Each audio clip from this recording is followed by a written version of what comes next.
ನಮಸ್ಕಾರ. ಈಗಾಗಲೇ ತಮಿಳುನಾಡಿನಲ್ಲಿ ಜೋಸೆಫ್ ವಿಜಯ್ TVK ಕಟ್ಟಿ 1 ವರ್ಷದ ಅವಧಿಯ ಒಳಗಡೆ ತಮಿಳುನಾಡಿನ ಜನರ ಮನವನ್ನು ಗೆದ್ದು 100ಕ್ಕೂ ಹೆಚ್ಚು ಸೀಟುಗಳನ್ನು ತನ್ನ ಪಕ್ಷದ ಮೂಲಕವಾಗಿ ಗೆಲುವು ಸಾಧಿಸಿ ಸ್ಪರ್ಧಿಸಿರುವ 2 ಕ್ಷೇತ್ರಗಳ ಪೈಕಿ 2ರಲ್ಲೂ ಕೂಡ ದೊಡ್ಡ ಅಂತರದಲ್ಲಿ ಗೆಲುವನ್ನು ಸಾಧಿಸಿ ಮಿತ್ರ ಪಕ್ಷಗಳ ನೆರವಿನೊಂದಿಗೆ ಬಹುಮತ ಸಾಬೀತುಪಡಿಸಿ ಈಗ ಅಲ್ಲಿಯ ಮುಖ್ಯಮಂತ್ರಿಯಾಗಿ ಅಧಿಕಾರವನ್ನು ಆರಂಭಿಸಿದ್ದಾರೆ. ತಾವು ಯೋಚನೆ ಮಾಡಿರುವಂತಹ ಯೋಜನೆಗಳನ್ನು ಕಾರ್ಯರೂಪಕ್ಕೆ ತರ್ತೀನಿ ಅನ್ನೋದನ್ನು ಹೇಳಿದ್ದಾರೆ. ಮೊದಲ ಭರವಸೆಯ ಸ್ವರೂಪದಲ್ಲಿನೇ ಅಲ್ಲಿಯ ಟಾಸ್ಮಾಕ್ ವಿರುದ್ಧ, ಅಂದರೆ ನಮ್ಮಲ್ಲಿ ಯಾವ ರೀತಿಯಲ್ಲಿ ಸಾರಾಯಿ ಅಂಗಡಿಗಳನ್ನು ಹೇಳ್ತೀವಿ, ಸಾರಾಯಿ ಅಂಗಡಿಗಳ ವಿರುದ್ಧದ ಒಂದಿಷ್ಟು ಕ್ರಮಗಳನ್ನು ಶುರು ಮಾಡಿದ್ದಾರೆ. ಶಾಲೆ ಕಾಲೇಜುಗಳ ಆವರಣದಿಂದ ಇಷ್ಟು ಮೀಟರ್ ಅಂತರದವರೆಗೆ ಇರಬಾರ್ದು ಅಂತೇಳಿರುತ್ತೆ. ಆದರೆ ನಮ್ಮ ವ್ಯವಸ್ಥೆ ಏನು ಮಾಡುತ್ತೆ ಅಂತ ಹೇಳಿದರೆ ಅದನ್ನೆಲ್ಲವೂ ಕೂಡ ಯಥಾಪ್ರಕಾರವಾಗಿ ನಡೆಯೋದಕ್ಕೆ ಬಿಟ್ಟಿರುತ್ತೆ.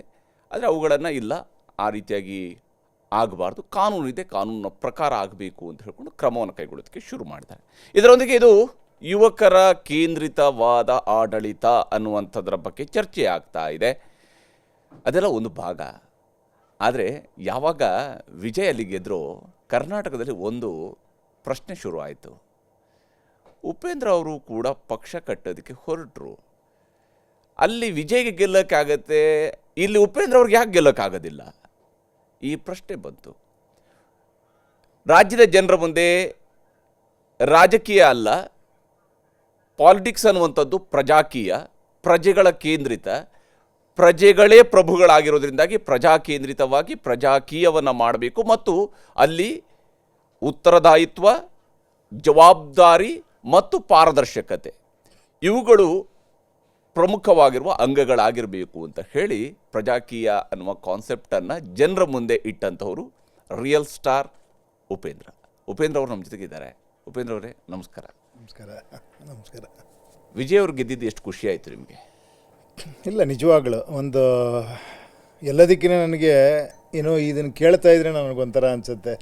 ಏನು ಹೇಳಿ, ವಿಜಯ್ ಅವ್ರು ಗೆದ್ದಿದ್ದಾರೆ, ಅವ್ರು ಗೆದ್ದಿದ್ದಾರೆ, ಈ ಪಕ್ಷ ಗೆದ್ದಿದೆ, ಉಪೇಂದ್ರ ಅವ್ರು ಗೆಲ್ತಾರೆ, ಸೋಲ್ತಾರೆ, ಅದೇನೋ ನನಗೆ ಅದನ್ನು ಕೇಳೋದಕ್ಕೆ ಒಂಥರ ಅನಿಸುತ್ತೆ. ಆ್ಯಕ್ಚುಲಿ ಈ ಸಿಸ್ಟಮಲ್ಲಿ ಪ್ರಜಾಪ್ರಭುತ್ವ ವ್ಯವಸ್ಥೆಯಲ್ಲಿ ಗೆಲುವಲ್ಲ ಅದು. ಒಂದು ಪೀಪಲ್ ರೆಪ್ರೆಸೆಂಟೇಟಿವ್ನ ಆರಿಸೋದು, ನಿಮ್ಗೊಂದು ಜವಾಬ್ದಾರಿ ಕೊಡೋದು ಅಷ್ಟೇ. ಅದು ಗೆಲುವು ಸೋಲು ಆಗೋಗ್ಬಿಟ್ಟಿದೆ ಇವಾಗ. ಹೆಂಗಾಗ್ಬಿಟ್ಟಿದೆ ಅಂದರೆ ನನಗೆ ಪ್ರತಿ ಕೇಳಿದಾಗಲೂ ನಗು ಬರುತ್ತೆ. ಏನು ಗೆಲುವು, ಯಾರು ಗೆಲ್ಲಬೇಕಾಗಿರೋದಿಲ್ಲಿ ಅಲ್ವಾ? ಆಡಳಿತ ನಡೆಸೋದಕ್ಕೆ ಅವರನ್ನು ಆಯ್ಕೆ ಮಾಡಿದ್ದಾರೆ ಚೇಂಜ್ ಮಾಡ್ಕೊಂಡ್ರೆ ನಾವೆಲ್ಲರೂ ಆಯ್ಕೆ ಮಾಡಿದ್ದಾರೆ. ಈಗ ಅವ್ರನ್ನ ಆಯ್ಕೆ ಮಾಡಿದ್ದು ನಿಮ್ಗೆ ಖುಷಿ ಆಯ್ತಾ? ಖುಷಿ ಆಗಿಲ್ವಾ? ಇಲ್ಲ, ಖಂಡಿತ. ಯಾರನ್ನೇ ಆಯ್ಕೆ ಮಾಡೋದು ಕೂಡಲೇ ಖುಷಿ ಆಗಲ್ಲ. ಆಯ್ಕೆ ಮಾಡಿದ್ದು ಓಕೆ. ಅದ್ರಲ್ಲಿ ನನಗೆ ಖುಷಿ ಆಗಿದೆ ಏನಂದ್ರೆ ಯುವಕರುಗಳು ಜಾಸ್ತಿ ಮಟ್ಟದಲ್ಲಿ ವೋಟ್ ಹಾಕಿದ್ದು. ಏನು ಹೇಳಿ, ನೀವೇ ಹೇಳ್ದಂಗೆ ಮನೆಗಳಲ್ಲವರು ಒಂದು ಬದಲಾವಣೆ ತರೋಣ ಅಂತ ಹೇಳಿದ್ದು ಎಲ್ಲವೂ ಸಂತೋಷನೇ. ಬಟ್ ನನಗೆ ಯಾವಾಗಲೂ ಅನ್ಸೋದು ಬದಲಾವಣೆ ಅನ್ನೋದು ಯಾವಾಗ ಅಂದರೆ ನೆಕ್ಸ್ಟ್ ಅವ್ರು ಏನು ಮಾಡ್ತಾರೆ ಅನ್ನೋದು ಭಾಳ ದೊಡ್ಡ ವಿಷಯ. ಅದು ಬದಲಾವಣೆ ಅನ್ನೋದು ಅದು ನೀವು ಹೇಳ್ತೀರ ಒಂದಷ್ಟು ಮಾಡ್ತಾ ಇದ್ದಾರೆ ಅಂತ, ಖಂಡಿತ ಸ್ವಾಗತಾರ್ಹ. ಅದು ಖಂಡಿತ ಆ ಥರ ಒಂದು ಬಯಸಿನೇ ಜನ ಅವ್ರನ್ನ ತಂದಿರೋದು. ಏನು ಹೇಳಿ, ಸೊ ನೋಡೋಣ ಇವಾಗ ಅವ್ರು ಏನು ಹೇಳಿದ್ದಾರೆ, ಏನು ಮಾಡ್ತಾರೆ, ಅದನ್ನೆಲ್ಲವೂ ಕಾದು ನೋಡಿ ಆಮೇಲೆ ನಿಜವಾಗ್ಲೂ ತಮಿಳ್ನಾಡು ಜನ ಗೆಲ್ಲಬೇಕು ಅಂತ ಬಯಸ್ತೀನಿ ನಾನು. ಆದರೆ ಅವರು ರಾಜಕೀಯದ ಮೂಲಕವಾಗಿ ಗೆದ್ದಿರೋದು ಅಲ್ಲ, ಅದನ್ನು ನಿಮಗೆ ಗೊತ್ತು, ನನಗೆ ಗೊತ್ತಿಲ್ಲ. ಅದು ಏನಂದರೆ ರಾಜಕೀಯ ಪ್ರಜಾಕೀಯ ಅಂದರೆ ನಿಮಗೆ ಚೆನ್ನಾಗಿ ಗೊತ್ತಾಗಿದೆ ಇವಾಗ. ಅಲ್ಲ, ಅವ್ರು ರಾಜಕೀಯದಲ್ಲಿ ಗೆದ್ದಿರೋದು ನಿಮಗೆ ಖುಷಿ ಇದೆಯಾ ಅಂತ? ಅಲ್ಲ, ನಾನು ರಾಜಕೀಯ ಪ್ರಜಾಕೀಯ ಅಂತ ಹೇಳಿ ಇಲ್ಲ, ರಾಜಕೀಯನೇ ಯಾಕೆ ಖುಷಿ ಇಲ್ಲ ಅಂದರೆ ನಿಮಗೆಲ್ಲ ಗೊತ್ತಿದೆ ಇವಾಗ. ರಾಜಕೀಯ ಅಂದ್ರೆ ಏನು, ರಾಜ ಅನ್ನೋದಿಲ್ಲ, ಹೆಸರಲ್ಲೇ ಇದೆ. ಏನಂದರೆ ರಾಜ ಗೆಲ್ಲೋದು ಹೆಂಗೆ ಅನ್ನೋದೇ ಒಂದು ದೊಡ್ಡ ವಿಷಯ ಆಗ್ಬಿಟ್ಟಿದೆ. ಆಮೇಲೆ ಏನಾಗಿದೆ ಅಂದರೆ ದೊಡ್ಡ ರೀತಿಯಲ್ಲೇ ಪ್ರಚಾರ, ದೊಡ್ಡ ದೊಡ್ಡ ರ್ಯಾಲಿಗಳು, ಸಮಾರಂಭಗಳು. ಇದು ಏನಾಗ್ಬಿಟ್ಟಿದೆ ಅಂದರೆ ಇದೇ ಮೇಯ್ನ್ ಇದಾಗ್ಬಿಟ್ಟು ಇಶ್ಯೂ ಆ್ಯಕ್ಚುಲಿ ಆಗಬೇಕಾಗಿರೋದೇನು ಅಂದರೆ ನಾನು ಬಂದ್ರ ಮೇಲೆ ಏನು ಮಾಡ್ತೀನಿ ಅನ್ನೋದು ಕನ್ವೆ ಮಾಡೋದಕ್ಕೆ ಅಷ್ಟೇ ಪ್ರಚಾರ ಬೇಕಾಗಿರೋದು ಅಲ್ವಾ? ನಾನು ಯಾವ ರೀತಿ ಆಡಳಿತ ನಡೆಸ್ತೀನಿ, ಏನೇನು ಬದಲಾವಣೆ ತರ್ತೀನಿ. ಸೊ ಈ ವಿಷಯಗಳಿಗೆ ಓಟ್ ಹಾಕುವಂಥದ್ದು ನಿಜವಾದ ಸತ್ಯ ಅದು ಅಲ್ವಾ? ಅದೇ ಆಗಬೇಕಾಗಿರೋದು, ಅದು ನಿಜವಾದ ಬದಲಾವಣೆ. ಹೌದು. ಸೊ ಅದು ಬಿಟ್ಟು ಬರೀ ಏನೋ ವೇವು ಏನು ಹೇಳಿ ಯಾರೋ ಒಬ್ಬ ಸ್ಟಾರ್ ಬಂದಾಗ ವೇವು ಅದು ನನಗೆ ಅಷ್ಟು ಅನ್ಸಲ್ಲ ಆ್ಯಕ್ಚುಲಿ. ಆ ಕಾರಣಕ್ಕೋಸ್ಕರ ನಾನು ಕೂಡ ಉಪೇಂದ್ರಂಗೆ ಓಟ್ ಹಾಕಬೇಕು ಅಂತ ಬರಬೇಡಿ.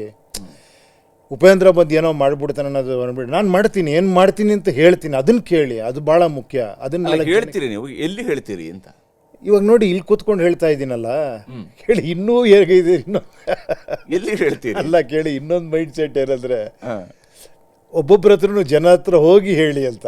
ಏನು ಹೇಳಿ, ಜನರ ಹತ್ರ ಹೋಗಿ ಹೇಳಿ, ನೀವು ನನ್ನ ಜೊತೆ ದಯವಿಟ್ಟು ಬರಬೇಕು, ಹೋಗೋಣ ಒಂದು ಯಾವ್ದಾರ ಹಳ್ಳಿಗೆ ಹೋಗೋಣ, ಅವಾಗ ನಿಮಗೆ ಎಕ್ಸ್ಪೀರಿಯನ್ಸ್ ಆಗುತ್ತೆ. ನಾನು ಕರೆ ಇದೆಲ್ಲ ಮಾಡಿದ್ದೀನಿ, ಓಕೆ ಎಲ್ಲ ಕಾಲೇಜ್ಗೆ ಹೋಗ್ತೀನಿ, ಅಲ್ಲಿ ಅಟ್ಲೀಸ್ಟ್ ಕಾಲೇಜಲ್ಲಿ ಒಂದಷ್ಟು ವಿಷಯ ಹೇಳೋದಕ್ಕೆ ಒಂದು ಇದಿರುತ್ತೆ. ಏನು ಹೇಳಿ, ಅಲ್ಲೊಂದಷ್ಟು ವಿಷಯಗಳು ಹೇಳಿದ್ದೀನಿ, ತುಂಬ ಕಾಲೇಜ್ಗಳು ಓಡಾಡಿದ್ದೀನಿ ವಿಷಯ ಹೇಳ್ಕೊಂಡು. ಆಮೇಲೆ ಹಳ್ಳಿಗಳಿಗೆ ಹೋಗಬೇಕು ಅಂತ ಹಳ್ಳಿಗಳಿಗೂ ಹೋಗಿದ್ದೀನಿ. ಏನಾಗುತ್ತೆ ಅಂದರೆ ಎಷ್ಟು 32,000 ಹಳ್ಳಿ ಇದೆ ನಮ್ಮ ರಾಜ್ಯದಲ್ಲಿ. ಈಗ ಒಂದು ಹಳ್ಳಿಗೆ ಹೋದ್ವಿ ಅಂದ್ಕೊಳ್ಳಿ, ನಾನು ಸುಮ್ಮನೆ ರಫಾಗಿ ಹೇಳ್ತೀನಿ ನಿಮಗೆ, ಅಲ್ಲಿ ಏನಂದರೆ ಸರ್ ನೀವು ಬರ್ತೀರಾ ಅಂತ ಒಂಚೂರು ಗೊತ್ತಾಗಬೇಕಿಲ್ಲಿ, ಒಂದು ಅಟ್ಲೀಸ್ಟ್ ಒಂದು 4 ಬ್ಯಾನರ್ ಹಾಕಬೇಕು ಅಂತಾರೆ. ಒಂದು ಬ್ಯಾನರ್ಗೆ ಯೋಚನೆ ಮಾಡಿ, ನಾನು ಸುಮ್ಮನೆ ಇದಾಗಿ ಹೇಳ್ತೀನಿ. ಏನಂದರೆ ಉಪೇಂದ್ರ ಖರ್ಚು ಮಾಡೋಕ್ಕೆ ರೆಡಿ ಇಲ್ಲ, ಇವ್ರು ಯಾಕೆ ಇಲ್ಲಿ ಬರಬೇಕು ಅಂದರೆ ನಾನು ಇಲ್ಲಿ ಇಲ್ಲವೇ ಇಲ್ಲ ಅಂದ್ಕೊಳ್ಳಿ, ನಾನು ಬಂದೇ ಇಲ್ಲ ಅಂದ್ಕೊಳ್ಳಿ, ಯಾಕೆ ಹೇಳ್ತೀನಿ ಅದನ್ನು ಹೇಳ್ತೀನಿ ನಾನು ನಿಮಗೆ. ಒಂದು ಹಳ್ಳಿಗೆ ಹೋದಾಗ ಒಂದು ಬ್ಯಾನರ್ಗೆ ಒಂದು 10x10 ಎಷ್ಟಾಗ್ಬೋದು ಯೋಚನೆ ಮಾಡಿ, ಎಷ್ಟಾಗ್ಬೋದು, ಒಂದು 1,000 ರೂಪಾಯಿ ಆಗ್ಬೋದು ಅಲ್ವಾ ಮಿನಿಮಮ್ ಅಂತ. ಅದು ಕಟ್ಟಕ್ಕೆ 1,000 ರೂಪಾಯಿ ಆಗ್ಬೋದು ಅಟ್ಲೀಸ್ಟ್. 2,000 ರೂಪಾಯಿ ಇಟ್ಕೊಳ್ಳಿ ಮಿನಿಮಮ್, ನಾನು ಹೇಳ್ತಿರೋದು 3-4 ಸಾವಿರ ಆಗುತ್ತೆ ಡಿಪೆಂಡಿಂಗ್ ಅಪಾನ್ ಇದು. ಅಲ್ಲಿ ಒಂದೇ ಒಂದು ಬ್ಯಾನರ್ ಕಟ್ಟಿ ಹೋದೆ ಅಂದ್ಕೊಳ್ಳಿ, ಸರ್ ಒಂದು ಸಾಲ್ತಾ ಇಲ್ಲ ಸರ್, ಅಲ್ಲೊಂದು ಇಲ್ಲೊಂದು 4 ಇದ್ದರೆ ಚೆನ್ನಾಗಿ ಪ್ರಚಾರ ಆಗುತ್ತೆ ಸರ್ ಅಂತ. ಸರ್ ಆಮೇಲೆ ಬ್ಯಾನರ್ ಕಟ್ಟಿದ್ಕೊಳ್ಳೆ ಗೊತ್ತಾಗಲ್ಲ ಸರ್, ಒಂದು ಆಟೋ ಗೀಟೋ ಇಟ್ಕೊಂಡು ಹುಡುಗನ ಇಟ್ಬಿಟ್ಟು ಸ್ವಲ್ಪ ಒಂದು ಮೈಕಲ್ಲಿ ಒಂದು 2 ದಿನ ಪ್ರಚಾರ ಮಾಡಿದ್ರೆ ನೀವು ಬರ್ತೀರಾ ಅಂದರೆ ಗೊತ್ತಾಗುತ್ತೆ ಸರ್ ಅಂತ. ಹೆಂಗೆ ಸ್ಟಾರ್ಟ್ ಆಗುತ್ತೆ ಇದು ಅಂದರೆ, ಆಮೇಲೆ ಒಂದು ಸಣ್ಣ ಸ್ಟೇಜ್ ಹಾಕೋಣ, ಇದಾಕೋಣ, ಅಲ್ಲಿ ಮಾತಾಡಿ ಮೈಕ್ ಹಿಡ್ಕೊಂಡು, ಆಮೇಲೆ ಪಕ್ಕದ ಹಳ್ಳಿಗೆ ಬನ್ನಿ. ನಾನು ಹೇಳ್ತಿರೋದು ಈಗ ಅದಕ್ಕೆ ಜನ್ಸಿ ಈ ವಿಜಯ್ ಅವರ ಗೆಲುವಲ್ಲಿ ನನಗೆ ಭಾಳ ಖುಷಿಯಾಗಿದೆ. ಏನಂದರೆ ಈಗಿನ ಜನ್ರೇಷನ್ನು, ಮೊಬೈಲ್ ಇಟ್ಕೊಂಡಿರೋ ಜನ್ರೇಷನ್ನು, ಏನು ಹೇಳಿ ಅಡ್ವಾನ್ಸ್ಡ್ ಆಗಿರೋ ಜನ್ರೇಷನ್ನು, ಇಷ್ಟೆಲ್ಲ ಅಡ್ವಾನ್ಸ್ ಆಗಿದ್ದಾಗ ನಾವು ವಿಚಾರ ತಲುಪ್ಸೋಕ್ಕೆ ಇನ್ನೂ ಮೈಕ್ಗಳು ಹಾಕ್ಕೊಂಡು ಸ್ಟೇಜ್ಗಳು ಕಟ್ಕೊಂಡು ಬ್ಯಾನರ್ಗಳು ಕಟ್ಕೊಂಡು ಹೋಗುವಂಥ ಪರಿಸ್ಥಿತಿ ಇದೆಯಾ? ನಿಮ್ಮ ಹತ್ರ ಹೋಗಿದ್ದು ಯಾರು ಹೇಳಿದ್ದಾರೆ? ಅಲ್ಲಲ್ಲ ಕೇಳಿ, ಹೋಗಬೇಕಾಗಿದೆ ಅಂತ ಅಲ್ಲಲ್ಲ ಕೇಳಿ, ಅದೇ ಜನರ ನಡುವೆ ಹೋಗುವಂಥ ಬ್ಯಾನರ್ ಕಟ್ಟಲೇಬೇಕಾ, ಮೈಕಲ್ಲಿ ಹೇಳಲೇಬೇಕಾ? ಉಪೇಂದ್ರ ಬರ್ತಾ ಇದ್ದಾರೆ ಅಂತ ಹೇಳಿದಾಗ ಉಪೇಂದ್ರ ಅವರನ್ನ ಜನ ಅದು ಬಹುಶಃ ಕರ್ನಾಟಕದ ಎಲ್ಲ ಹಳ್ಳಿಗಳಲ್ಲೂ ಕೂಡ ಉಪೇಂದ್ರ ಅವರು ಯಾರು ಅನ್ನೋದ್ರ ಬಗ್ಗೆ ಗೊತ್ತಲ್ಲ. ಅವ್ರಿಗೆ ಇಷ್ಟ ಇರ್ಬೋದು, ಉಪೇಂದ್ರ ಅವರು ಯಾರು ಅನ್ನೋಂಥ ಪರಿಚಯ ಇರುವಂಥವ್ರು ಇದ್ದೇ ಇರ್ತಾರೆ. ಯಾವುದೇ ಹಳ್ಳಿಗೆ ಹೋದ್ರು ಕರ್ನಾಟಕದ ಉದ್ದಗಲಕ್ಕೂ, ಬೀದರ್ನಿಂದ ಚಾಮರಾಜನಗರದವರೆಗೆ, ಕಾರವಾರದಿಂದ ಹಿಡಿದು ಕೋಲಾರದವರೆಗೆ ಎಲ್ಲಿಗೆ ಹೋದರೂ ಕೂಡ ಸಿಗ್ತಾರೆ, ಗುರುತಿಸಬಲ್ಲರು. ಬಟ್ ನಾನು ಹೋಗ್ತೀನಿ ಗೊತ್ತಾಗಬೇಕಲ್ಲ, ಯಾವ ಡೇಟ್ಗೆ ಹೋಗ್ತೀನಿ ಅಂತಾರೆ ಗೊತ್ತಾಗಬೇಕಲ್ಲ. ನೀವು ಅಂದರೆ ಗೊತ್ತಾಗಬೇಕು ನಿಜ, ಸೋಷಿಯಲ್ ಮೀಡಿಯಾ ಪ್ಲಾಟ್ಫಾರ್ಮ್ ಅಲ್ಲಿ ನೀವು ಹೇಳ್ಬೋದು. ನೋಡಿ ಇಲ್ಲೇ ಸೋಷಿಯಲ್ ಮೀಡಿಯಾ ವಾಪಸ್ ಬಂದ್ರಿ, ಹೌದು ಕೇಳಿ, ಅವಾಗ ನಾನು ಇಲ್ಲಿ ಕೂತ್ಕೊಂಡು ಮಾತಾಡೋದು ಒಂದು ಹಳ್ಳಿಗೆ ತಲುಪಬಹುದು. ಜನ ನಮ್ಮ ನಾಯಕ ಬಿಟ್ಬಿಡಿ ನೋಡಿ ನೋಡ್ಬೇಕು ಅಂತ ಹೇಳಿ ಅನ್ನಿಸೋದಿಲ್ವಾ? ನೋಡೋದು ಬೇಡವಾ? ಹೇಳಿ, ಈ ಮನಸ್ಥಿತಿ ನಾವು ಹೊರಗೆ ಬರೋವರೆಗೂ, ಎಲ್ಲಿವರೆಗೂ ನಮ್ಮ ನಾಯಕ ಇವನ್ ಬಂದು ನಮ್ಮನ್ನ ಏನೋ ಮಾಡಿಬಿಡ್ತಾನೆ ಅನ್ನೋವರೆಗೂ ಇದು ನಡೀತಾನೆ ಇರುತ್ತೆ. ಯಾರು ಅತಿ ಹೆಚ್ಚು ಪ್ರಚಾರ ಮಾಡ್ತಾರೋ, ಯಾರು ವೇವಲ್ಲಿ ಇರ್ತಾರೋ, ಯಾರು ಒಂದು ಸೆನ್ಸೇಷನ್ ಕ್ರಿಯೇಟ್ ಮಾಡ್ತಾರೋ ಅವ್ರನ್ನ ನಾಯಕರಾಗಿ ಆರಿಸ್ತೀರ. ಅದೇ ಬದಲಾವಣೆ ಅಂದರೆ ಖಂಡಿತ ಆ ಬದಲಾವಣೆಗಳು ಆಗ್ತಾನೇ ಇದೆ, ಅವತ್ತಿಂದ ಇವತ್ತವರೆಗೂ ಆಗ್ತಾ ಇದೆ. ನಿಮ್ಮ ಪ್ರಕಾರ ಅದಲ್ಲ ಬದಲಾವಣೆ, ಅದಲ್ಲ ಬರೀ ನಾನು ಹೇಳ್ತಿರೋದು. ಏನು ಬದಲಾವಣೆ? ಇದೇ ಬ್ಯಾನರ್ ಕಟ್ತಾ ಇದ್ದೀರಾ, ಇದೇ ಜನನ ಸೇರಿಸ್ತಾ ಇದ್ದೀರಾ, ಅದು ಹೆಂಗೆ ಬದಲಾವಣೆ ಆಗುತ್ತೆ ಹೇಳಿ? ಅದು ಬದಲಾವಣೆನಾ? ನಾನೊಂದು ಪಿಕ್ಚರ್ನ ಸೇಮ್ ಅದೇ ಥರ ಕ್ಲೈಮ್ಯಾಕ್ಸ್ ಶೂಟ್ ಮಾಡಿದ್ದೀನಿ, ಅದೇ ಥರ ಸೀನ್ ಮಾಡಿದ್ದೀನಿ, ಬದಲಾವಣೆ ಅಂತ ನಾನು ಹೇಳ್ರಿ ನೀವು ಒಪ್ತೀರಾ? ಏನ್ರಿ ಆ ಸಿನಿಮಾಲಿ ನೋಡಿದ್ದೆ ಸೀನ್ ತೆಗೆದಿದ್ದೀರಲ್ರಿ ಅಂತೀರಾ? ಅಲ್ಲ, ನಾನು ಹೇಳಿದ್ದು ಒಂದು ಸುಮ್ಮನೆ ಎಕ್ಸಾಂಪಲ್. ನಿಜವಾದ ಬದಲಾವಣೆ ಅಂದ್ರೇನು? ಬದಲಾಗಿಲ್ವಾ ದೇಶ? ಬದಲಾಗಿಲ್ವಾ ನಮ್ಮ ಟೆಕ್ನಾಲಜಿ ಬದಲಾಗಿಲ್ವಾ? ಇವತ್ತು ನೀವು ಮೊಬೈಲಲ್ಲಿ ಕೂತ್ಕೊಂಡು ಇರಾನ್ನಲ್ಲಿ ಏನಾಗ್ತಿದೆ, ಅಮೇರಿಕಲ್ಲಿ ಏನಾಗ್ತಿದೆ, ಅಮೇರಿಕಲ್ಲಿ ಏನಾಗ್ತಿದೆ, ಆಸ್ಟ್ರೇಲಿಯಾ ಏನಾಗ್ತಿದೆ ಅಂತ ಇಲ್ಲೇ ನೋಡ್ತೀವಿ ನಾವು ಅಲ್ವಾ? ಅಲ್ಲಿ ಯಾರೋ ಒಬ್ರು ವಿಡಿಯೋ ಇಟ್ಕೊಂಡು ಮಾಡಿರೋದು ಅದು ಎಲ್ಲೆಲ್ಲೋ ಹೋಗಿ ನಮಗೆ ಬಂದಿರುತ್ತೆ. ಕಣ್ಣು ಮುಂದೆ ಕೈಯಲ್ಲಿರ್ಬೇಕಾದ್ರೆ ಈ ಲೆವೆಲ್ ಟೆಕ್ನಾಲಜಿ, ಇನ್ನೂ ನಾವು ಹಳೇ ಕಾಲದ ಥರ ಇಲ್ಲ, ಹೋಗಬೇಕು, ಮಾತಾಡಬೇಕು, ಬ್ಯಾನರ್ ಹಾಕಬೇಕು. ಸೊ ಇದು ಎಲ್ಲಿವರೆಗೆ ಬಂದು ನಿಂತಿದೆ? ಸಿಂಪಲಾಗಿ ಹೇಳ್ಬೇಕಂದ್ರೆ 1,000 ರೂಪಾಯಿ ಒಂದು ಹಳ್ಳಿಗೆ ಖರ್ಚು ಮಾಡ್ರು, ಎಷ್ಟು 32,000 ಹಳ್ಳಿಗೆ ಎಷ್ಟಾಯಿತು? ಹೌದು. ಆಮೇಲೆ ಸಿಟಿಗಳು ತಗೊಳ್ಳಿ, ವಾರ್ಡ್ಗಳು ತಗೊಳ್ಳಿ, ಆಮೇಲೆ ಅಲ್ಲಿ ಕಾರ್ಯಕರ್ತರು ಪಡೆ ತಗೊಳ್ಳಿ. ಹೌದು. ಯಾರು ಕೂಡ ಪಾಪ ಎಲ್ಲ ಅವ್ರವ್ರ ಜೀವನದಲ್ಲಿ ಇದು ಮಾಡ್ತಾ ಇದ್ದಾರೆ. ಅವ್ರಿಗೆ ಫ್ರೀಯಾಗಿ ನೀನೊಂದು ಬ್ಯಾನರ್ ಕಟ್ಟಪ್ಪ ಅಂದರೆ ಯಾರು ಕಟ್ತಾರೆ? ಅದು ಕೇಳೋದು ತಪ್ಪಲ್ವಾ? ಅದೊಂದು ಸಿಸ್ಟಮ್ ಚೆನ್ನಾಗಿದೆ ಅಂದರೆ ಖಂಡಿತ ಓಕೆ, ಅದು ಸಿಸ್ಟಮ್ ಇವಾಗ ಇದೆ ಆಲ್ರೆಡಿ. ಅಲ್ಲಿ ಮತ್ತೆ ಏನು ಬದಲಾವಣೆ ಬಯಸ್ತಾ ಇದೀವಿ ನಾವು? ಅಂದ್ರೆ ಈಗ ಉಪೇಂದ್ರ ಅವರು ರಾಜಕೀಯಕ್ಕೆ ಅಥವಾ ಪ್ರಜಾಕೀಯವನ್ನು ಆರಂಭಿಸೋದಕ್ಕೆ ಸನ್ಯಾಸತ್ವಕ್ಕೆ ಹೋಗಿದ್ದಾರೆ ಅಂತ ಅಂದ್ಕೋಬೇಕಾ? ಅಲ್ಲ, ನಾನು ಹೇಳಿದ್ದು ಯಾವ ಸನ್ಯಾಸತ್ವ? ಸತ್ಯ ಹೇಳೋ ಸನ್ಯಾಸತ್ವನ? ಅಲ್ಲ, ನೀವು ಅಥವಾ ಸುಳ್ಳಿನ ಜಗತ್ತಲ್ಲಿ ಅದೇ ಒಂದು ಚೆನ್ನಾಗಿದೆ ಹಾಗಾಗಿ ಅದು ನಡ್ಕೊಂಡು ಹೋಗ್ಲಿ, ಹಾಗಾದ್ರೆ ನೀವು ನಾನು ಹೇಳ್ತಾ ಒಂದು ಹೆಜ್ಜೆನ ಮುಂದೆ ಹೇಳಿ, ನಾನು ಈ ಉದ್ದೇಶದಿಂದನೇ ಇಟ್ಟಿರೋದು. ಟೆಕ್ನಾಲಜಿ ಇದನ್ನ ಬದಲು ಮಾಡಿ, ಈ ಬಿಸ್ನೆಸ್ ರಾಜಕಾರಣನ ಬದಲು ಮಾಡಿ, ದುಡ್ಡಿರೋರೇ ಬರ್ಬೇಕನ್ನೋ ಪರಿಸ್ಥಿತಿನ ಬದಲು ಮಾಡಿ, ಯಾವುದೇ ಯುವತಿಯರು ಕೂಡ ಬಂದು ನಿಲ್ಲುವಂಥ ಪರಿಸ್ಥಿತಿ ಬರಬೇಕು. ನಮ್ಗೆ ಯಂಗ್ಸ್ಟರ್ಸ್ ಬೇಕು, ವಿದ್ಯಾವಂತರು ಬೇಕು, ಏನು ಹೇಳಿ ಓಡಾಡಿ ಕೆಲಸ ಮಾಡೋವಂಥವ್ರು ಬೇಕು ನಮಗೆ. ಏನು ಹೇಳಿ ಇವತ್ತು ಬಯಸೋರು, ನಾನು ಒಂದೇ ಒಂದು ಸಿಂಪಲ್ ಕ್ವಶನ್ ಕೇಳ್ತೀನಿ. ಇವತ್ತು ನೀವು ಹಳ್ಳಿಗೆ ಬನ್ನಿ ಅಂತ ಬಯಸೋರು, ನಾಳೆ ನೀವು ಸಂಬಳ ಕೊಡೋಕ್ಕೆ ಸ್ಟಾರ್ಟ್ ಮಾಡ್ತೀರಲ್ಲ, ಅವಾಗ ಯಾಕೆ ಬಯಸಲ್ಲ ಅಂತ? ಬಯಸ್ಬೇಕು. ಅವಾಗ ಯಾಕೆ ಕೇಳ್ತಾ ಇಲ್ಲ ಯಾರು? ಬನ್ರಿ ನಮ್ಮ ಹಳ್ಳಿಗೆ ಬಂದೇ ಇಲ್ಲ, ನಿಮ್ಮ ಎಲೆಕ್ಟ್ ಮಾಡಿ ಕಳಿಸಿದ್ದೀವಿ ನಾವು. ನೀವು ಎಷ್ಟು ದಿನ ಸೋಲಿಸಿ ಇನ್ನೊಬ್ಬನ ಮದುವೆ ಮಾಡ್ತಿರಲ್ಲ ನೀವು ಮತ್ತೆ. ಅದಕ್ಕೆ ಅಧಿಕಾರವನ್ನು ಅಲ್ಲ, ನೀವು ಯಾವಾಗ ಗೆಲ್ಲೋದು? ಅವನ್ನ ಸೋಲಿಸ್ತೀರಾ ಗೆಲ್ಲಿಸ್ತೀರಾ, ಇವನ್ ಬಿಟ್ರೆ ಅವ್ನು ಬಿಟ್ರೆ ಇವನ್ನ, ನೀವು ಗೆಲ್ಲೋದು ಯಾವಾಗ? ಅವ್ರನ್ನ ಬಿಟ್ಟು ಇವ್ರನ್ನ ಆಯ್ಕೆ ಮಾಡ್ಕೊಳ್ಳೋದ್ರ ನಡು ಇಲ್ಲ, ಇದೆರಡೂ ಸರಿ ಇಲ್ಲಪ್ಪ, ಹೊಸ ಆಯ್ಕೆ ನನ್ನ ಕೈಯಲ್ಲಿದೆ ಅಂತ ಒಬ್ರು ಹೇಳ್ತಾ ಇದ್ದಾರೆ. ಆ ಆಯ್ಕೆನೇ ಜನರ ಹತ್ರ ತಲುಪಿಸೋದೇ ಹೋದ್ರೆ ಅವ್ರು ಯಾಕೆ ಆಯ್ಕೆ ಮಾಡ್ಕೋಬೇಕು? ಜನ ಯಾಕೆ ಆಯ್ಕೆ ಮಾಡ್ಕೋಬೇಕು? ಅಲ್ಲ, ಈ ತಲುಪಿಸೋ ದಾರಿ ಹೇಳ್ತಾ ಇದ್ದೀನಿ ನಾನು. ಇಲ್ಲಿ ಲಕ್ಷಾಂತರ ಕೋಟ್ಯಾಂತರ ಯುವಕರಿದ್ದಾರೆ, ಅವ್ರ ಕೈಯಲ್ಲಿ ಮೊಬೈಲ್ ಇದೆ. ಒಬ್ಬೊಬ್ಬರು 4 ಜನಕ್ಕೆ ತಲುಪಿಸಿದ್ರೆ ಅದು ಕೋಟಿ ಆಗೋಗ್ಬಿಡುತ್ತೆ. 4 ಜನಕ್ಕೆ ಅವ್ರ ಮನೆಯವ್ರನ್ನ ಬದಲಾಯಿಸಿದ್ರೆ ಸಾಕು, ಅವರು ಕನ್ವಿನ್ಸ್ ಆಗಿ ಅವ್ರ ಪಕ್ಕದಲ್ಲಿರೋನ್ನ ಬದಲಾಯಿಸಿದ್ರೆ ಸಾಕು. ಏನು ಹೇಳಿ, ವೆರಿ ಸಿಂಪಲ್. ಅದು ನನ್ನೊಳಗೆ ಬರಬೇಕದು. ಇಲ್ಲ, ಈ ಬದಲಾವಣೆ ಬೇಕು ನನಗೆ. ಇದು ಬದಲಾವಣೆ ಅಲ್ಲ, ಇದು ಇಲ್ಲಿ ಮತ್ತೆ ಹೂಡಿಕೆ ಆಗ್ತಿದೆ ಹಣ. ಅಂದರೆ ನಿಮ್ಗೆ ಈ ರ್ಯಾಲಿಗಳ ಮೇಲೆ ನಂಬಿಕೆ ಇಲ್ಲ? ಹಂಗಲ್ಲ, ರ್ಯಾಲಿಗಳ ಬಗ್ಗೆ ಅಲ್ಲ ನಾನು ಹೇಳ್ತೀರ. ಅಲ್ಲಿ ಹೂಡ್ತಾ ಇರೋ ಹಣದ ಲೆಕ್ಕ ಹಾಕೊಳ್ಳಿ. ಆ ಹಣ ಎಲ್ಲಿಂದ ಬರ್ತಾ ಇದೆ, ಯಾರು ಕೊಡ್ತಾ ಇದ್ದಾರೆ, ಯಾರು ತಂದಾಗ್ತಾ ಇದ್ದಾರೆ, ಏನಕ್ಕೋಸ್ಕರ ತಂದಾಗ್ತಾ ಇದ್ದಾರೆ ಅಷ್ಟು ಹಣನ? ಈಗ 1,000 ಕೋಟಿ ಒಂದು ಎಲೆಕ್ಷನ್ನಿಗೆ ಮಿನಿಮಮ್ ಖರ್ಚಾಗತ್ತೆ ಅಂತ ನಾವು ಮಾತಾಡ್ತೀವಿ ಅಂದರೆ, 1,000 ಕೋಟಿ ಅಂದ್ರೆ ಏನು ಬಾಯಲ್ಲಿ ಹೇಳೋ ಅಷ್ಟು ಈಸಿನ ಅದು? ಆ 1,000 ಕೋಟಿ ಇಲ್ಲಿ ಆಗ್ತಾನೆ ಅಂದ್ರೆ ಎಷ್ಟು ಕೋಟಿ ಇಲ್ಲಿ ಲಾಭ ಇರ್ಬೋದು ಇಲ್ಲಿ? ಅಥವಾ 1,000 ಕೋಟಿ ಸುಮ್ಮನೆ ಏನೋ ನಾನು ಗೆಲ್ಲೋದಕ್ಕೋಸ್ಕರ ಆಗ್ತಾ ಇದ್ದಾರೆ, ಬರೀ ಒಂದು ಇದಕ್ಕೋಸ್ಕರ? ಅಲ್ಲ ಉಪೇಂದ್ರ ಅವರೇ, ಈಗ ಕರೆಕ್ಟ್ ನೀವು ಹೇಳ್ತಿರೋದು ಕಾನ್ಸೆಪ್ಟ್, ನಾನು ಇದನ್ನು ಒಪ್ಕೊಳ್ತೀನಿ. ಹೌದು, ಇದು 1,000 ಕೋಟಿ ರೂಪಾಯಿ ಇನ್ವೆಸ್ಟ್ಮೆಂಟ್ ಆಗ್ತಾ ಇದೆ, ಇದು ಏನಕ್ಕೆ ಬೇಕಾಗಿ ಮಾಡ್ತಾರೆ, ಬಂಡವಾಳ ಹೂಡಿದವನು ಲಾಭಕ್ಕಾಗಿ ಮಾಡ್ತಾನೆ ಅನ್ನುವಂಥ ಸಾಮಾನ್ಯವಾಗಿ ನಮಗೆಲ್ಲರೂ ಕೂಡ ಅರ್ಥ. ನಾವು ಕೂಡ ಈ ವ್ಯವಸ್ಥೆಯ ಭಾಗವಾಗಿ ಈ ವ್ಯವಸ್ಥೆಯ ಒಳಗಡೆ ಇರುವಂತಹ ಜನರು ಪ್ರತಿಯೊಬ್ಬ ನಾಗರಿಕನು ಕೂಡ ವ್ಯವಸ್ಥೆ. ಆದರೆ ಓಕೆ, ಇದು ಸರಿ ಇಲ್ಲಪ್ಪ, ಇದು ಸರಿ ಇಲ್ಲ, ನಮ್ಮಲ್ಲಿ ಹೊಸತನ ಬೇಕು ಅನ್ನುವಂಥದ್ದು ಆದಾಗ, ಹೌದು ಯುವಕರ ಕೈಯಲ್ಲಿ ಮೊಬೈಲ್ ಇದೆ, ಯುವಕರಿಗೆ ರೀಚ್ ಆಗೋದಕ್ಕೆ ಅವಕಾಶಗಳಿದ್ದಾವೆ, ನಾನಾ ಮಾರ್ಗಗಳಿದ್ದಾವೆ. ತನ್ನನ್ನು ಈ ವ್ಯವಸ್ಥೆಯಿಂದ ಹೊರಗೆ ತರುವ ಅಥವಾ ತಾವು ಬಯಸುವ ಒಂದು ಹೊಸ ಆದರ್ಶದ ದಾರಿಯಲ್ಲಿ ನಡಿಬೇಕಾಗಿರುವಂಥದ್ದಕ್ಕೆ ನೀವು ಅವ್ರನ್ನ ನಾಯಕ ಅಂತ ಕರಿತೀರಾ, ಸೇವಕ ಅಂತ ಕರಿತೀರಾ, ನಾವು ಕೆಲಸ ಕೊಡುವಂಥ ಪ್ರಜಾಪ್ರಭುತ್ವದ ಒಳಗಡೆ ಇರುವಂಥ ಕೆಲಸ ಕೊಡುವಂಥದ್ದು, ಯಾಕೆಂದರೆ ಪ್ರಜೆಗಳ ಸೇವಕ ಅಂತೇಳಿ ಅದನ್ನು ಕರಿತೀರಾ, ಪ್ರಜೆಗಳ ಪ್ರಭು ಅಂತ ಕರಿತೀವಿ, ಅದು ಆಮೇಲೆ ಮಾತು. ಈ ಮಾತುಗಳಿಗೆ ಗಂಟು ಬಿತ್ಕೊಂಡು ಕೂತ್ಕೊಳ್ಬೇಕಾ ನಾವು, ಅಥವಾ ಆ ಜನರ ನಡುವೆ ಹೋಗಿ ನೋಡ್ರಪ್ಪ ಇದು ಸರಿ ಇಲ್ಲ, ಹಾಗಾಗಿ ನಾನು ಇಂಥದ್ದೊಂದು ಕಾನ್ಸೆಪ್ಟನ್ನು ನಿಮ್ಮ ಮುಂದೆ ತಂತಾ ಇದ್ದೀನಿ, ನಾನು ಇದನ್ನು ಮಾಡಬೇಕು ಅನ್ನೋದನ್ನು ನೇರವಾಗಿ ಅವರಿಗೆ ಹೇಳಬೇಕಾದ ಅವಶ್ಯಕತೆ ಇದೆ ಅಂತೇಳಿ ಅನ್ಸೋದಿಲ್ವಾ? ಆ ಪ್ರಯತ್ನ ಎಷ್ಟರ ಮಟ್ಟಿಗೆ ನಡೆಯುತ್ತೆ ನಿಮ್ಮ ಕಡೆಯಿಂದ? ಅಲ್ಲಲ್ಲ, ನಾನು ಈ ಪ್ರಯತ್ನ 5-6 ವರ್ಷದಿಂದನೂ ಮಾಡ್ತಾನೇ ಇದ್ದೀನಿ. ಏನು ಹೇಳಿ, ಹಳ್ಳಿಗಳಿಗೆ ಹೋಗಿದ್ದೀನಿ, ಕಾಲೇಜ್ಗಳಿಗೆ ಹೋಗಿದ್ದೀನಿ. ಇನ್ನು ಎಷ್ಟು ಹಳ್ಳಿಗಳಿಗೆ ಹೋಗ್ಬೇಕು ಗೊತ್ತಿಲ್ಲ. ಇನ್ನೆಷ್ಟು ಇವಾಗ ಸಿಟಿಲಿ ರೋಡ್ಗಿಳಿದ ಅಂದರೆ ಟ್ರಾಫಿಕ್ ಜಾಮ್ ಆಗುತ್ತೆ. ಏನು ಹೇಳಿ, ಅಲ್ಲೇನೋ ಮೈಕ್ ಇಟ್ಕೊಂಡು ಮಾತಾಡೋಕ್ಕಲ್ಲ, ಅದಕ್ಕೊಂದು ಸಿಸ್ಟಮ್ ಇದೆ. ಅವಾಗ ಪೊಲೀಸರು ಬರ್ತಾರೆ, ಪಕ್ಕದಲ್ಲಿ ಒಂದು ಫೀಲ್ಡ್ ಇದೆ ರೀ, ಅಲ್ಲಿ ಹೋಗಿ ಅಂತಾರೆ. ಹೌದು, ಅಲ್ಲಿ ಹೋದರೆ ಅಲ್ಲಿ ಮತ್ತೆ ಜನ ಗೊತ್ತಾಗಬೇಕು ಅಲ್ವಾ, ಅವ್ರವ್ರ ಕೆಲಸದಲ್ಲಿ ಇರ್ತಾರೆ. ಅಲ್ಲೊಂದು ಅಟ್ಲೀಸ್ಟ್ ಮೈಕ್ ಹಾಕ್ಕೊಂಡು ಹೇಳ್ಬೇಕು, ನಾಡಿದ್ದು ಉಪೇಂದ್ರ ಅವ್ರು ಬರ್ತಾ ಇದ್ದಾರೆ ಮಾತಾಡೋಕ್ಕೆ ಬನ್ನಿ ಅಂತ. ಇಲ್ಲ, ಅಲ್ಲಿ ಕೇಳಿ, ಇದು ಬಳಕೆ ಆಗುತ್ತಲ್ಲ, ನಾನು ಬರ್ತಾ ಇದ್ದೀನಿ ಅವಾಗ ದಿವಸ ಬನ್ನಪ್ಪ ಪಾರ್ಕ್ ಅಲ್ಲಿ ಸಂಜೆ 5 ಗಂಟೆಗೆ ಇರ್ತೀನಿ ಅಂತ ಬನ್ನಪ್ಪ ಪಾರ್ಕ್ ಅಲ್ಲಿ ಗೊತ್ತಾಗಲ್ವಾ? ಪಾರ್ಕಿಗೆ ಯಾಕೆ ಬರ್ತೀರಪ್ಪ, ನಾನು ಲೈವ್ ಬರ್ತಿದ್ದೀನಿ, ಮೊಬೈಲ್ ಓಪನ್ ಮಾಡ್ಕೊಳ್ಳಿ, ನಾನು ಮಾತಾಡ್ತೀನಿ ನಿಮ್ಮ ಹತ್ರ, ಒಬ್ಬೊಬ್ಬರ ಹತ್ರ ಪರ್ಸನಲ್ ಮಾತಾಡ್ತೀನಿ ಅಂತ ಹೇಳೋ ಅಂತ ನೋಡ್ಬೇಕು. ನೋಡಿ ಅವ್ರ ಹೈಟ್ ಅವಾಗ ಗೊತ್ತಾಯ್ತು, ನನ್ನ ಕಣ್ಣೆದ್ರಿಗೆ ಅವ್ರು ಹಿಂಗ್ ಕಾಣ್ತಾರೆ. ನಾಯಕನನ್ನ ಕಣ್ಣಾರ ನೋಡ್ಬೇಕು ಹೇಳಿ, ನಾಯಕ ಆರ್ಟಿಸ್ಟ್ ಆಗಿ ಬಿಟ್ಬಿಡಿ, ನಾನು ಬಿಟ್ಬಿಡಿ. ನಾನು ಹೇಳ್ತಿರೋದು ಒಬ್ಬ ಆರ್ಟಿಸ್ಟ್ ನೋಡ್ಬೇಕನ್ನೋದು ಬೇರೆ. ಒಬ್ಬ ವ್ಯಕ್ತಿ, ನೀವೇ ಆರ್ಟಿಸ್ಟ್ ಆಗಿ ಅಲ್ಲ, ನಿಮ್ಮನ್ನ ಪ್ರಜೆಗಳ ನಾಯಕನಾಗಿ ನೋಡುವಂತ ಸಂದರ್ಭದಲ್ಲಿ ಪ್ರಜೆಗಳ ನಾಯಕರಾಗೂ ನೋಡ್ಬಿಡಿ, ನಿಮ್ ಪ್ರಜೆಗಳ ಕೆಲಸದವ್ರನ್ನ ಸೇವಕನಾಗಿ ನೋಡಿ. ನೋಡುವಾಗ, ಓಕೆ, ನಿಮ್ ಕೆಲಸ ಪ್ರಜೆಗಳ ಸೇವಕನಾಗಿ ನೋಡುವಾಗ, ಓಕೆ, ಸೇವಕನಾಗಿ ನೋಡ್ಬೇಕಾ ನೋಡಿ. ಬೇಡವಾ? ಕೆಲಸದವ್ರು ನೋಡಿ, ನೀವು ಮೊಬೈಲಲ್ಲೂ ನೋಡ್ಬೋದು. ಈಗ ನಿಮ್ಮ ಮನೆಗೆ ಒಬ್ರು ಕೆಲಸಕ್ಕೆ ಯಾರನ್ನ ಒಬ್ಬರನ್ನ ಸೇರಿಸ್ಕೊಳ್ತೀರಿ ಅಂದ್ರೆ ನಿಮ್ಮ ಮನೇಲಿ ನೀವು ಅವ್ರನ್ನ ಮೊಬೈಲ್ ಅಲ್ಲಿ ಪ್ರೊಫೈಲ್ ನೋಡ್ಕೊಂಡು ಕರೆಸ್ತೀರಾ ಅಥವಾ ನೀವು ಮನೆಗೆ ಕರೆದು ಎಷ್ಟೋ ಸತಿ ನಾನು ಮೊಬೈಲಲ್ಲೇ ಇಂಟರ್ವ್ಯೂ ಮಾಡಿದ್ದೀನಿ.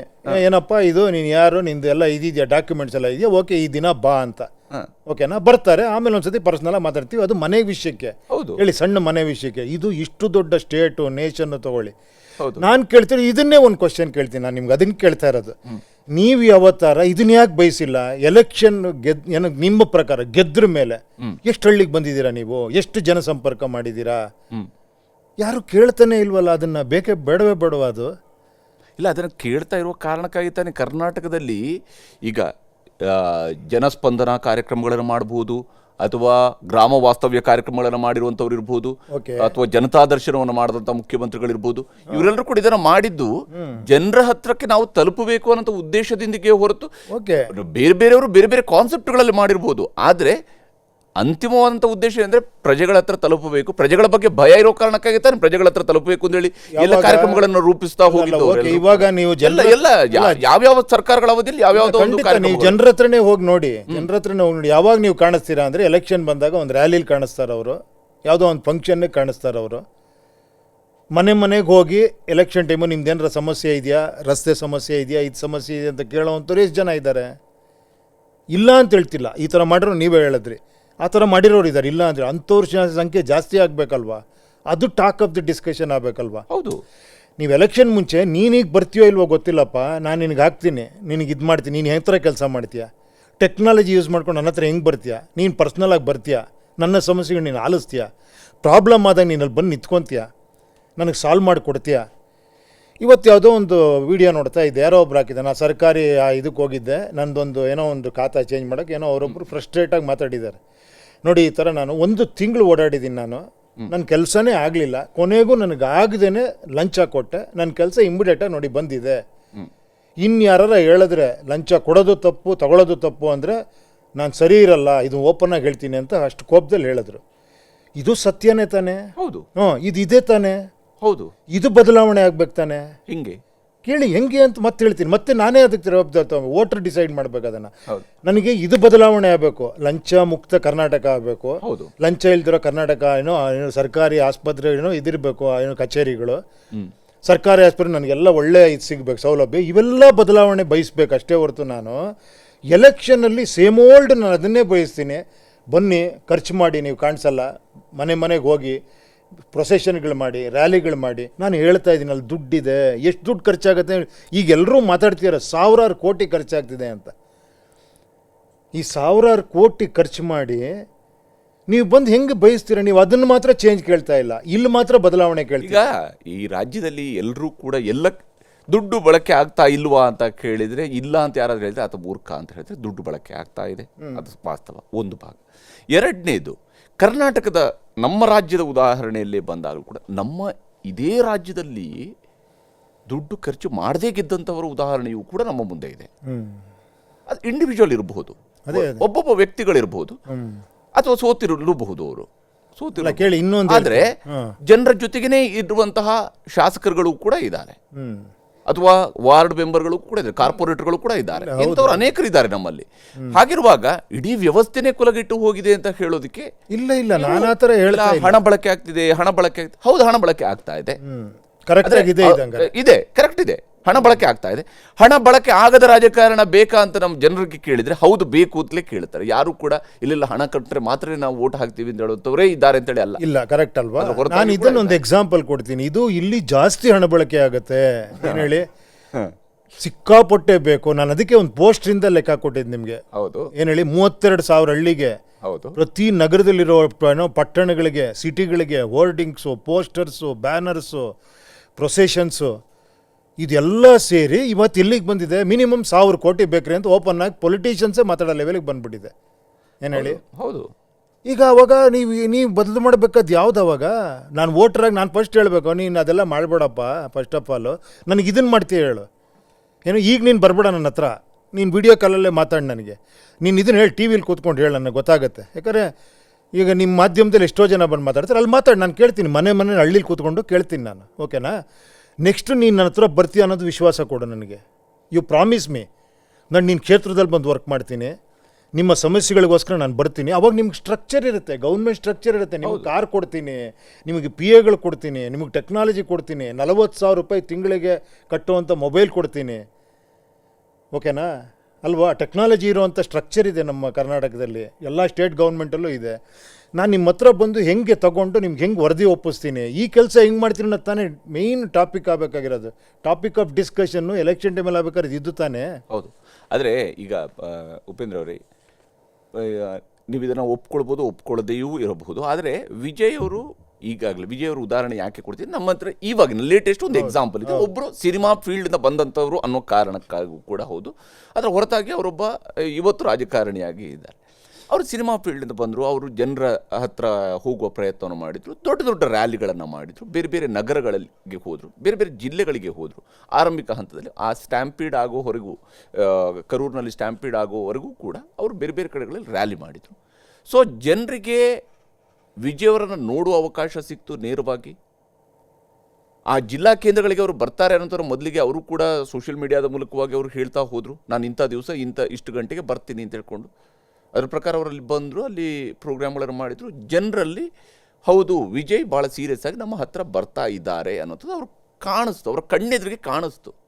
ಅದಾದ ನಂತರ ಅವರು ಕೂಡ ಸೋಷಿಯಲ್ ಮೀಡಿಯಾದಲ್ಲಿ ಬಹಳ ದೊಡ್ಡ ಪ್ರಚಾರವನ್ನು ಮಾಡಿದ್ದಾರೆ, ಅದನ್ನು ದೊಡ್ಡ ಮಟ್ಟದಲ್ಲಿ ಬಳಕೆ ಮಾಡ್ಕೊಂಡಿದ್ದಾರೆ. ಇವು ಎರಡನೇ ಭಾಗ, ಅದು ಚುನಾವಣೆಯ ಹತ್ತಿರದ ವಿಚಾರಗಳು. ನಾನು ಹೇಳಿದ ಆ ಮೊದಲ ಭಾಗ, ಉಪೇಂದ್ರ ಅವರು ಪ್ರಜಾಕೀಯವನ್ನು ಶುರು ಮಾಡಿದಾಗ ಗಾಂಧಿ ಭವನದಲ್ಲಿ ಶುರು ಮಾಡಿದ್ರಿ, ನಿಮ್ಮ ಪಕ್ಷದ ಉದ್ಘಾಟನೆ ಅನ್ನುವಂಥದ್ದನ್ನು. ಆ ಮೂಲಕವಾಗಿ ಜನರಿಗೆ ಅದು ಗೊತ್ತಾಗಬೇಕು ಅನ್ನೋದು.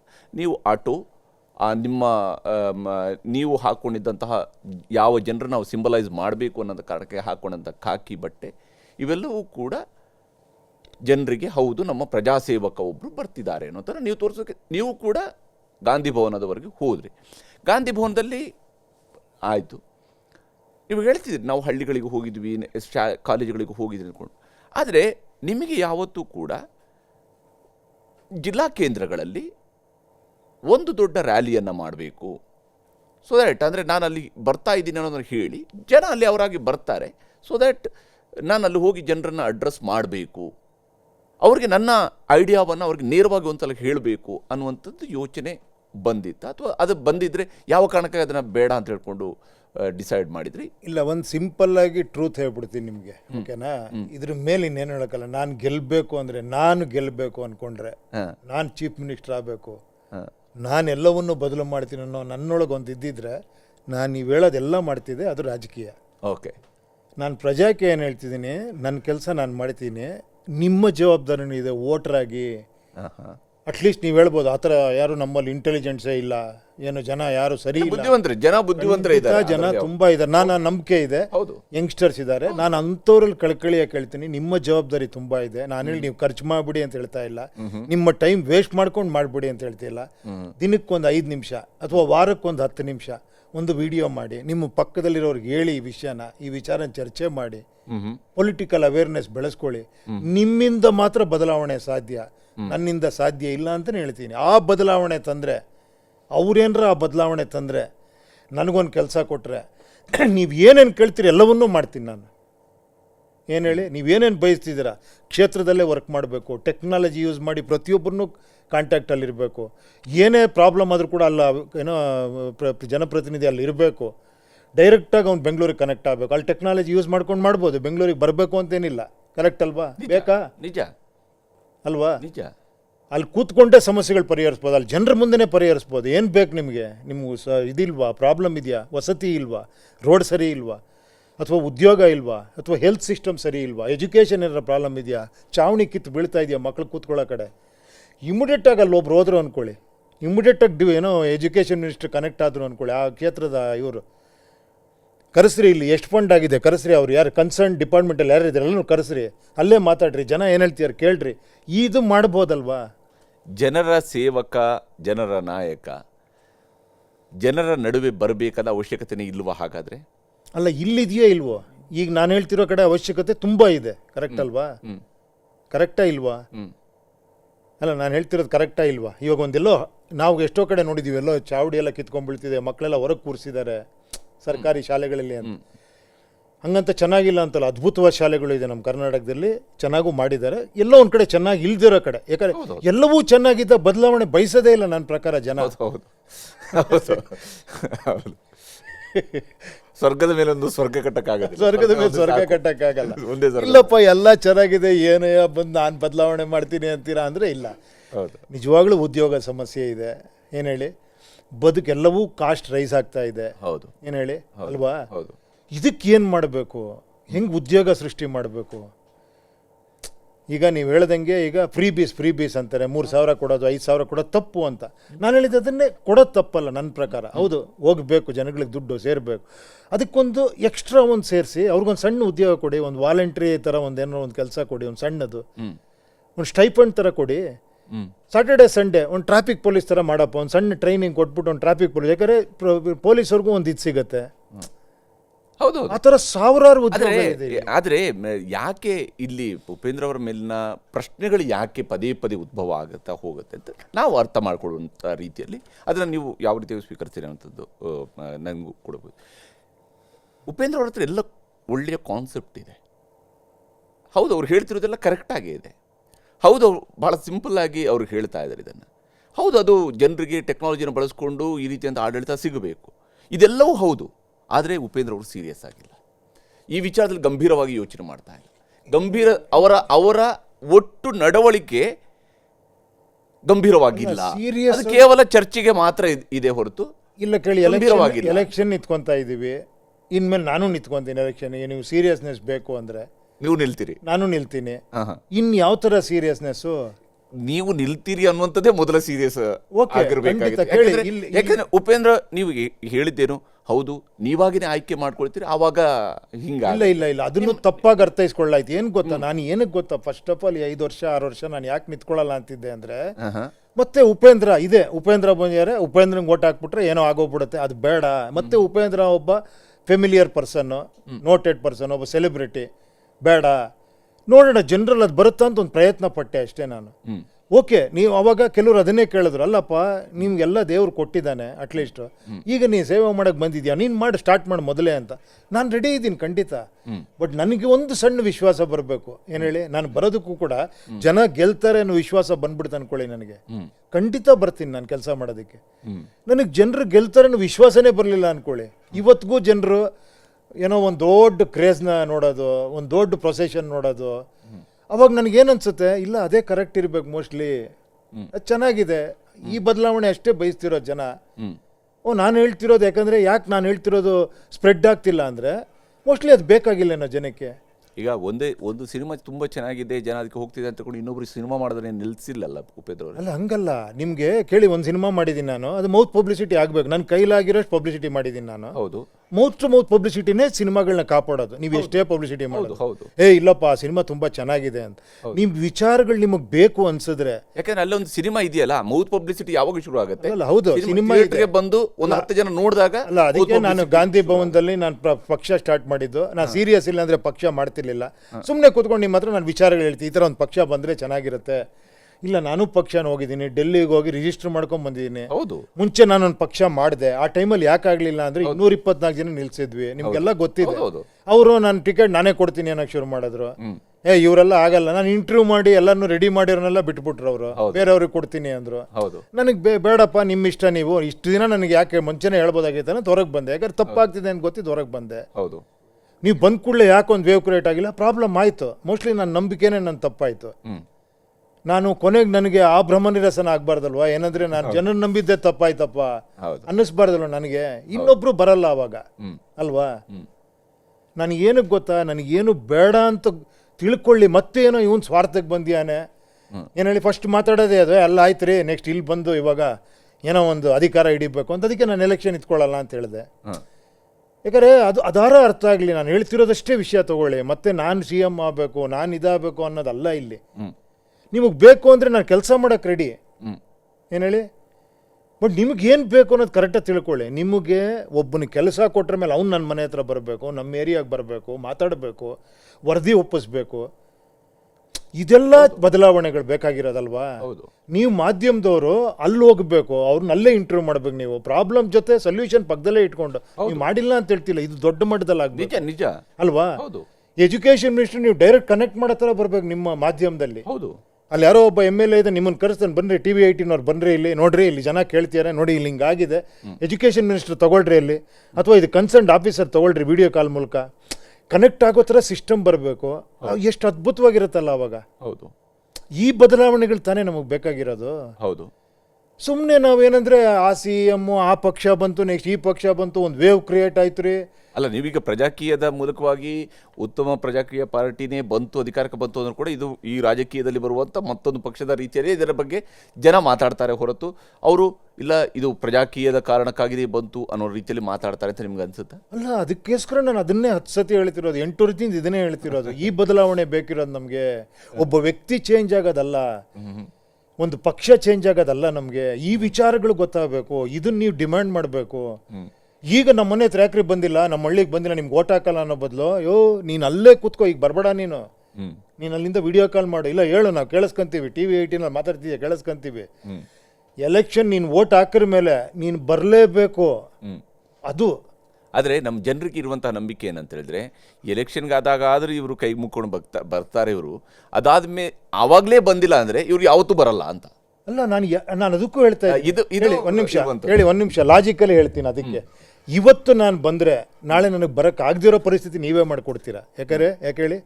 ನಾನು ಇವತ್ತು ಒಂದು ಪ್ರಚಾರ ಮಾಡ್ಕೊಂಡು ಬರ್ತೀನಿ, ಇವತ್ತು ನನಗೊಂದು ಸ್ಟ್ರಕ್ಚರ್ ಇಲ್ಲ, ಗೌರ್ಮೆಂಟ್ ಸ್ಟ್ರಕ್ಚರ್ ಇಲ್ಲ ನನ್ನ ಹತ್ರ. ಹೌದು.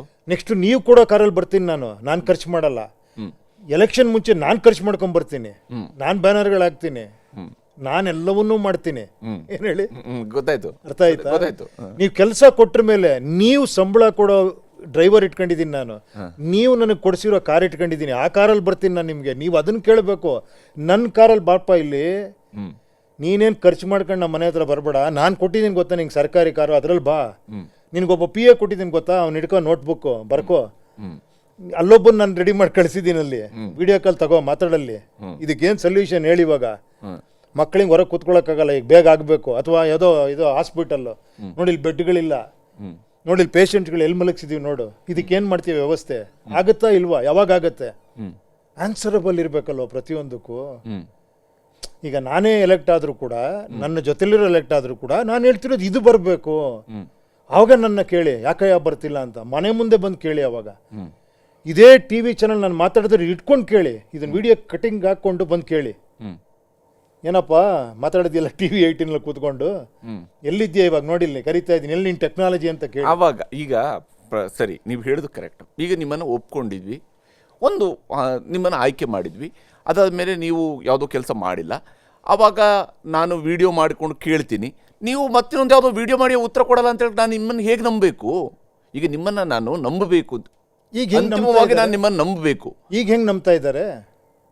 ಸರಿ, ಈಗ ಅವ್ರನ್ನ ನಂಬಿದವ್ರು ಅಟ್ಲೀಸ್ಟ್ ಅವ್ರನ್ನ ಸೋಲಿಸ್ತಾ ಇದೀವಲ್ಲ. 5 ವರ್ಷ ಮಾಡಿಲ್ಲ ಸೋಲಿಸ್ತೀವಲ್ಲ, ಅಲ್ಲ 5 ವರ್ಷ ಸೋಲಿಸ್ತೀವಲ್ಲ ಅಂದ್ರೆ ನಿಮ್ಮ ನಂಬಿಕೆ 5 ವರ್ಷ ಕಾಯ್ತೀರಾ ನೀವು? ಕಾಯ್ಲೇಬೇಕಲ್ವಾ? ಪ್ರಜಾಪ್ರಭುತ್ವದಲ್ಲಿರುವ ಅವಕಾಶ ಇದು. ನಾನು ಅದು ಹೇಳ್ತಿಲ್ಲ, ರೈಟ್ ಟು ರೀಕಾಲ್ ಬರಬೇಕು, ರೈಟ್ ಟು ರೀಕಾಲ್ ಕರೆಕ್ಟಾಗಿ ಕೆಲಸ ಮಾಡಿಲ್ವಾ ಅವನ್ನ ತೆಗಿಯುವಂತ ಅಮೆಂಡ್ಮೆಂಟ್ಗಳು ಕಾನ್ಸ್ಟಿಟ್ಯೂಷನ್ ಆಗಬೇಕು, ಅವ್ನಿಗೊಂದು SOP ಇರಬೇಕು, ಇದೇ ಸ್ಟ್ರಕ್ಚರ್ ಅವ್ನು ಕೆಲಸ ಮಾಡಬೇಕು. ವಾರಕ್ಕೊಂದ್ಸತಿ ನೀನು ಬರ್ತೀಯ, ನೀನು ಇವತ್ತೇ ಡಿಸೈಡ್ ಮಾಡ್ಬಿಡು, ನನ್ನ ಕಾನ್ಸ್ಟಿಟ್ಯೂಷನ್ ಇಷ್ಟು ದೊಡ್ಡದಿದೆ, ನಾನು ಓಡಾಡೋದಕ್ಕೆ ಇವತ್ತೇ ಡಿಸೈಡ್ ಮಾಡ್ಕೊ, ನೀನು ಎಷ್ಟು ಸತಿ ಓಡಾಡ್ತೀಯ, ನಿನಗೆ 3 ದಿನ, ವಾರಕ್ಕೆ 3 ದಿನ ಆಗತ್ತೆ ನಿನಗೆ, ಆ 3 ದಿನ ಇವಾಗಲೇ ಹೇಳ್ಬಿಡು, ನೀನು ಅದಕ್ಕೆ ಓಟ್ ಹಾಕ್ತೀನಿ ನಾನು. ನೀನು ಈಗ ಇಲ್ಲ ಬರ್ತೀನಿ ಅಂದ್ಬಿಟ್ಟು ಬರದೆ ಆಮೇಲೆ ನೀನು ಕಾರಣ ಹೇಳ್ಬಿಡ, ಇವತ್ತೇ ಆ ಕಾರಣನೂ ಹೇಳ್ಬಿಡು. ಹೆಂಗೆ ಅಂದ್ರೆ ನಾನೇನೋ ಒಂದು ನಾನು ಆಶ್ವಾಸನೆ ಕೊಡ್ತೀನಿ, ನೀವು ನನ್ನ ಗೆಲ್ಲಿಸ್ಬಿಡ್ತೀರಾ ರಾಜಕೀಯದಲ್ಲಿ, ಆಮೇಲೆ ಬಂದು ನಾನು ಹೇಳ್ತೀನಿ ಇಲ್ಲ ರೀ ನಾನು ಮಾಡ್ಬೇಕು ಅನ್ಕೊಂಡಿದ್ದೆ, ಬಟ್ ಇಲ್ಲಿ ಪ್ರಾಬ್ಲಮ್ ಇದೆ. ಅದು ಯಾವ ರೀತಿ ಸರಿ? ಅದು ನಾನು ಫಸ್ಟ್ ತಿಳ್ಕೊಬೇಕಲ್ಲ, ನನ್ನ ಕೈಲಿ ಆಗುತ್ತೆ ಅಂದರೆ ನಾನು ಮಾಡಬೇಕು. ನಾನು ಇದನ್ನೆಲ್ಲ ತಿಳ್ಕೊಂಡು ಅದ್ರ ಬಗ್ಗೆ ಎಲ್ಲ ತಿಳ್ಕೊಂಡು ಯಾಕೆ ಆಗ್ತಿಲ್ಲ ಅಂತ ತಿಳ್ಕೊಂಡಾಗ ಇದು ಯಾಕೆ ಬಿಸ್ನೆಸ್ ಆಗೋಗ್ಬಿಟ್ಟಿದೆ ಅಂದರೆ, ನಾನು ರೀಚ್ ಮಾಡೋಕ್ಕೆ ಗೆಲ್ಲಕ್ಕೋಸ್ಕರ ನಾನು ಹಣ ಹುಡ್ತಾ ಇದ್ದೀನಿ, ಅಲ್ಲಿ ಟೈಮ್ ಸ್ಪೆಂಡ್ ಮಾಡ್ತಾ ಇದ್ದೀನಿ, ಗೆದ್ದು ಒದ್ದಾಡಿ ಎಲ್ಲ ಕಡೆ ಓಡಾಡಿ ಕೊನೆಗೆ ಗೆಲ್ಲಿಸಿದ್ರು ಅನ್ಕೊಳ 5 ವರ್ಷ ಆಯ್ತಾಯ್ತು ಮಾಡೋಣ ಅಂತ ಈ ಪರಿಸ್ಥಿತಿ ನಾವೇ ಮಾಡ್ಕೊಂಡ್ಬಿಟ್ಟಿದ್ದೀವಿ. ನಾನು ಹೇಳಿದ್ದು ಗೆಲ್ಸಕ್ಕೆ ಮುಂಚೆ ನೀವು ರಾಜರು. ನೀವು ರೈಟ್ ಟು ರೀಕಾಲ್ ಬಗ್ಗೆ ಹೇಳಿದ್ರಿ. ರೈಟ್ ಟು ರೀಕಾಲನ್ನು ನೀವು ನಿಮ್ಮ ಕಾನ್ಸೆಪ್ಟ್ ಮೂಲಕವಾಗಿ ನೀವು ಅಧಿಕಾರಕ್ಕೆ ಬಂದರೆ ಅದನ್ನು ಈಗ ಒಂದು ಸಂವಿಧಾನದ ಅಮೆಂಡ್ಮೆಂಟ್ ಮಾಡಬೇಕು, ಅದು ಶಾಸನಬದ್ಧವಾಗಿ ಆಗಬೇಕಾಗಿರುವಂಥ ಪ್ರಯತ್ನಗಳು ಅದು ಕೇಂದ್ರದ ಮಟ್ಟದಲ್ಲೂ ಕೂಡ ನಡಿಬೇಕಾಗುತ್ತೆ, ಹೌದು, ಆಡಳಿತ ಮಟ್ಟದಲ್ಲಿ ಟ್ರೈ ಮಾಡ್ಬೋದು ಅನ್ನುವಂಥದ್ದು ಒಂದು ಭಾಗ. ಎರಡನೇದು ಪಕ್ಷದ ಸಂವಿಧಾನದ ವ್ಯಾಪ್ತಿ ಇರುತ್ತೆ. ಅಲ್ಲಿ ನೀವು ಒಂದು ನಿಮ್ಮದೇ ಆದಂಥ ನಿಮ್ಮ ಪಕ್ಷಕ್ಕೆ ಸಂಬಂಧಪಟ್ಟ ಒಂದು ಸಂವಿಧಾನವನ್ನು ನೀವು ಮಾಡ್ಕೊಳ್ತೀರಿ. ಅದರ ಪ್ರಕಾರವಾಗಿ ನೀವು ರೈಟ್ ಟು ರೀಕಾಲನ್ನು ಎಷ್ಟು ಸೀರಿಯಸ್ ಆಗಿ ಇಂಪ್ಲಿಮೆಂಟ್ ಮಾಡೋದಕ್ಕೆ ಸಾಧ್ಯವಾಗುತ್ತೆ? ನಿಮ್ಮ ಒಬ್ಬ ಬಹುಮತಕ್ಕೆ ಬೇಕಾಗಿ ಇವತ್ತು ವಿಜಯ್ ಅವರು 108ರಿಂದ 118ಕ್ಕೆ ಬರೀ 10 ಸೀಟು ತಲುಪೋದಕ್ಕೆ 3 ದಿವಸ ಹೇಗೆ ರಾತ್ರಿ ಹಗಲು ಓಡಾಡಿದ್ರು, ಅದಾದ ನಂತರ ಈಗ ಯಾರ್ಯಾರ ಕಚೇರಿಗಳಿಗೆ ಹೋದರು, ಯಾವ ರೀತಿಯಾದಂಥ ಪರಿಸ್ಥಿತಿ ಆಯಿತು, ಇವತ್ತು ಬಹುಮತ ಬಂದಿದೆ. ಉಪೇಂದ್ರ ಅವರು ಕರ್ನಾಟಕದಲ್ಲಿ ಮುಖ್ಯಮಂತ್ರಿ ಆಗ್ತಾ ಇದ್ದಾರೆ. ಆ ಮೂಲಕವಾಗಿ ನಿಮಗೆ ಒಂದು 105 ಸೀಟು ಬಂದಿದೆ. 113 ಕೊಟ್ಟಿಲ್ಲ ಜನ, ಬದಲಾವಣೆ 105 ಸೀಟು ಬಂದಿದೆ. ಆ 105ರಿಂದ 113ಕ್ಕೆ ಹೋಗಬೇಕು, 8 ಸೀಟು ಬೇಕಿದೆ. ಆವಾಗ ಉಪೇಂದ್ರ ಅವರು ಕೂಡ ಬೇರೆಯವ್ರನ್ನ ಕರ್ಕೊಂಡು ಬರೋದ್ರ ಕಡೆ ಯೋಚನೆ ಮಾಡ್ತಾರಾ ಅಥವಾ ನಿಮ್ಮ ಪಕ್ಷದಲ್ಲಿರುವಂತವ್ರನ್ನ ರೈಟ್ ಟು ರೀಕಾಲ್ ಅದರದ ಮೇಲೆ ತೆಗೆಯೋದಕ್ಕೆ? ಇದು ತಪ್ಪು ತಾನೆ ಕಾಣಿಸ್ತಾ ಇದೆಯಲ್ವಾ? ಇದು ಆಗ್ತಿರೋದು ಪ್ರಾಬ್ಲಮ್ ಇದೆ ಅಲ್ವಾ? ಹೌದು. ಇದು ಬದಲಾವಣೆ ಆಗ್ಬೇಕಲ್ವಾ? ಹಿಂಗೆ ಬದಲಾವಣೆ ಹೇಳಿ ಒಂದ್ ನಿಮಿಷ. ಕಾನ್ಸ್ಟಿಟ್ಯೂಷನ್ ಪಕ್ಷಗಳು ಅಂತ ಇದೆಯಾ? ಸಂವಿಧಾನದಲ್ಲಿ ಪಕ್ಷಗಳು ಮಾಡ್ಕೊಳ್ಳಿ ಅಂತ ಇದೆಯಾ? ಇಲ್ಲ. ಏನು ಹೇಳಿ, ನಾನೊಬ್ಬ ಎಲೆಕ್ಷನ್ ನಿಂತ್ಕೊತೀನಿ, ಇಂಡಿಪೆಂಡೆಂಟ್ ನಿಂತ್ಕೊತೀನಿ, ನೀವು ನನ್ನ ಆರಿಸ್ತೀರಾ, ನಾವೆಲ್ಲ ಸೇರಿರೋರು ಸೇರಿ ನಾವೆಲ್ಲ ಸೇರಿ ಒಬ್ಬನ ಆರಿಸ್ತೀವಿ, ಇಷ್ಟೇ ಇರೋದಲ್ವಾ? ಇಲ್ಲ 10th ಶೆಡ್ಯೂಲ್ ಅಲ್ಲಿ ಪ್ರಜಾಪ್ರತಿನಿಧಿ ಕಾಯ್ದೆ ಒಳಗಡೆ ಪಕ್ಷಗಳು ಪಕ್ಷಾಂತರ ವಿಚಾರಗಳು ನಿಬಂಧನೆ ಏನು ಎಲ್ಲ ಕಾನೂನು ಕೂಡ ಬಹಳ ಡೀಟೇಲ್ ಆಗಿದೆ. ಪಕ್ಷಾಂತರವೂ ಕೂಡ ಇವತ್ತು ಶಿಕ್ಷಾರ್ಹ ಆಗಿದೆ. ಹೇಗೆ 3ನೇ 2 ಭಾಗಕ್ಕಿಂತ ಒಬ್ಬ ಹೆಚ್ಚುವರಿ ಆಗಿದ್ರೆ ಮಾತ್ರ ನೀವು ಹೋಗ್ಬೋದು. ಹೀಗೆ ಪಕ್ಷಾಂತರ ಆಗೋದಕ್ಕಾಗೋದಿಲ್ಲ. ಓಕೆ, ಇದೊಂದು ಹೇಳ್ತೀನಿ. ನಿಮ್ಮ ಪಕ್ಷದ ಸಿಂಬಲ್ ನಲ್ಲಿ ಗೆದ್ದವರು ನಿಮ್ಮವರು ಅಲ್ಲ. ಕೇಳಿ ಒಂದ್ ನಿಮಿಷ, ಇದನ್ನೇ ಹೇಳ್ತೀನಿ ನಾನು. ಇವಾಗ ಪಾರ್ಟಿ ಅನ್ನೋ ಕಾನ್ಸೆಪ್ಟೇ ತೆಗೆದುಬಿಡಿ. ಸುಮ್ಮನೆ ಹೇಳ್ತೀನಿ ನಿಮ್ಗೆ, ಮತ್ತದು ಏನೋ ಇನ್ನೂ 50 ವರ್ಷ ಆಗುವಂಥದ್ದು ಹೇಳ್ತೀರಾ ಅಂತ ಹೇಳ್ಬಿಡಿ. ಓಕೆನಾ? ಯಾರೋ ಒಬ್ರು ದೊಡ್ಡವ್ರು ಕೇಳಿಸ್ಕೊಳ್ಳಿ ಇದನ್ನು. There is no party. Independent ನಿಂತ್ಕೊಳ್ರಪ್ಪ. ನಿಮ್ಮ ಕೆಪಾಸಿಟಿ, ನೀವು ಜನನ ಕನ್ವಿನ್ಸ್ ಮಾಡಿ ಆರಿಸ್ಕೊಂಬನ್ನಿ. ಏನಕ್ಕೆ ಪಕ್ಷ ಬೇಕು? ಎಲ್ಲ ಸೇರ್ತೀವಿ, ಎಲ್ಲ ಡಿಸ್ಕಸ್ ಮಾಡಿ, ಅತಿ ಹೆಚ್ಚು ಜನ ಈ ವ್ಯಕ್ತಿ ಸೂಕ್ತ ಅಂದರೆ ಅವನ್ನ CM ಮಾಡಿ. ಅದು ಕೂಡ ಅಷ್ಟೇ, ಅವನು ವರ್ಕ್ ಮಾಡೋದು ಕೂಡ ವಿಚಾರದ ಮೇಲೆ ವರ್ಕ್ ಮಾಡಬೇಕಲ್ವಾ?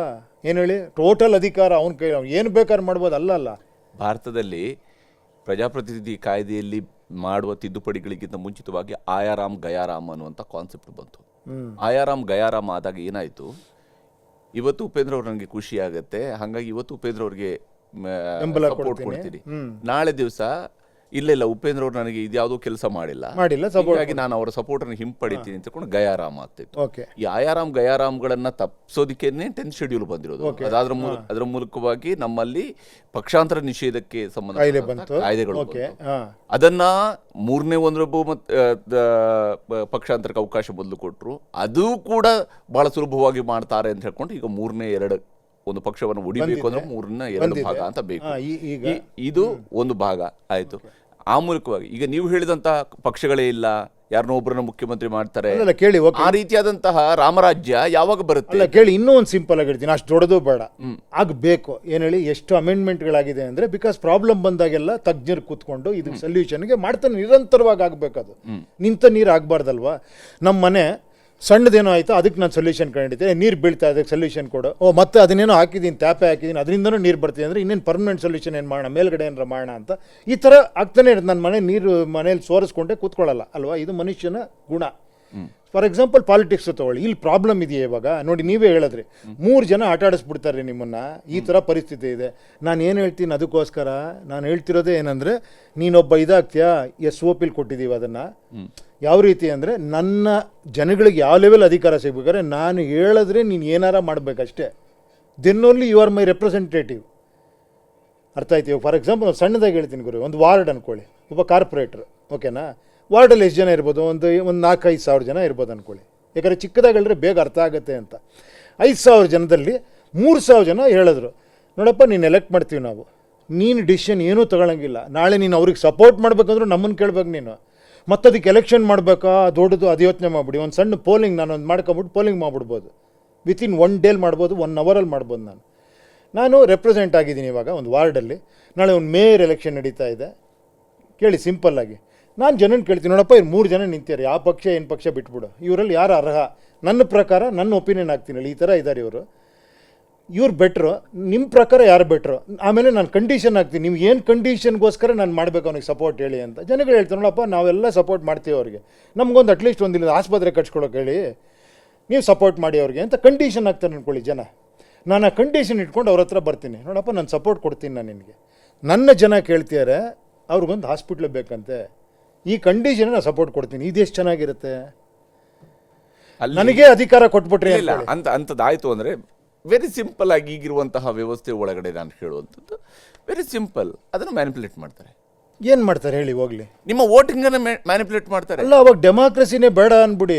ಇಲ್ಲ, ಡೆಮೋಕ್ರಸಿಯಲ್ಲಿ ಅದಕ್ಕೆ ಬೇಕಾಗಿ ಈ ಉನ್ನತವಾಗಿರುವಂತ ಡೆಮೋಕ್ರಸಿ ಒಳಗಡೆ ಈ ಕೆಲವೊಂದು ಸ್ಟ್ರಕ್ಚರ್ಗಳನ್ನ ರೂಪಿಸುವಂತದಕ್ಕೆ ಅವರು ಕೂಡ ಬಹಳಷ್ಟು ನಮ್ಮ ಜನ ಯಾವ ಸ್ವರೂಪದಲ್ಲಿ ಯೋಚನೆ ಮಾಡ್ಬೋದು. ನಮ್ಮಿಂದ ಆಯ್ಕೆ ಆದಂತಹ ನಾಯಕನೊಬ್ಬ ಅಥವಾ ಅವನನ್ನ ಸೇವಕ ಅಂತ ನೀವು ಕರೆದ್ರು ಕೂಡ ಆತ ಆಯ್ಕೆ ಆದ ತಕ್ಷಣ ನೀವು ಅವಾಗ ಹೇಳಿದ್ರಲ್ಲ ಹೆಂಗೆ ಕಾಲ ಮೇಲೆ ಕಾಲ ಕೂತ್ರು ಮಾಡ್ತಾನೆ, ಆತರ ಆಗ್ತಿದೆ ಅನ್ನಕ್ ನಾನು ಹೇಳ್ತಿರೋದು. ಮತ್ತು ಕೂಡ ಮಾಡೋದಿಲ್ಲ ಅಂತ ಅಲ್ಲ, ನೀವು ಅದನ್ನ ಮಾಡ್ತಾನೆ ಅನ್ಬಿಟ್ಟು ಬಿಟ್ಬಿಡೋದು ಬದಲಾವಣೆನಾ? ಅಲ್ಲ, ಬದಲಾವಣೆ ಅಲ್ಲ. ಹೇಳಿ, ನಾನು ಅದಕ್ಕೊಂದು ಹೇಳ್ತಿದ್ದು ನಾಯಕತ್ವ. ಹೇಳಿ, ನಾಯಕತ್ವ ನೀವು ನಾಯಕತ್ವ ಇದುವರೆಗೆ ಕರೆಕ್ಟ್ ಆಗಿದ್ರಿ, ಇದಾರಲ್ಲ ನಾಯಕತ್ವ. ಉಪೇಂದ್ರ ಅವರ ನಾಯಕತ್ವ ನನ್ನ ಯಾಕೆ ಹೇಳ್ತೀರಾ? ಇದುವರೆಗೆ ನಾಯಕರು ಸರಿ ಇಲ್ಲ. ನಿಮ್ಮ ಕಾನ್ಸೆಪ್ಟ್ಗೆ ನಾಯಕತ್ವ ನಿಮ್ದಲ್ಲದೆ ಮತ್ತಿನ್ಯಾರನ್ನ ಕೇಳಬೇಕು?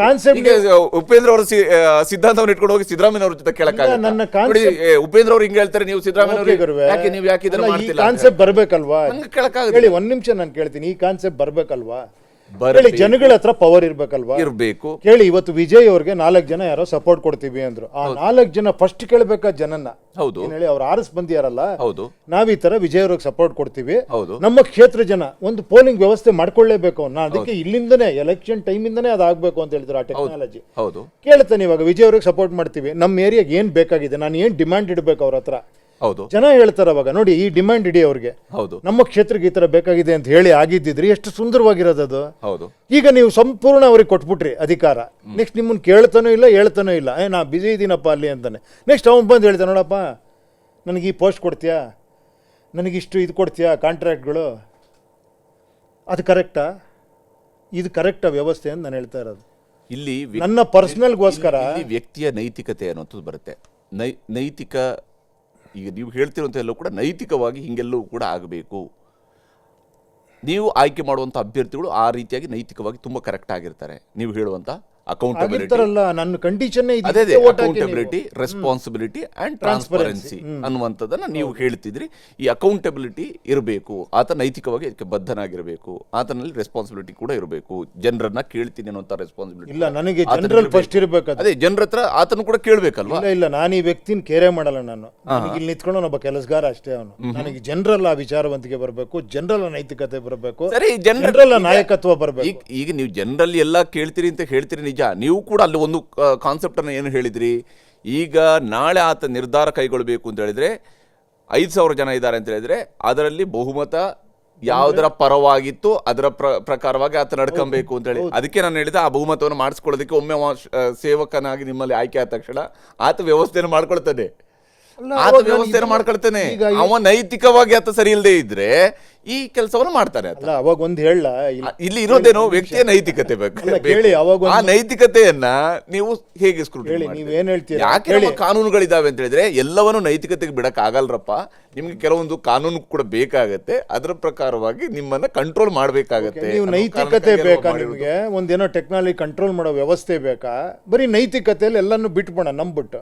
Technology control ಹೆಂಗಾಗತ್ತೆ? ಅಲ್ಲ, ಒಂದ್ ಹೇಳ್ತೀನಿ, ಹೇಳುವ ಆ ಟೆಕ್ನಾಲಜಿ ಕಂಟ್ರೋಲ್ ಅನ್ನೇ ಮ್ಯಾನಿಪುಲೇಟ್ ಮಾಡ್ತಾರಲ್ಲ, ಮಾಡಬಹುದಲ್ಲ. ಅದನ್ನ ಮತ್ತೆ ಕೇಳಿ, ನಿಮ್ಗೆ ಬ್ಯಾಂಕಿಂಗ್ ವ್ಯವಸ್ಥೆ ಹೆಂಗಿದೆ ಗೊತ್ತಾ? ದೇರ್ ಆರ್ ಥೌಸಂಡ್ಸ್ ಆಫ್ ಎನ್ಕ್ರಿಪ್ಷನ್ಸ್ ಇದೆ ಅದರಲ್ಲಿ.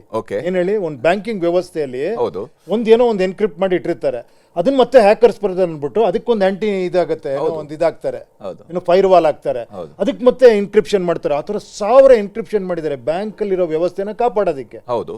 ಬೇಡ ರೀ, ನೈತಿಕವಾಗಿ ಯಾವ ಹ್ಯಾಕರ್ಸ್ ಹೇಳ್ಬೋಣ, ನೈತಿಕವಾಗಿ ಯಾರು ಬಂದು ಕಳ್ತಾರ ಮಾಡ್ಬೇಡ್ರಪ್ಪ ಇಲ್ಲಿ.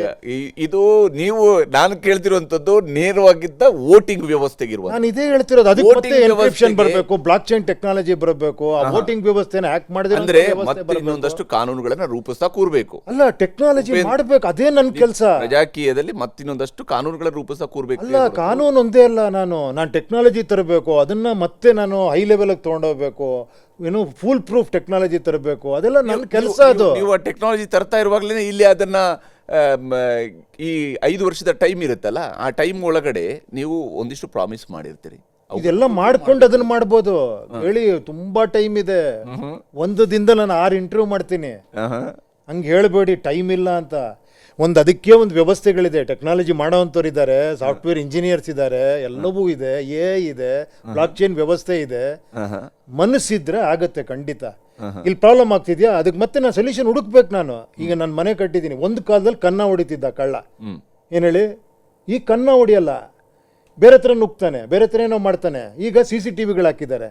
ಸರ್ CCTV ಯಾಕೆ ಸರ್ ಬೇಕಾಗಿತ್ತು? ಬೇಕೇ ಆಗಿಲ್ಲಲ್ಲ ಸರ್ ಅಂದರೆ, ಈಗ ಏನು ಟೆಕ್ನಾಲಜಿ ಅದನ್ನ ಯೂಸ್ ಮಾಡ್ಕೊಳ್ಬೇಕು ಪ್ರತಿಯೊಂದು ಇದು ಕೂಡ. ಈಗ ಉಪೇಂದ್ರ ಅವರು ನಿಮ್ಮ ಪ್ರಜಾಕೀಯದ ಮೂಲಕವಾಗಿ ಎಲೆಕ್ಷನ್ ಅನ್ನು ಕಂಟೆಸ್ಟ್ ಮಾಡ್ತೀರಿ. ನಿಮಗೆ ಸೈದ್ಧಾಂತಿಕವಾಗಿ ನಿಮ್ಮ ಎದುರಾಳಿಗಳು ಯಾರು ಈಗಿರುವಂಥ ರಾಜಕೀಯ ಪಕ್ಷಗಳಲ್ಲಿ? ಕೇಳಿ, ನನಗೆ ಆ ಥರ ಇಡೀ ಎಲ್ಲವೂ ನನ್ನ ಸೈದ್ಧಾಂತಿಕವಾಗಿ ರಾಜಕೀಯ ಮಾಡೋರೆಲ್ಲ ಎದುರಾಳಿಗಳೇ ಅನ್ಕೊಳ್ಳಿ. ನೀವು ಹಂಗೆ ಹೇಳಕ್ಕೆ ಹೋದರೆ ನನಗೆ ರಾಜಕೀಯ ಅನ್ನೋ ವ್ಯವಸ್ಥೆನೇ ಸರಿ ಬರ್ತಾ ಇಲ್ಲ.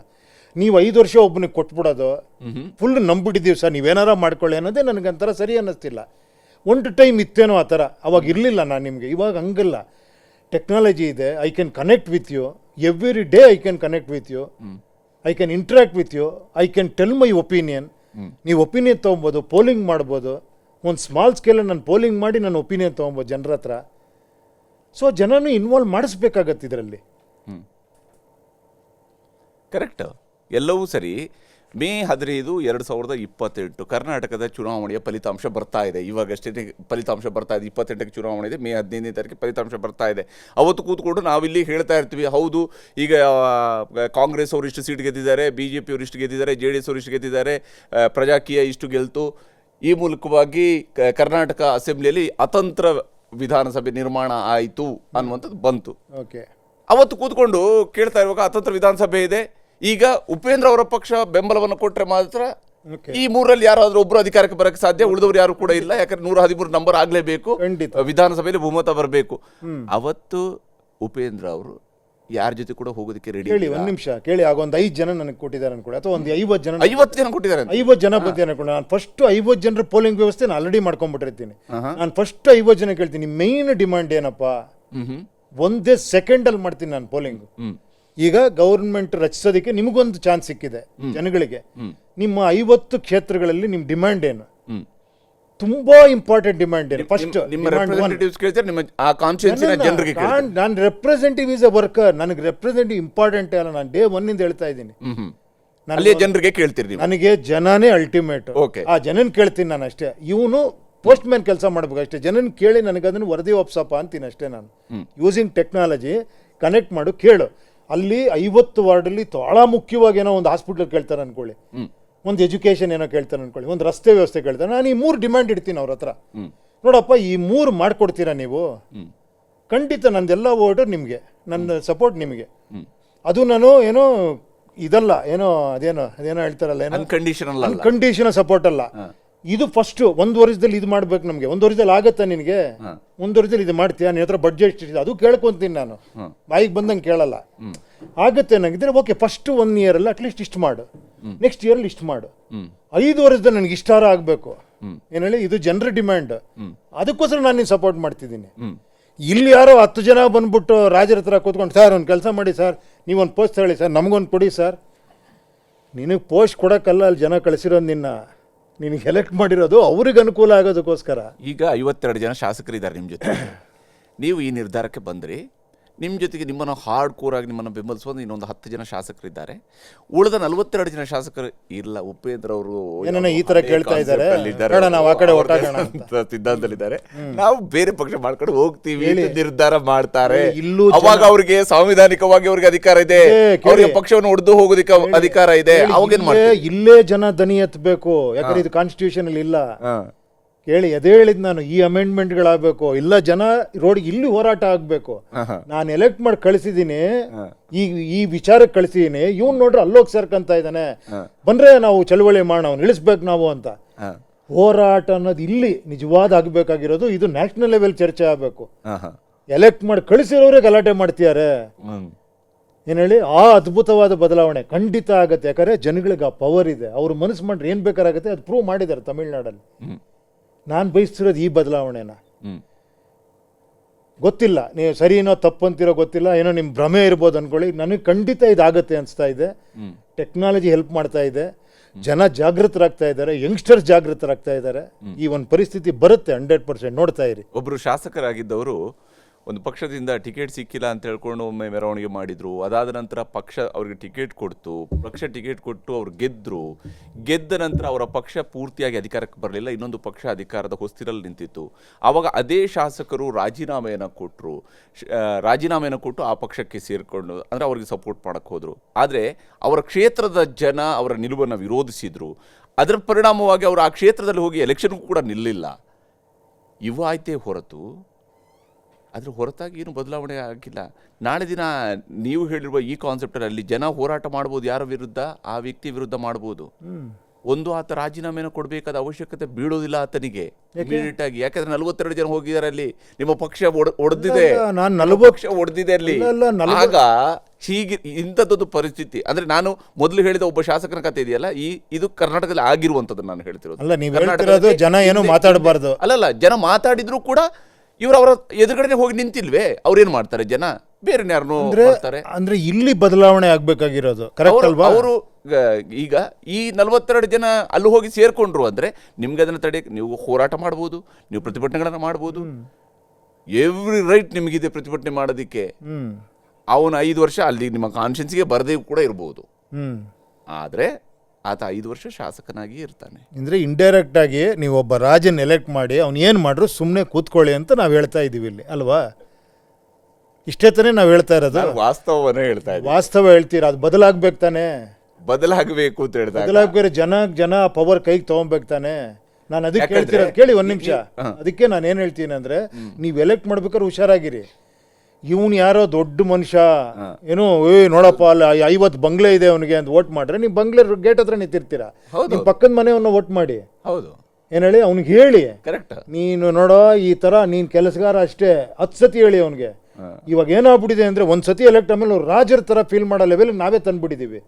ನೀನು ಕೆಲಸಗಾರ, ನಿನಗೆ ಸಂಬಳ ಕೊಡ್ತೀವಿ, ನಿನಗೆ ಕಾರ್ ಕೊಡ್ತೀವಿ, ಎಲ್ಲ ಕೊಡ್ತೀವಿ. ನಾಳೆ ನೀನು ಇಷ್ಟ ಬಂದಂಗೆ ಕಾಣಂಗಿಲ್ಲ, ಹೆಚ್ಚು ಕಡಿಮೆ ಆದ್ರೆ ನಿನ್ ಮನೆ ಗೆರವ್ ಮಾಡ್ಬಿಡ್ತೀವಿ ಏರಿಯಾದಲ್ಲಿ. ನನ್ಗೆ ರೈಟ್ಸ್ ಇದೆ, ಯಾಕಂದ್ರೆ ನಾನು ನಿನ್ನ ವಿಚಾರಕ್ಕೆ ಓಟ್ ಹಾಕಿರೋದು.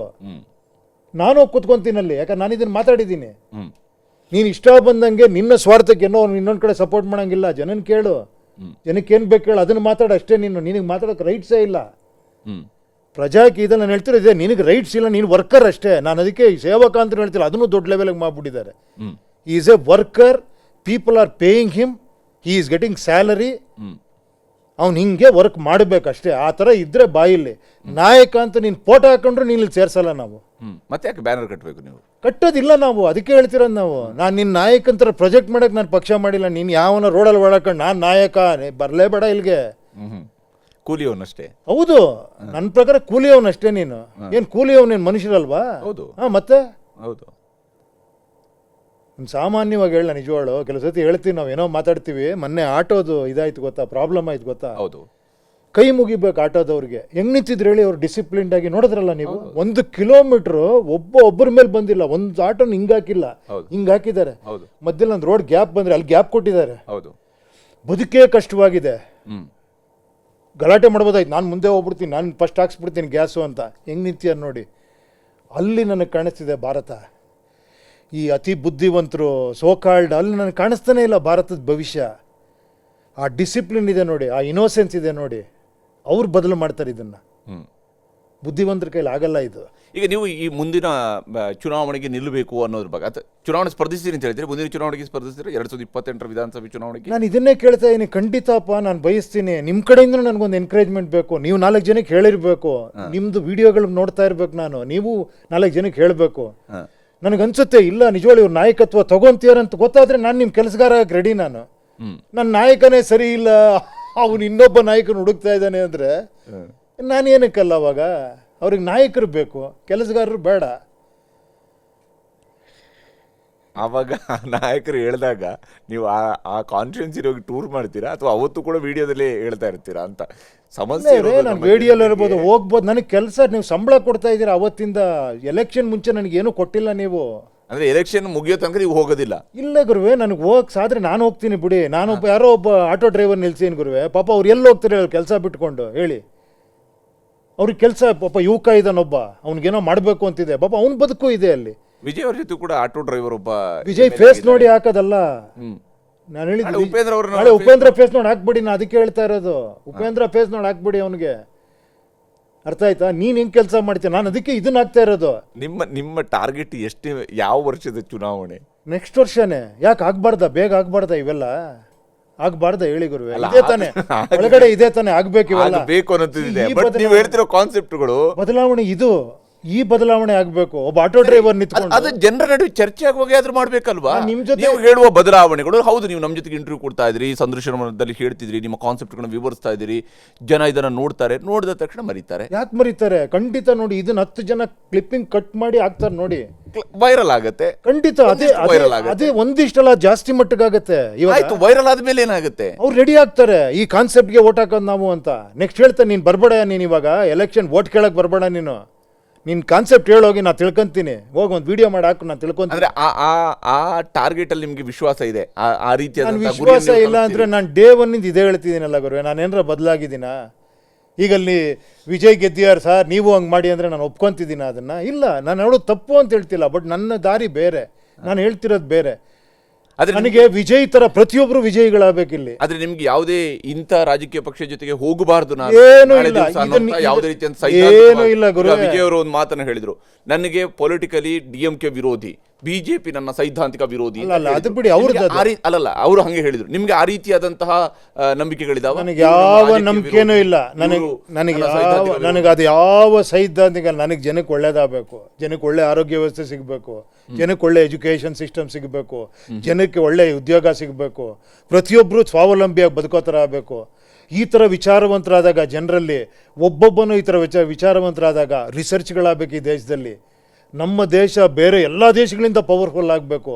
ನಾವು ಸೆಲ್ಫ್ ಸಸ್ಟೈನ್ ಆಗಬೇಕು. ನಾವು ಇನ್ನೊಬ್ಬರ ಮೇಲೆ ಆದಷ್ಟು ಡಿಪೆಂಡೆನ್ಸಿ ಕಡಿಮೆ ಮಾಡೋ ಥರ ಒಂದು ವ್ಯವಸ್ಥೆ ಬರಬೇಕು. ಇವತ್ತು ನಮ್ಮಲ್ಲಿರೋ ತಲೆಗಳು ಬೇರೆ ಕಡೆ ಹೋಗಿ CEO ಏನಲ್ಲಿ ಟ್ರಿಲಿಯನ್ ಗಟ್ಟಲೆ ಡಾಲರ್ಗಳಿಗೆ ಕಂಪನಿಗಳಿಗೆ CEO ನಮ್ಮ ದೇಶದ ತಲೆ ಅದು. ನಮ್ಗೆ ಏನಕ್ಕೆ ಆಗ್ತಾ ಇಲ್ಲ ಅದು? ನಮ್ಮಲ್ಲೂ ಆ ಥರದವ್ರು ಇದ್ದಾರೆ. ಆ ಎನ್ಕರೇಜ್ಮೆಂಟ್ ಯಾಕೆ ಸಿಗ್ತಾ ಇಲ್ಲ? ನಾವು ವಿಚಾರಗಳಿಗೆ ಬೆಲೆ ಕೊಡ್ತಿಲ್ಲ, ಎಮೋಷನಲ್ ಆಗ್ಬಿಟ್ಟಿದ್ದೀವಿ ನಾವು. ನಮಗೇನೋ ಒಂದು ದೊಡ್ಡ ಇದಾದಾಗ ನಾನು ಆ ಕಡೆ ಹೊಟ್ಟೋಗ್ತೀನಿ, ಯೋಚನೆನೇ ಮಾಡಲ್ಲ ನಾನು. 4 ಜನ ಸಪೋರ್ಟ್ ಮಾಡ್ತೀನಿ, ನಾನು ಅಲ್ಲೇ ಮಾಡ್ತೀನಪ್ಪ. ನಾನೊಬ್ಬ ಇಂಡಿಪೆಂಡೆಂಟ್ ಆಗಿ ಯೋಚನೆ ಮಾಡಬೇಕು. ಅಂಥವ್ರು ಬೇಕು ಈ ದೇಶಕ್ಕೆ.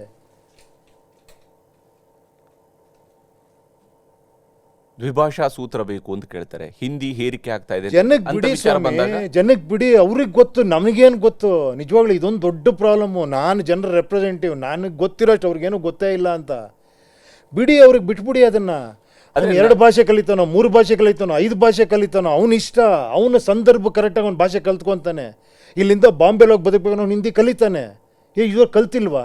ಆದ್ರೆ ಕನ್ನಡದಲ್ಲಿ, ಈಗ ಕರ್ನಾಟಕದಲ್ಲಿ ಕಲಿಸ್ಬೇಕಾ ಬೇಡವಾ? ಅಲ್ಲ ಸ್ವಾಮಿ, ಯಾರೀ ಕಲಿಸೋದಕ್ಕೆ? ನಾನು ಹೇಳಿದ್ದು ಬಿಡಿ, ಜನಕ್ಕೆ ಬಿಟ್ಬಿಡಿ ಅದನ್ನ. ಅವ್ನು let him take what ever they want. ಯಾಕೆ ಹೇರ್ತೀರ ಅವ್ರ ಮೇಲೆ? ನನ್ನ ಬದುಕು ಕರೆಕ್ಟಾಗಿ ನಾನು ಕಲ್ತ್ಕೊತೀನಿ. ನಾನು ಇಂಜಿನಿಯರ್ ಆಗಬೇಕಾ? ನಾನು ಇಂಜಿನಿಯರ್ ಆಗ್ತೀನಿ. ನೀವು ಇಂಜಿನಿಯರ್ ಆಗಬೇಕು ಅಂತ ನೀವು ಯಾಕೆ ಹೇಳ್ತೀರಾ ನನಗೆ? ನನಗೊಂದು ಸ್ವತಂತ್ರ ಇಲ್ವ ಒಬ್ಬ ಪ್ರಜೆಯಾಗಿ? ನನಗಿಷ್ಟ ಬಂದಿದ್ದು ನಾನು ಓದ್ಬೋದಲ್ವಾ? ಸರ್ಕಾರ ಈಗ ಶಾಲೆಗಳಲ್ಲಿ 1ನೇ ತರಗತಿಯಿಂದ 12ನೇ ತರಗತಿ ತನಕ ವಿದ್ಯಾರ್ಥಿಗಳು ಹಿಜಾಬ್ ಧರಿಸ್ಕೊಂಡು ಬರುವಂಥವ್ರು ಹಿಜಾಬ್ ಹಾಕ್ಕೊಂಡು ಬರ್ಬೋದು, ಜನಿವಾರ ಹಾಕ್ಕೊಂಬರೋರು ಹಾಕ್ಕೊಂಬರ್ಬೋದು, ಶಿವದಾರ ಹಾಕ್ಕೊಂಬರ್ಬೋದು, ಏನೋ ಟರ್ಬನ್ ಕಟ್ಟೋರು ಕಟ್ಕೊಂಡು ಬರ್ಬೋದು. ಈ ರೀತಿಯಂಥ ಧಾರ್ಮಿಕ ಸಂಕೇತಗಳಿಗೆ ವಸ್ತ್ರ ಸಂಹಿತೆಯ ಜೊತೆಗೂ ಕೂಡ ಅಲೋ ಮಾಡ್ತೀವಿ ಅಂತ ಹೇಳ್ತಾರೆ. ಇಂಥ ವಿಚಾರಗಳು ಬಂದಾಗ ನಿಮ್ಮ ನಿರ್ಧಾರ ಏನು? ಇದ್ರ ಬಗ್ಗೆ ಮಾತಾಡೋ ಯೋಗ್ಯತೆ ನನಗಿಲ್ಲ, ಯಾಕಂದ್ರೆ ನಾನು ನಾಯಕ ಅಲ್ಲ. ಓಕೆನಾ? ಅದು ಪ್ರಜೆಗಳ ನಿರ್ಧಾರ ತಗೊಂತಾರೆ. ಓಕೆನಾ? ಪ್ರಜಾಕೀಯದಲ್ಲಿ ಇದಿಷ್ಟು ಹೇಳಬಲ್ಲೆ ನಾನು. ಮೇಕೆದಾಟಲ್ಲಿ ನಮಗೊಂದು ಅಣೆಕಟ್ಟು ಕಟ್ಟಬೇಕಿದೆ ಕರ್ನಾಟಕಕ್ಕೆ, ನಮ್ಮ ಬೆಂಗಳೂರಿಗೆ ಕುಡಿಯೋ ನೀರು ಪೂರೈಸೋದಕ್ಕೆ. ಈ ವಿಚಾರ ಬಂದಾಗ ನಿಮ್ಮ ನಿಲುವು ಏನಿರುತ್ತೆ? ಅಲ್ಲ, ನೋಡೋಣ ಎಷ್ಟು ಜನಕ್ಕೆ ಬರುತ್ತದೋ, ಎಷ್ಟು ಕಾಸ್ಟ್ ಆಗ್ತಾ ಇದೆ, ಬೇರೆ ಮಾರ್ಗಗಳು ಏನೇನಿದೆ, ಎಷ್ಟು ಲೇಕ್ಸ್ಗಳಿದೆ, ಲೇಕ್ಸನ್ನು ಎಷ್ಟು ಉದ್ಧಾರ ಮಾಡಬೇಕು. 1000 ಇದಾವೆ ಅದರಲ್ಲಿ. ಬರೀ ನೀರು ಒಂದಲ್ಲ ನಿಮಗೆ. ನಾನು ಇಲ್ಲಿ ಕೂತ್ಕೊಂಡ್ಬಿಟ್ಟು ಪಟ್ಟ ಅಂತ ಹೇಳೋಕ್ಕಾಗಲ್ಲ, ಎಲ್ಲ ತೆಗಿಬೇಕು. ಆ್ಯಕ್ಚುಲಿ ಏನೇನಾಗಿದೆ, ಎಷ್ಟಾಗುತ್ತೆ ಕಾಸ್ಟು, ಯಾವಾಗತ್ತದು, ಎಷ್ಟು ಜನಕ್ಕಾಗತ್ತದು, ಅದಕ್ಕೆ ಆಲ್ಟರ್ನೇಟಿವ್ ಏನಿದೆ, ಅದಕ್ಕಿಂತ ಕಡಿಮೆ ಖರ್ಚಲ್ಲಿ ಏನಾರ ಮಾಡೋಕ್ಕಾಗತ್ತಾ, ಲೇಕ್ಗಳೇನಾರ ಮಾಡ್ಬೋದಾ? ಈ ವರ್ಷ ಬರಗಾಲ ಬಂದಿದೆ. ತಮಿಳುನಾಡವ್ರು ಕೇಳ್ತಾರೆ ನಮ್ಮ ನೀರನ್ನ ಬಿಡಲೇಬೇಕು, ನಮಗೆ ಇರುವಂಥ ಟ್ರೈಬ್ಯುನಲ್ನಲ್ಲಿ ಆಗಿರುವಂತಹ ಅಲಾಟ್ಮೆಂಟ್ ಆಗಿರುವಂಥ ನೀರು ನಮಗೆ ಬಿಡಲೇಬೇಕು. ಕರ್ನಾಟಕದವರು ಬಿಡ್ತಾ ಇಲ್ಲ. ಕರ್ನಾಟಕದ KRS ಡ್ಯಾಮ್ನಲ್ಲಿ ನೋಡಿದರೆ ಬರೀ 48 ಅಡಿಯಷ್ಟು ಮಾತ್ರ ನೀರಿದೆ. ನಮಗೆ ಬೆಂಗಳೂರಿಗೆ ಕುಡಿಯೋ ನೀರಿಗೆ ಕೊಡೋದಕ್ಕೂ ಕೂಡ ನೀರಿರೋದಿಲ್ಲ. ಆದರೆ ಟ್ರೈಬ್ಯುನಲ್ ಹೇಳಿದೆ, ಅದರ ಆರ್ಡರ್ ಪ್ರಕಾರ ನಮಗೆ ಈ ತಿಂಗಳಲ್ಲಿ, ಜೂನ್ ತಿಂಗಳಲ್ಲಿ ಇಷ್ಟು ನೀರು ಬಿಡಲೇಬೇಕು ಅಂತ ಕೂರ್ತಾರೆ. ಕೇಳಿ, ಆವಾಗ ಉಪೇಂದ್ರ ಅವರ ಮುಖ್ಯಮಂತ್ರಿ ಏನ್ ನಿರ್ಧಾರ ತಗೊಳ್ತೀವಿ? ಇಲ್ಲ ಕೇಳಿ, ನಿಮ್ಮ ರಾಜಕೀಯ ನಾಯಕರು ನಿರ್ಧಾರ ತಗೊಂಡು ರೋಡ್ಗಿಳಿದ ಗಲಾಟೆ ಮಾಡೋರಿಗೆ ಬಂದ್ಬಿಟ್ಟಿದೆ. ಇನ್ನೂ ನಾಯಕರು ನಂಬ್ತಾ ಇದ್ದೀರಾ ನೀವು? ಕರೆಕ್ಟಾ? ನಾನು ಹೆಂಗೆ ಬೆಳಿಬೇಕು? ನಾನು 4 ರಾಜ್ಯಗಳು ನೀರು ಕೊಡೋ ಅಷ್ಟು ಬೆಳಿಬೇಕು. ನಾನು ಆ ಥರ ಪ್ಲಾನಿಂಗ್ ಇರಬೇಕು. ನನಗೆ ಫೋರ್ ಥಿಂಕಿಂಗ್ ಅಷ್ಟಿರ್ಬೇಕು, ನನಗೆ ಮುಂದಾಲೋಚನೆ ಅಷ್ಟಿರ್ಬೇಕು. ನನಗೆ ಮಳೆನೇ ಬರ್ತಿದ್ರೆ ಎಲ್ಲಿಂದ ನೀರು ತರ್ತೀರಿ? 1000 ಅನ್ಯ ಮಾರ್ಗಗಳಿದ್ದಾವೆ. ಏನು ಹೇಳಿ, ಡಿಸ್ಯಾಲಿನೇಷನ್ ಪ್ಲಾಂಟ್ ಮಾಡಿದ್ದಾರೆ ನಿಮಗೆ ಇಸ್ರೇಲಲ್ಲಿ ಅಥವಾ ಅರಬ್ ಕಂಟ್ರೀಸಲ್ಲೆಲ್ಲ. ಹಂಗೆ ಹೇಳಲೇಬೇಡಿ. ಏನು ಹೇಳಿ, ಇವತ್ತು ಇನ್ವೆನ್ಷನ್ಗಳು ಎಷ್ಟೆಷ್ಟು ಆಗ್ಬಿಟ್ಟಿದೆ ಅಂದರೆ ಅನ್ಇಮ್ಯಾಜಿನಬಲ್, ಅಷ್ಟು ಇನ್ವೆನ್ಷನ್ಗಳಾಗಿದೆ. ನಾವಿನ್ನೂ ಇದನ್ನು ಮಾತಾಡೋಕೆ ಕೂತಿದ್ದೀವಿ. ಅವ್ನು ನೀರು ಕೇಳ್ತಾವೆ, ನಾನು ನೀರು ಕೊಡ್ಬಾರ್ದು, ರೋಡ್ಗಿಳಿ ಗಲಾಟೆ ಮಾಡು, ಒಡೆದಾಡು ಬಡ್ದಾಡು. ಅಂದರೆ ನೀವು ಕೇಳಿ, ಒಬ್ಬ ಅಪ್ಪ ಕರೆಕ್ಟಾಗಿದ್ದರೆ 2 ಮಕ್ಕಳು ಒಂದೇ ಒಂದು ಬಂದು ತಂದು ಕೊಡ್ತಾ ಇದ್ದೀರಾ, ಇಬ್ರಿಗೂ ಹಸು ಇದೆ, ಇಬ್ಬರು ಕಿತ್ತಾಡ್ತಿದ್ರೆ ನೀವು ಕೇಳ್ತಾ ಇದ್ದೀರಾ, ನಿಂತ್ಕೊಂಡು ನೋಡ್ತಾ ಇದ್ದೀರಾ. ಹೊಡೆದಾಡ್ಲಿ ಬಿಡು ಅವ್ರಿಗೆ, ಯಾರಿಗೋ ಒಬ್ಬನಿಗೆ ಸಿಗಲಿ ಬನ್ನು ಅಂತ. ನಾನು ಕರೆಕ್ಟ್ ಅಪ್ಪ ಆದರೆ ಇಬ್ರಿಗೂ 10 ಬಂದು ಕೊಡೋ ಅಷ್ಟು ವ್ಯವಸ್ಥೆ ನಾನು ಮಾಡ್ಕೊಬೇಕು. ನಾವು ಅಂಥವ್ರನ್ನ ಇಲ್ಲಿ ತರಬೇಕು. ಏನು ಹೇಳಿ, ನಮ್ಮ ಕೆಲಸದವ್ರನ್ನಾಗಿ ಅಂಥ ಥಿಂಕಿಂಗ್ ಮಾಡೋ ಅಂಥವ್ರನ್ನ 1000 ಜನ ಇದ್ದಾರೆ. ಅಂಥವ್ರಿಗೆ ನೀವು ಅವ್ನಿಗೇನು ಮಾಡೋದು? ಅವನಿಗೆ ಬುದ್ಧಿ ಇದೆ, ಅವನಿಗೆ ದುಡ್ಡಿಲ್ಲ. ಸರಿ, ನೀವು ದುಡ್ಡಿಲ್ಲ ಅಂದರೆ ನೀವು ಓಟೇ ಹಾಕಲ್ಲ. ನೀವು ಮೇ 20ನೇ ತಾರೀಕಿಗೆ ಪ್ರಮಾಣ ವಚನ ಸ್ವೀಕರಿಸ್ತೀರಿ. ಇನ್ನು 1 ತಿಂಗಳಲ್ಲಿ ಇಂಥ ಸಮಸ್ಯೆ ಬಂದಾಗ, ಈಗ ನೀವು ಹೇಳ್ತಿರೋದು ಸಮಸ್ಯೆಗೆ ಪರಿಹಾರ ಇದೆ, ಲಾಂಗ್ ಟರ್ಮ್ ಅಲ್ಲಿ ಪರಿಹಾರ ಇದೆ, ಓಕೆ ಫೈನ್. ನಂತರದಲ್ಲಿ ನೀರಿನ ಸಮಸ್ಯೆ ಬಂದಾಗ ನೀವು ಹೇಳಿದಂತ ವಿಚಾರ ಪರಿಹಾರಕ್ಕೆ ಬರುತ್ತೆ. ನೀವು ಬಂದಿರೋ ಮೊದಲ ವರ್ಷದಲ್ಲಿ, ಮೊದಲ ತಿಂಗಳಲ್ಲಿ ನೀವೇನ್ ಮಾಡ್ತೀರಿ? ಕೇಳಿ 1 ನಿಮಿಷ ಆನ್ಸರ್ ಅಲ್ಲ, ಕೇಳಿ. ಅವಾಗ ನಾನು ಬೈಕೊಂಡ್ ಕೂತ್ಕೊಂತೀನಿ. ಏನು ಹೇಳಿ, ಬಂದೆ ರೀ, ನಾನೇನ್ರಿ ಮಾಡ್ಲಿ, ಅಳಬೂರು ನೋಡ್ರಿ ಎಲ್ಲ ಹಿಂಗೆ ಹಾಳು ಮಾಡಿಟ್ಟೋಗಿದೆ, ನಂಗೆ ಟೈಮ್ ಬೇಕ್ರಿ ಅಂತೀನಿ ಅಷ್ಟೇ. ಕೇಳಿ, ನಾನು ಹಂಗಲ್ಲ. Efficient person will never blame others, will never blame. I will find solutions. ನಾನು ಬ್ಲೇಮ್ ಮಾಡೋದ್ರಿಂದ ನನಗೇನು ಸಿಗಲ್ಲ. ಇರಪ್ಪ ಅಂತೀನಿ, ತಜ್ಞರು ಕರಿತೀನಿ, ಕೂರಿಸ್ತೀನಿ, ಏನು ಮಾಡ್ಬೋದು ಆಲ್ಟರ್ನೇಟಿವ್. ಪ್ರಾಬ್ಲಮ್ ಬಂದಿದೆ. ಈಗ ಒಂದು ಸಿಂಪಲ್ ಹೇಳ್ತೀನಿ ಗುರು. ಈಗೇನೋ ಪೆಟ್ರೋಲ್ ಪ್ರಾಬ್ಲಮ್ ಬಂದಿದೆ ಅನ್ಕೊಳ್ಳಿ, ಏನೋ ಪೆಟ್ರೋಲ್ ಡೀಸೆಲ್ ಪ್ರಾಬ್ಲಮ್ ಇದೆ. ನನ್ನೊಂದು ಐಡಿಯಾ ಹೇಳ್ತೀನಿ. ನಾನು ನಿಮಗೆ ತಗೊಳ್ಳೋದು ಬಿಡೋ ಸೆಕೆಂಡ್ರಿ, ಜನರ ಮುಂದೆ ಇಡ್ತೀನಿ. ನೋಡಪ್ಪ, ಪ್ರೀಮಿಯಂ ಕಾರ್ ತೊಗೊಂಡೋಗ್ತೀಯ ನೀನು, BMW, ಬೆನ್ಝು, ಫೆರಾರಿ ತೊಗೊಂಡೋದ್ರೆ 500 ರೂಪಾಯಿ ಅಪ್ಪ ಲೀಟ್ರ್ ಪೆಟ್ರೋಲು. ನಿನ್ನಿಷ್ಟ, ಹಾಕ್ಸಿ ಬಿಟ್ಬಿಡ್ಬೋದು. ಕಾರ್ ಇರೋರು ರಿಕ್ವೆಸ್ಟ್ ಮಾಡ್ತೀನಿ, ನೋಡಪ್ಪ, ಕಾರ್ ಇರೋರೆಲ್ಲ ಬಿಟ್ಬಿಡಿ, ಪಬ್ಲಿಕ್ ಟ್ರಾನ್ಸ್ಪೋರ್ಟ್ ಓಡಾಡಿ, ತುಂಬ ಅಲ್ಲೂ ಓಡಾಡ್ಬಿಡಿ, ಅಲ್ಲೂ ಸಿಕ್ಕಾಪಟ್ಟೆ ಜನ ಆಗ್ತಾರೆ. ಆಟೋಗಳನ್ನ ಯೂಸ್ ಮಾಡಿ. ನೀನು ಕಾರ್ ಯೂಸ್ ಮಾಡಿ 200 ರೂಪಾಯಿ ಪೆಟ್ರೋಲ್ ಹಾಕಿ ಓಡಾಡೋಕ್ಕಿನ್ನ ಆಟೋಲ್ಲಿ ಯೂಸ್ ಮಾಡಿ, ನಿಂಗೆ ಒಂದು ಡಿಫ್ರೆಂಟ್ ಎಕ್ಸ್ಪೀರಿಯನ್ಸ್ ಇರುತ್ತೆ. ಆಟೋ ಒಂದು ಜೀವನ ಚೆನ್ನಾಗಿರುತ್ತೆ, ಅವನಿಗೂ ವ್ಯಾಪಾರ ಆಗುತ್ತೆ. See, these are the things you have to think for the betterment of everybody. Solution ಇಲ್ದಿರೋ ಜಗತ್ತಲ್ಲಿ ಏನೂ ಇಲ್ಲ ಗುರುವೆ. ಇದೆ, ನಮಗೆ ಬೇಕಾಗಿಲ್ಲ ಅದು. ನಾನು ಇಂದಿಷ್ಟು ಪಾಯಿಂಟ್ಸ್ ಬರ್ಕೊಂಡಿದ್ದೀನಿ. ನನಗೇನೋ ಈಗ ನೀವು ಫೆರಾರಿ ಕಾರ್ ಅವನಿಗೆ 500 ರೂಪಾಯಿ ಹಾಕಿಸ್ತೀನಿ ಅಂತ ಹೇಳಿದ್ರಲ್ಲ, ರೈಟ್ ಟು ಲೈಫ್ ಇದೆ. ನಾನು ಬದುಕೋದಿದ್ದು ನನ್ನ ಹಕ್ಕು, ಆಯ್ತಪ್ಪ, ನನ್ನ ಸಂವಿಧಾನ ಬದುಕು. ಕೊಟ್ಟಿರುವಂತಹ ಹಕ್ಕು. ಆಯ್ತಪ್ಪ, ನಾನು ಹೆಂಗೆ ಬದುಕಬೇಕು ಅನ್ನೋದನ್ನ ನಾನೊಂದು ಕಾನೂನು ತರ್ಬೋದಲ್ವಾ? ಇವತ್ತು ತರ್ತಾ ಇಲ್ವಾ? ಬೇಕು ಅನ್ನೋದು ಇವತ್ತು ವರ್ಕ್ ಫ್ರಮ್ ಹೋಮ್ ಮಾಡಿ ಅಂತ ಅರ್ಥ ಇಲ್ವಾ? ಇವತ್ತು ಹಿಂಗ್ ಮಾಡಬೇಡಿ ಅಂತ ಅರ್ಥ ಇಲ್ವಾ? ಅದು ರಿಕ್ವೆಸ್ಟ್ಗಳ ಮೂಲಕವಾಗಿ ಬಂದಿರುವಂತದ್ದು. ರಿಕ್ವೆಸ್ಟೇ ಮಾಡ್ತೀನಿ ನಾನು. ಈಗಿನ ಅನಿವಾರ್ಯತೆಗಳಿಗೆ ಇದು ರಿಕ್ವೆಸ್ಟ್. ನೀವು ಕ್ಯಾನ್ ಹಿಡ್ಕೊಂಡು ಹೋಗಿ ಹಾಕ್ಸ್ಕೊಳಂಗಿಲ್ಲ ಅಂತ ಹೇಳ್ತಾ ಇದಾರಲ್ವಾ? ಹೌದು. ನಾನು ಹೇಳ್ತೀನಿ ನೋಡಪ್ಪ, ಫೆರಾರಿ ತಗೊಂಬಂದ್ರೆ 500 ರೂಪಾಯಿ ಚಾರ್ಜ್ ಮಾಡ್ತಾರೆ, ಕೊಡಿ ದಯವಿಟ್ಟು ಅಂತ ರಿಕ್ವೆಸ್ಟ್ ಮಾಡ್ತೀನಿ. ಹಾ. ನೀನು 5 ಕೋಟಿ ರೂಪಾಯಿ ಕಾರ್ ಇಟ್ಟಿದ್ಯಪ್ಪ, 500 ರೂಪಾಯಿ ಕೊಡು, ಬೇರೆಯವ್ರಿಗೆ ಹೆಲ್ಪ್ ಆಗುತ್ತೆ. ನಾನು ಕಾರ್ ಇರೋ ರಿಕ್ವೆಸ್ಟ್ ಮಾಡ್ತೀನಿ, ನೋಡ್ರಿ ಒಂದಷ್ಟು ದಿನ ಕಾರಲ್ಲಿ ಓಡಾಡ್ಬಿಡಿ, ಆಟೋಗಳು ಯೂಸ್ ಮಾಡಿ, ಕ್ಯಾಬ್ ಯೂಸ್ ಮಾಡಿ, ನಿಮ್ಮ ಕಾರ್ ಮನೇಲಿಡಿ ಸ್ವಲ್ಪ ದಿನ, ಪ್ರಾಬ್ಲಮ್ ಇದೆ, ಅವ್ರಿಗೂ ಹೆಲ್ಪ್ ಆಗುತ್ತೆ. ನಾನು ಎಲ್ಲರಿಗೂ ರಿಸ್ಟ್ರಿಕ್ಟ್ ಮಾಡಿಬಿಟ್ರೆ ಅವ್ರು ಹೆಂಗೆ ಬದುಕ್ತಾರೆ? ಆಟೋದವರು, ಟ್ಯಾಕ್ಸಿಯವ್ರು ಹೆಂಗೆ ಬದುಕ್ತಾರೆ? ಇವ್ರು ಕಾರುಗಳಲ್ಲಿ ಓಡಾಡ್ತಾನೆ ಇರ್ತೀನಿ, ಇವ್ನಿಗೆ ದುಡ್ಡಿದೆ, ಇವನು 500 ಅಲ್ಲ, 1000 ಅಲ್ಲ, 1000 ರೂಪಾಯಿ ಹಾಕೊಂಡು ಓಡಾಡ್ತಾನೆ ಇವನು ಕಾರಲ್ಲಿ ಅಲ್ವಾ? ನಾನು ಹೇಳಿದ್ದು ಇಂಥದ್ದು ವಿಚಾರಗಳು ಚರ್ಚೆನಾರ ಆಗಬೇಕು ಬಿಡಿ, ಆಮೇಲೆ ಜನ ನಿರ್ಧಾರ ಮಾಡ್ಕೊಳ್ಳಿ, ಕೇಳ್ಬೋದು ನಾವಲ್ವಾ? ಈಗ ನಿಮಗೆ ಈಗ ನೀವು ಅವಾಗಲೇ ಹೇಳಿದ್ರಿ ಫ್ರೀ ಬಿಗಳು ತಪ್ಪಲ್ಲ ಅನ್ನುವಂಥದ್ದು ನಿಮ್ಮ ಅಭಿಪ್ರಾಯ ಕೂಡ ಇದೆ ಅಂತ. ಸರ್ಕಾರ ಈಗ ಗ್ಯಾರಂಟಿಗಳನ್ನು ಕೊಡ್ತೀವಿ. ಗ್ಯಾರಂಟಿಗಳು ಇವಾಗ ಇಡೀ ದೇಶದ ಚುನಾವಣೆಯ ಒಂದು ಕಾನ್ಸೆಪ್ಟ್ ಆಗಿದೆ. ಗ್ಯಾರಂಟಿ ಜೊತೆ ಒಂದು ಕೆಲಸನೂ ಕೊಡಿ ಅಂತ ಹೇಳ್ತಾ ಇದ್ದಾರೆ. ಎಲ್ಲರೂ ಕೂಡ ಭರವಸೆಗಳನ್ನು ಕೊಡ್ತಾ ಇದ್ದಾರೆ. ಪ್ರತಿಯೊಂದು ಈಗ 8 ಗ್ರಾಮ್ ಚಿನ್ನದವರೆಗೂ ಕೂಡ ಭರವಸೆಯನ್ನು ಕೊಡಲಾಗಿದೆ ತಮಿಳುನಾಡಿನಲ್ಲಿ. ನೀವು ಜನರಿಗೆ ನಿಮಗೆ ಅಧಿಕಾರ ಕೊಟ್ಟರು, ನಿಮ್ಮನ್ನು ಕೆಲಸಕ್ಕೆ ಇಟ್ಕೊಂಡಿದ್ದಾರೆ ಜನ, ನಿಮ್ಮನ್ನು ಕೂಲಿ ಥರದಲ್ಲಿ ನಿಮಗೆ ಸಂಬಳ ಕೊಡ್ತಿದ್ದಾರೆ ಜನ. ಹೀಗಾಗಿ ನೀವೇ ನನಗೆ ಕೂಲಿ ಕೊಡ್ತಾ ಇರುವಾಗ ನಾನು ಯಾಕೆ ನಿಮಗೆ ಸರ್ಕಾರದಿಂದ ಫ್ರೀ ಬಿ ಕೊಡಬೇಕು? ಅಲ್ವೇ ಅಲ್ಲ, ಅದು ಫ್ರೀ. ನಿಮಗೆ ಈ ರೀತಿಯಾದ ದುಡ್ಡದು ನಿಮ್ಮ ದುಡ್ಡು, ನಿಮಗೇನು ಫ್ರೀ ಕೊಡೋದು ನಾನು? ದಿರ್ ಇಸ್ ನೋ ಫ್ರೀ ಬೀಸ್ ಅಲ್ಲ. ನಾನು ಕೇಳ್ತೀನಿ ನೋಡಪ್ಪ, ಇಷ್ಟು ದುಡ್ಡಿದೆ.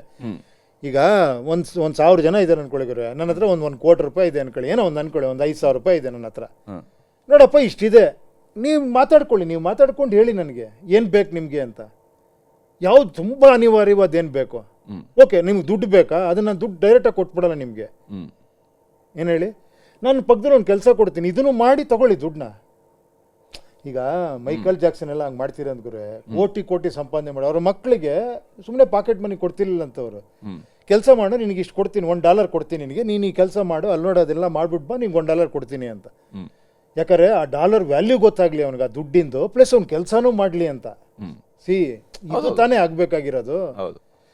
ನಾನು ಅದನ್ನ ಹೇಳ್ತಾ ಇದ್ದೀನಿ, ಈ ಥರ ಚರ್ಚೆಗಳು ಮಾಡಬೇಕು. ಈ ಥರ ಚರ್ಚೆ ಮಾಡೋಕ್ಕೆ ಇದೆ ಮೇಲ್ಮನೆ ಕೆಳಮನೆ. ನೀವು ಪ್ರಣಾಳಿಕೆಯಲ್ಲಿ ನೀವು ಮೊದಲಿಗೆ ಇಂತಿಷ್ಟು ಅಂಶಗಳನ್ನ ನಾನು ನಿಮಗೆ ಕೊಡ್ತೀನಿ, ನಾನು ಯಾರಿಗೂ 2000 ರೂಪಾಯಿ ಕೊಡ್ತೀನಿ, ಇದು ರಾಜಕೀಯ ಗುರು, ಇದು ರಾಜ ಪ್ರಜೆಗಳಿಗೆ ಕೊಡೋದು. ನೀವು ಮದುವೆ ಆಗುವಾಗ ನಿಮಗೆ 8 ಗ್ರಾಮ್ ಚಿನ್ನ ಕೊಡ್ತೀನಿ, ನೀವು ಯಾವ್ದು ಕೊಡೋದಿಲ್ಲ ನೀವು ಹಂಗಾರೆ? ಇಲ್ಲಪ್ಪ, ನಾನು ಮುಂಚಿತವಾಗಿ ಹೇಳಿದ್ವು ಇಲ್ಲಪ್ಪ, ನಾನೇನು ಕೂಡ ನೀವು ಕೇಳಿ ಅಂತ ಹೇಳ್ತಾ ಇದ್ದೀನಿ. ನನ್ನ ಕೆಲಸ ಕೊಟ್ಟಿದ್ದೀರಾ, ನಾನು ಕೂರ್ಸಿದ್ದೀರಾ. ಅಂದ್ರೆ ಓನ್ಲಿ ಅಧಿಕಾರದ ನಂತರದ ಪ್ರಣಾಳಿಕೆ ಇರುತ್ತೆ ಹೊರತು ಅಧಿಕಾರಕ್ಕೆ ಮೊದಲು ಯಾವ್ದು ಜನರ ಡಿಮ್ಯಾಂಡೇ ಪ್ರಣಾಳಿಕೆ. ಜನರಿಗೆ ಏನ್ ಬೇಕು ಅಂತ ಜನ ಹೇಳ್ತಾರೆ, ನಾನು ಕೇಳೋದಷ್ಟೇ ನನ್ನ ಕೆಲಸ. ಅವ್ರು ಕೇಳಿದ್ದನ್ನು ತಗೊಂಬಂದು ಇಲ್ಲಿ ವಿಚಾರವಂತರಿದ್ದಾರೆ, ಅಡ್ಮಿನಿಸ್ಟ್ರೇಷನ್ ಇದೆ, ವಿದ್ಯಾವಂತರಿದ್ದಾರೆ, ಬುದ್ಧಿವಂತರಿ, PhD ಮಾಡಿದವರಿದ್ದಾರೆ, ಚೀಫ್ ಇಂಜಿನಿಯರ್ಸ್ ಇದ್ದಾರೆ, ಚೀಫ್ ಸೆಕ್ರೆಟರಿಗಳಿದ್ದಾರೆ. ಅವರೆಲ್ಲ ಪ್ರತಿಯೊಂದು ತಿಳ್ಕೊಂಡು ಬಂದು ಕೂತಿದ್ದಾರೆ. ನೀವು ಅವ್ರನ್ನ ತೋರಿಸ್ತಾನೆ ಇಲ್ಲ. ನನ್ನ ಸೆಲೆಬ್ರಿಟಿ ಮಾಡಿ ಕೂರಿಸ್ಬಿಟ್ಟಿದ್ದೀರಾ ನೀವು. ನಾನು ತೊಗೊಂಡೋಗಿ ಅವ್ರ ಹತ್ರ ಚರ್ಚೆ ಮಾಡಬೇಕು. ನೋಡಿ ಸರ್, ಹಿಂಗೆ ಕೇಳ್ತಾರೆ, ಏನು ಮಾಡೋದು? ಇಲ್ಲರಿ, ನಮ್ಮ ಬಡ್ಜೆಟ್ ಇಷ್ಟಿದೆ, ಇದು ಹಿಂಗಿದೆ, ಈ ಪ್ರಾಜೆಕ್ಟ್ಸ್ ಇದೆ, ಡಿಸ್ಕಷನ್ ಆಗಬೇಕು. ಇಲ್ಲ ಸರ್, ನನಗೆ ಗೊತ್ತಿಲ್ಲ, ಜನಕ್ಕೇನೋ ಹೆಲ್ಪ್ ಮಾಡೋ ಥರ ಒಂದು ಪ್ಲ್ಯಾನ್ ಮಾಡಿ. ನಾನು ಜನರ ಹತ್ರನೂ ಕೇಳ್ಬೋದು ಏನು ಮಾಡ್ಬೋದು ಅಂತ. Idea should come forward. ಅದೇ ಅಲ್ವಾ ಗುರುವೇ, ವಿಚಾರಗಳು, ಜ್ಞಾನಗಳಿಂದ ತಾನೇ ದೇಶದ ಅಭಿವೃದ್ಧಿ ಆಗೋದು. ನೀವು ಸುಮ್ಮನೆ ಕೂರಿಸ್ಬಿಟ್ಟು ಅವನ್ನ ನೀನು ಮಾತಾಡ್ಬಿಡ ಕೂತ್ಕೊಳ್ಳೆ ಅಂತ ನಾನೇನೋ ಬಿಸ್ನೆಸ್ ಮಾಡಿಕೊಂಡು ಈ ಕಡೆ ಅವ್ಳು ಓದಿರೋರ್ಗೆ ಅವ್ರಿಗೂ ನಾನು ಇದು ಕೊಡ್ದೇನೆ, ಎಲ್ಲಿಗೆ ಹೋಗ್ತಾ ಇದೆ ಇವಾಗ? ಈಗ ಸರ್ಕಾರಿ ಈಗ ಜನರಿಗೆ ಉದ್ಯೋಗ ಅಂತೂ ಅಂತಿಮವಾಗಿ ಬೇಕೇ ಬೇಕು. ಸರ್ಕಾರಿ ಉದ್ಯೋಗದ ಬಗೆಗಿನ ವಿಚಾರಗಳು ಕೂಡ ಬರ್ತವೆ. ಸುಮಾರು 2.5 ಲಕ್ಷಕ್ಕಿಂತ ಹೆಚ್ಚು ಪೊಸಿಷನ್ಗಳು ವೇಕೆಂಟ್ ಆಗಿ ಉಳಿದಿದ್ದಾವೆ. ಸರ್ಕಾರಗಳು ಫಿನಾನ್ಸ್ ಕಾರಣಕ್ಕೆ ಬೇಕಾಗಿ, ನಮ್ಮಲ್ಲಿರುವಂತಹ ಹಣಕಾಸಿನ ಒತ್ತಡದ ಕಾರಣಕ್ಕಾಗಿ ಕೆಲವುದನ್ನು ಮುಂದೂಡಿಕೆ ಮಾಡ್ತಾ ಬಂದಿರ್ತಾರೆ. ನೇರವಾದಂಥ ನೇಮಕಾತಿಗಳು ಆಗೋದಿಲ್ಲ. ನೇಮಕಾತಿಯ ವಿಚಾರಗಳಲ್ಲಿ ನಿಮ್ಮ ಐಡಿಯಾ ಏನು? ಯಾಕಂದರೆ ಯುವಕರು ಅಂತಿಮವಾಗಿ ನೀವು ಹೇಳುವ ಜೆನ್ಜಿ ಅವರು ಬಯಸುವಂತ ಕೂಡ ಅವನಿಗೊಂದು ಉದ್ಯೋಗ ಬೇಕು, ಅವರೊಂದು ನೆಮ್ಮದಿಯಾಗಿ ಜೀವನವನ್ನು ಕಟ್ಕೊಳ್ಬೇಕು.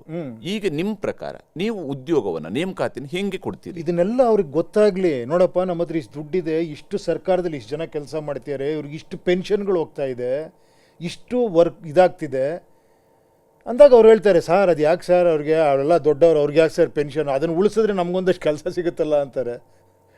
ಎಲ್ಲೋ ಒಂದು ಕಡೆ ಪೆನ್ಷನ್ಗಳು ಕಟ್ ಮಾಡ್ಬೋದು, ನೀವು ರಿಕ್ವೆಸ್ಟ್ ಮಾಡ್ಬೋದು, ನೀವು ಕಟ್ ಮಾಡಿಬಿಡಿ ಬಿಡಿ, ತುಂಬ ದೊಡ್ಡವರು ಕೋಟ್ಯಾಧೀಶರು ಅವ್ರಿಗೂ ಪೆನ್ಷನ್ ಹೋಗ್ತಾ ಇರುತ್ತೆ. ಸರ್ ನಿಮ್ಮ ಪೆನ್ಷನ್ ದುಡ್ಡು ಉಳಿಸಿದ್ರೆ ನೋಡಿ ಸರ್ ಇಷ್ಟು ದುಡ್ಡು ಸಿಗುತ್ತೆ ಸರ್, ರಿಕ್ವೆಸ್ಟ್ ಮಾಡ್ತೀವಿ ಸರ್, ಮಾಡಿ ಸರ್ ಅನ್ಬೋದು. ಇನ್ನೂ ಗೌರ್ಮೆಂಟಲ್ಲಿರೋರು ಇದ್ದಾರೆ, ಏನು ಹೇಳಿ, ಅವ್ರು ಹೇಳ್ತಾರೆ ನೋಡಿ ಇಲ್ಲಿ ಯಾವುದೋ ಪೋಲ್ ಆಗ್ತಿದೆ ದುಡ್ಡು, ಇಲ್ಲಿ ನೋಡಿ ಇಲ್ಲಿ ಯಾವುದೋ ಫಂಡ್ ಯೂಸೇ ಆಗಿಲ್ಲ, ಈ ದುಡ್ಡನ್ನ ಎಲ್ಲಿ ಯೂಸ್ ಮಾಡ್ಬೋದು, ಯಾವ ರೀತಿ ಕೆಲಸನ ಜನ್ರೇಟ್ ಮಾಡ್ಬೋದು, ಏನು ಡಿಮ್ಯಾಂಡ್ ಇದೆ, ನಮ್ಮ ಇಂಟರ್ನಲ್ ಇದೇನಿದೆ ಡೊಮೆಸ್ಟಿಕ್ ಮಾರ್ಕೆಟು, ಅಬ್ರಾಡಲ್ಲಿ ಏನಿದೆ, ನಾವು ಏನು ಮಾಡಿದ್ರೆ ಬೆಟ್ರು, ಇನ್ನೊಂದು 10 ವರ್ಷಕ್ಕೆ ಸಿಚುವೇಶನ್ ಹೆಂಗಾಗುತ್ತೆ. ಇವಾಗ AI ಬರ್ತಾ ಇದೆ, ಏನು ಗುರು AI ಬಂದು ಜಾಬ್ಸ್ ಎಲ್ಲ ಹೋಗ್ತಿದೆ. ನೆಕ್ಸ್ಟು ಏನು ನಮ್ಮಲ್ಲಿ ಒಂದು AI ಮಾಡೋಕ್ಕೆ ಸಾಧ್ಯನಾ? ನಮ್ಮಲ್ಲಿ ಡೇಟಾ ಸೆಂಟರ್ಗಳಿದೆಯಾ, ನಮ್ಮದೇ ಓನ್ ಇದೆ ಏನಾರ ಮಾಡ್ಕೊತಿದ್ದೀವ ನಾವು? ತುಂಬ ಇದೆ ಗುರು ಇದು ವಿಚಾರಗಳು. ನನಗೆ ಗೊತ್ತಿರೋಷ್ಟು ಹೇಳ್ತಾ ಇದ್ದೀನಿ, ತಜ್ಞರುಗಳಿದ್ದಾರೆ, ಎಲ್ಲರೂ ಇದ್ದಾರೆ. The discussion should happen, this discussion people should see. ಯಾಕಂದರೆ ಈಗಿರುವಂತಹ ವ್ಯವಸ್ಥೆಯ ಒಳಗಡೆ ನಾವು ಬದುಕ್ತಾ ಇರುವಂಥದ್ದು, ಈಗಿನ ವ್ಯವಸ್ಥೆಯ ಒಳಗಡೆ ವಾಸ್ತವದಲ್ಲಿ ಬದುಕ್ತಾ ಇದ್ದೀವಿ. ನೀವು ಹೇಳ್ತಾ ಇರುವಂಥದ್ದು ಹೌದು, ಈ ರೀತಿಯಿಂದ ಕಾನ್ಸೆಪ್ಟ್ಗಳನ್ನು ಮಾಡ್ಬೋದು, ಹೀಗೆ ಬದಲಾವಣೆಗಳನ್ನು ತರೋದಕ್ಕೆ ಅವಕಾಶಗಳಿದ್ದಾವೆ, ಅದನ್ನು ನಾನು ಮಾಡ್ತೀನಿ, ಅಥವಾ ನಮ್ಮ ಸಿದ್ಧಾಂತದ ಮೂಲಕವಾಗಿ ನೀವು ಒಂದು ಸರ್ಕಾರವನ್ನು ರಚನೆ ಮಾಡೋದಕ್ಕೆ ಸಾಧ್ಯ ಆದರೆ ಇಂತಹ ಬದಲಾವಣೆಗಳನ್ನು ಆ ಸಿದ್ಧಾಂತ ಹೊಂದಿರುವಂತಹ ಸರ್ಕಾರ ಮಾಡುತ್ತೆ ಅನ್ನುವಂಥದ್ದನ್ನು ಜನರ ಮುಂದೆ ಇಡ್ತಾ ಇದ್ದೀರಿ. ಜನ ಕೇಳ್ತಾರೆ, ಸರಿಯಪ್ಪ ಎಲ್ಲವೂ ಸರಿ, ಈಗ ನಮ್ಮಲ್ಲಿ ಈಗ ಆಗ್ತಾ ಇರುವಂತಹ ಫೈಟ್ಗಳನ್ನು ನಿಮ್ಮ ಗಮನಕ್ಕೆ ತರ್ತೀನಿ. ಒಳ ಮೀಸಲಾತಿಯ ವಿಚಾರ ಚರ್ಚೆ ಆಗ್ತಿದೆ, SC ಒಳ ಮೀಸಲಾತಿಯ ಬಗ್ಗೆ ಚರ್ಚೆ ಆಗ್ತಿದೆ. SC ಸಮುದಾಯದಲ್ಲಿ ಬರ್ತಕ್ಕಂತಹ ಬೇರೆ ಬೇರೆ ಸಮುದಾಯಗಳನ್ನು, ಜಾತಿಗಳನ್ನು ವಿಂಗಡಣೆ ಮಾಡಿ ಅಲ್ಲಿ ಒಳ ಮೀಸಲಾತಿಯನ್ನು ಈಗ ಸರ್ಕಾರ ಹಂಚಿಕೆ ಮಾಡೋದಕ್ಕೆ ಹೊರಟಿದೆ. ಇವತ್ತು ನೇಮಕಾತಿಗಳನ್ನು ಅದರ ಆಧಾರದಲ್ಲಿ ಮಾಡಬೇಕು ಅನ್ನೋಂತಿದೆ. ಅಲ್ಲೂ ಕೂಡ ಜನರಿಗೆ ಇಲ್ಲ, ನೀವು ಕೊಟ್ಟಿರುವಂಥ ಒಳ ಮೀಸಲಾತಿಯ ಪ್ರಮಾಣ ನಮಗೆ ಕರೆಕ್ಟಾಗಿಲ್ಲ ಅಂತ ಹೇಳುವಂಥ ಅಭಿಪ್ರಾಯಗಳು ವ್ಯಕ್ತವಾಗ್ತಾ ಇದ್ದಾವೆ. ಇಂತಹ ರಿಯಲ್ ವಿಚಾರಗಳು ನಿಮ್ಮ ಮುಂದೆ ಬಂದಾಗ, ಅಥವಾ ಇಂತಹ ರಿಯಲ್ ವಿಚಾರಗಳು ಮುಂದೆ ನೀವು ಅಧಿಕಾರಕ್ಕೆ ಬಂದಾಗ ಕೂಡ ನೀವು ಅದಕ್ಕೆ ಉತ್ತರವನ್ನು ಏನು ಕೊಡ್ತೀರಿ ಅನ್ನುವಂಥದ್ದು ಜನರಿಗೆ ಈಗಲೇ ಮನವರಿಕೆ ಆಗಬೇಕಾಗಿರುತ್ತೆ. ಯಾಕಂದರೆ ಅವರು ಅಂಥದ್ದೇ ವಿಶ್ವಾಸವನ್ನು ಮೂಡಿಸುವಂಥದ್ದು, ಹೌದು ಇವರು ಬಂದರೆ ನೋಡಿ ಇಂಥ ಭರವಸೆ ಕೊಟ್ಟಿದ್ದಾರೆ, ಹಾಗಾಗಿ ನಮಗೆ ಒಳ ಮೀಸಲಾತಿಯಲ್ಲಿ ನಮಗೆ ಕರೆಕ್ಟ್ ಆದಂಥ ನ್ಯಾಯ ಸಿಗಬಹುದು ಅಂತೇಳಿ ಅವ್ರಿಗೆ ಅನ್ನಿಸ್ಬೋದು. ಹೌದು. ಆವಾಗ ಈ ವಿಚಾರಗಳಿಗೆ ನಿಮ್ಮ ಅಭಿಪ್ರಾಯ ಏನಿದೆ? ಒಳ ಮೀಸಲಾತಿಯನ್ನು ಕೊಡುವಂತಹ ವಿಚಾರದಲ್ಲಿ ಸರಿಯಾಗಿ ಹೇಗೆ ಹಂಚಿಕೆ ಮಾಡಬಹುದು ಅನ್ನೋದನ್ನು ನೀವು ವಿಶೇಷವಾಗಿ ಗಮನಿಸ್ತೀರಿ? ಹೇಳಿದ್ರೆ ಒಂದು ಸಿಂಪಲ್ ಹೇಳ್ತೀನಿ ಗುರು, ಇಲ್ಲಿ ಪ್ರಾಬ್ಲಮ್ ಬಂದಿರೋದು ಏನು ಗೊತ್ತಾ ಗುರುವೆ, ನೀವು ಬೀಗ ಹಾಕೊಂಡು ಅರಮನೇಲಿ ಕುತ್ಕೊಂಡ್ಬಿಟ್ಟಿದ್ದೀರ ಗುರುವೆ, ನನಗೇನು ಗೊತ್ತಾಗ್ತಿಲ್ಲ ಹೊರಗಡೆ.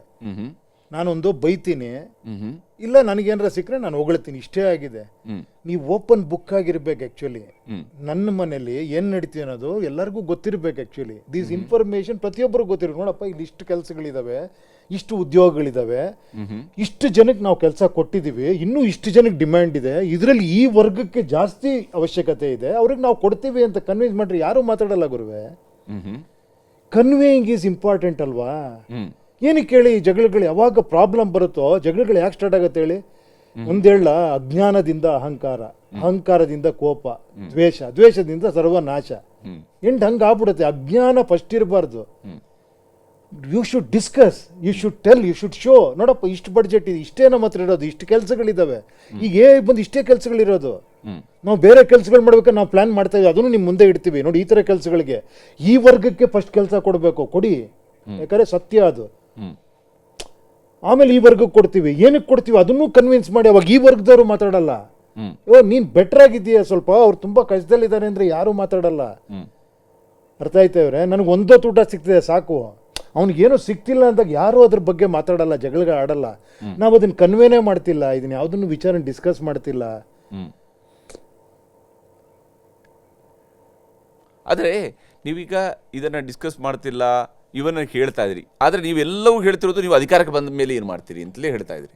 ಅಲ್ಲ, ನಾನು ಅದಕ್ಕೆ ಮುಂಚೆ ಮಾತಾಡ್ಬೋದು ಅಷ್ಟೇ ಗುರು. ಯಾಕೆಂದರೆ ಕೆಲಸನೇ ಯಾಕಂದರೆ ಒಂದು ಜನ ಕಳೆದ 75 ವರ್ಷಗಳಿಂದ 79 ವರ್ಷಗಳಿಂದ ಒಂದು ಸ್ವರೂಪದ ಆಳ್ವಿಕೆಗೆ ಒಳಪಟ್ಟು ಅದರ ಪ್ರಕಾರವಾಗಿ ನಡ್ಕೊಂಡು ಬಂದರೆ, ಆಯ್ಕೆಗಳು ನಮ್ಮ ಮುಂದೆ ಏನಿದ್ದಾವೆ ಅನ್ನೋಂಥ ವಿಚಾರಗಳಿಗೆ ಬಂದಾಗ ಪಕ್ಷಗಳು ಬರ್ತವೆ, ಪಕ್ಷಗಳಲ್ಲಿ ಆಯ್ಕೆಗಳನ್ನು ಮಾಡ್ತಾ ಇದ್ದಾರೆ. ಓಕೆ, ಇದರ ನಡುವೆ ಯಾವುದೋ ಚಳವಳಿಗಳು ರೂಪುಗೊಂಡಿದ್ದಾವೆ. ನಮ್ಮದೇ ನೆಲದಲ್ಲಿ ಆಗಿರುವಂತಹ 1970ರ ದಶಕದ ನಂತರ ಆದಂತಹ ರಾಜಕೀಯದ ಚಳವಳಿಗಳು ಇರಬಹುದು, ಅದರ ನಂತರ ಆಗಿರುವಂಥ ಬದಲಾವಣೆಗಳಿರ್ಬೋದು ರಾಜಕೀಯದಲ್ಲಿ, ನಂತರ 5 ವರ್ಷಕ್ಕೊಮ್ಮೆ ಬದಲಾಗ್ತಾ ಬಂದಿರುವಂತಹ ಸರ್ಕಾರಗಳಿರ್ಬೋದು. ದೇಶದ ಒಟ್ಟು ಪ್ರಗತಿಯ ದೃಷ್ಟಿಯಿಂದ ನೋಡಿದಾಗ ದಕ್ಷಿಣದ ರಾಜ್ಯಗಳು ಅಭಿವೃದ್ಧಿಯ ವಿಚಾರದಲ್ಲಿ ಬಹಳ ಮುಂಚೂಣಿಯಲ್ಲಿರುವಂಥದ್ದು. ನಮ್ಮ ಇಲ್ಲಿರುವಂತಹ ಎಜುಕೇಷನ್ನ ಲೆವೆಲ್ ಹಿಂದೆ ಏನಿತ್ತು, ಇವತ್ತು ಎಲ್ಲಿಗೆ ಬಂದು ನಿಂತಿದೆ. ಈ ರೀತಿಯಂಥ ಬದಲಾವಣೆಗಳು ನಿಧಾನವಾಗಿ ನಡ್ಕೊಂಡು ಬಂದಿದ್ದಾವೆ. ಈಗ ಇಲ್ಲಪ್ಪ ಇದಲ್ಲ, ನಾನು ನಿಮಗೆ, ನೀವು ನನಗೆ ಕೆಲಸ ಕೊಟ್ಟಾಗ ನಾನು ಇಂಥದ್ದೊಂದು ಕೆಲಸ ನಿಮಗೆ ಮಾಡಿಕೊಡ್ತೀನಿ, ಈ ರೀತಿಯಾಗಿ ನಿಮ್ಮ ಮಾತಿನ ಪ್ರಕಾರ, ನಿಮ್ಮ ಆಸೆಯ ಪ್ರಕಾರ ನಾನು ಕೆಲಸವನ್ನು ಮಾಡ್ಕೊಡ್ತೀನಿ ಅಂತೇಳಿ ನೀವು ಹೇಳ್ತಾ ಇದ್ರಿ. ನಿಜ, ಒಪ್ಕೊಳ್ಳೋಣ. ಆದರೆ ಏನೇನು ಕೆಲಸ ಮಾಡಿಕೊಡ್ತೀನಿ ಅನ್ನುವಂಥದ್ದನ್ನು ನೀವು ಅವರು ನಿಮ್ಮನ್ನು ಆಯ್ಕೆ ಮಾಡಿದ ನಂತರನೇ ನಿರ್ಧರಿಸೋದಿದ್ರೆ ಇವ್ರು ಹೆಂಗೆ ಆಮೇಲೆ ನಿರ್ಧರಿಸ್ತಾರೆ ಅಂತೇಳಿ ಆದ್ರೂ ಜನಕ್ಕೆ ಹೆಂಗೆ ವಿಶ್ವಾಸ ಬರುತ್ತೆ? ಈಗಲೇ ನಾನು ಹೇಳ್ಬೇಕಾ ಏನೇನ್ ಮಾಡ್ತೀನಿ ನೋಡಿ, ಇಷ್ಟು ಹೇಳ್ತಾ ಇದ್ದೀನಿ ನಾನು. ಏನ್ ಹೇಳಿ, ಏನೇನು ಮಾಡ್ತೀನಿ? ನಿಮಗೆ ಬೇಕಾಗಿರೋದು ಮೊದಲನೇದಾಗಿ ಹೆಲ್ತ್ ಸಿಸ್ಟಮ್ ತುಂಬಾ ಅದ್ಭುತವಾಗಿ ಆಗ್ಬೇಕು. ಓಕೆ. ಎಜುಕೇಶನ್ ಬಹಳ ಅದ್ಭುತವಾಗಿ ಆಗ್ಬೇಕು. ಇದೆರಡು ಸಿಕ್ಬಿಟ್ರೆ ಅರ್ಧ ಸಾಲ್ವ್ ಆಗ್ಬಿಡೋದು. ಜನ ಒದ್ದಾಡ್ತಿರೋದೇ ಗುರುವೆ. 25-30 ಸಾವಿರ ಸಂಬಳ ತಗೊಂತಾರೆ, ಮಕ್ಳನ್ನ 2.5 ಲಕ್ಷ ರೂಪಾಯಿ ಕಳಿಸ್ಬೇಕು. ಇಲ್ಲಿ ಕಳ್ಸೋದಕ್ಕೆ ಅವ್ರಿಗೆ ಕಷ್ಟ. ಯಾಕಂದ್ರೆ ಇಲ್ಲ ಅಂತಲ್ಲ, ಇಲ್ಲಿ ವ್ಯವಸ್ಥೆ ಇಲ್ಲ ಅಂತಲ್ಲ, ಅದು ಅಷ್ಟು ಚೆನ್ನಾಗಿಲ್ಲ. ಅಲ್ಲಿ ನೋಡಿದಾಗ ಇದಕ್ಕೆ ಇಮೇಜು ನೀವು ಕ್ರಿಯೇಟ್ ಮಾಡಬೇಕು. ಸರ್ಕಾರಿ ಇದಕ್ಕೆ ನೀವು ಚೆನ್ನಾಗೇ ಇಟ್ಟಿರ್ಬೋದು, ಕೆಲವು ಸರ್ಕಾರಿ ಶಾಲೆಗಳು ಗೌರ್ಮೆಂಟ್ ಶಾಲೆಗಳಿಗಿಂತ ಚೆನ್ನಾಗಿದ್ದಾವೆ, ಬಟ್ ಆ ಇಮೇಜು ಕ್ರಿಯೇಟ್ ಮಾಡಬೇಕು. ಅದು ನನ್ನ ಕರ್ತವ್ಯ. ಯಾಕಂದರೆ ಅದು ಜನಗಳದ್ದು. ಈಗ ಜನ ಇಲ್ಲಿ ಬಂದು ಸೇರಿಸೋ ಥರ ಆಗಬೇಕು, ಇಲ್ಲಿಂದ ಉತ್ತಮವಾದ ಶಿಕ್ಷಣ ಸಿಗೋ ಥರ ಸಿಗ್ತಾ ಇದೆ. ನಾನು ಯಾವುದು ಬ್ಲೇಮ್ ಮಾಡ್ತಾ ಇಲ್ಲ. ಏನು ಹೇಳಿ, ಆ ಥರ ಆಗಬೇಕು. ಆ ಥರ ತುಂಬ ವಿಷಯಗಳಿದ್ದಾವೆ. ಒಳ್ಳೆ ಜಾಬ್ ಸಿಗಬೇಕು, ನನ್ನ ಕಾಲ ಮೇಲೆ ನಿಂತ್ಕೊಳ್ಳೋ ಥರ ಆಗಬೇಕು, ತುಂಬ ಇದೆ. ಈಗ ನಾನು ಹೇಳಿದ್ನಲ್ಲ, ಇದಿಷ್ಟು ಹೇಳಿದ್ದು ಕೂಡ ಅದೇ. ಒಬ್ಬನಿಗೆ ಸಪೋರ್ಟ್ ಮಾಡೋಕ್ಕೂ ನಿಮ್ಮ ಡಿಮ್ಯಾಂಡ್ ನೋಡಿ ಸಪೋರ್ಟ್ ಮಾಡಬೇಕು. ನೀವು 5 ವರ್ಷ ನನಗೆ ಕೆಲಸ ಕೊಟ್ಬಿಟ್ಟು ನಾನೇನೋ ಪ್ರಾಮಿಸ್ ಮಾಡಿದೆ ಅಂದ್ಬಿಟ್ಟು ಆಮೇಲೆ ನಾನು ಪ್ರಾಮಿಸ್ನು ಏನು ಹೇಳ್ತೀನಿ ರೀ, ಅವ್ರು ಹಾಳು ಮಾಡಿದ್ದಾರೆ, ನಂಗೆ ಗೊತ್ತಿರಲಿಲ್ಲ ರೀ, ಒಂದು ಸ್ವಲ್ಪ ಟೈಮ್ ಕೊಡಿ ಅಂತೀನಿ. ಅದಕ್ಕೆ ಒಪ್ಕೊತೀರ ನೀವು? ಪಾಪ ಇರಪ್ಪ, ಪಾಪ ಟೈಮ್ ಕೊಡೋಣ, ಅಷ್ಟು ಒಳ್ಳೆಯವರು ಜನ ಪಾಪ. ಆಯ್ತು ಹೇಳಿದ್ದಾರೆ, ಇನ್ನೂ ಒಂದು ಟೈಮ್ ಕೊಡೋಣ ಅವ್ನಿಗೆ, ನೋಡೋಣ ಪಾಪ ಮಾಡಲಿ ಅನ್ನೋ ಲೆವೆಲ್ಗೂ ಇದ್ದಾರೆ ಪಾಪ.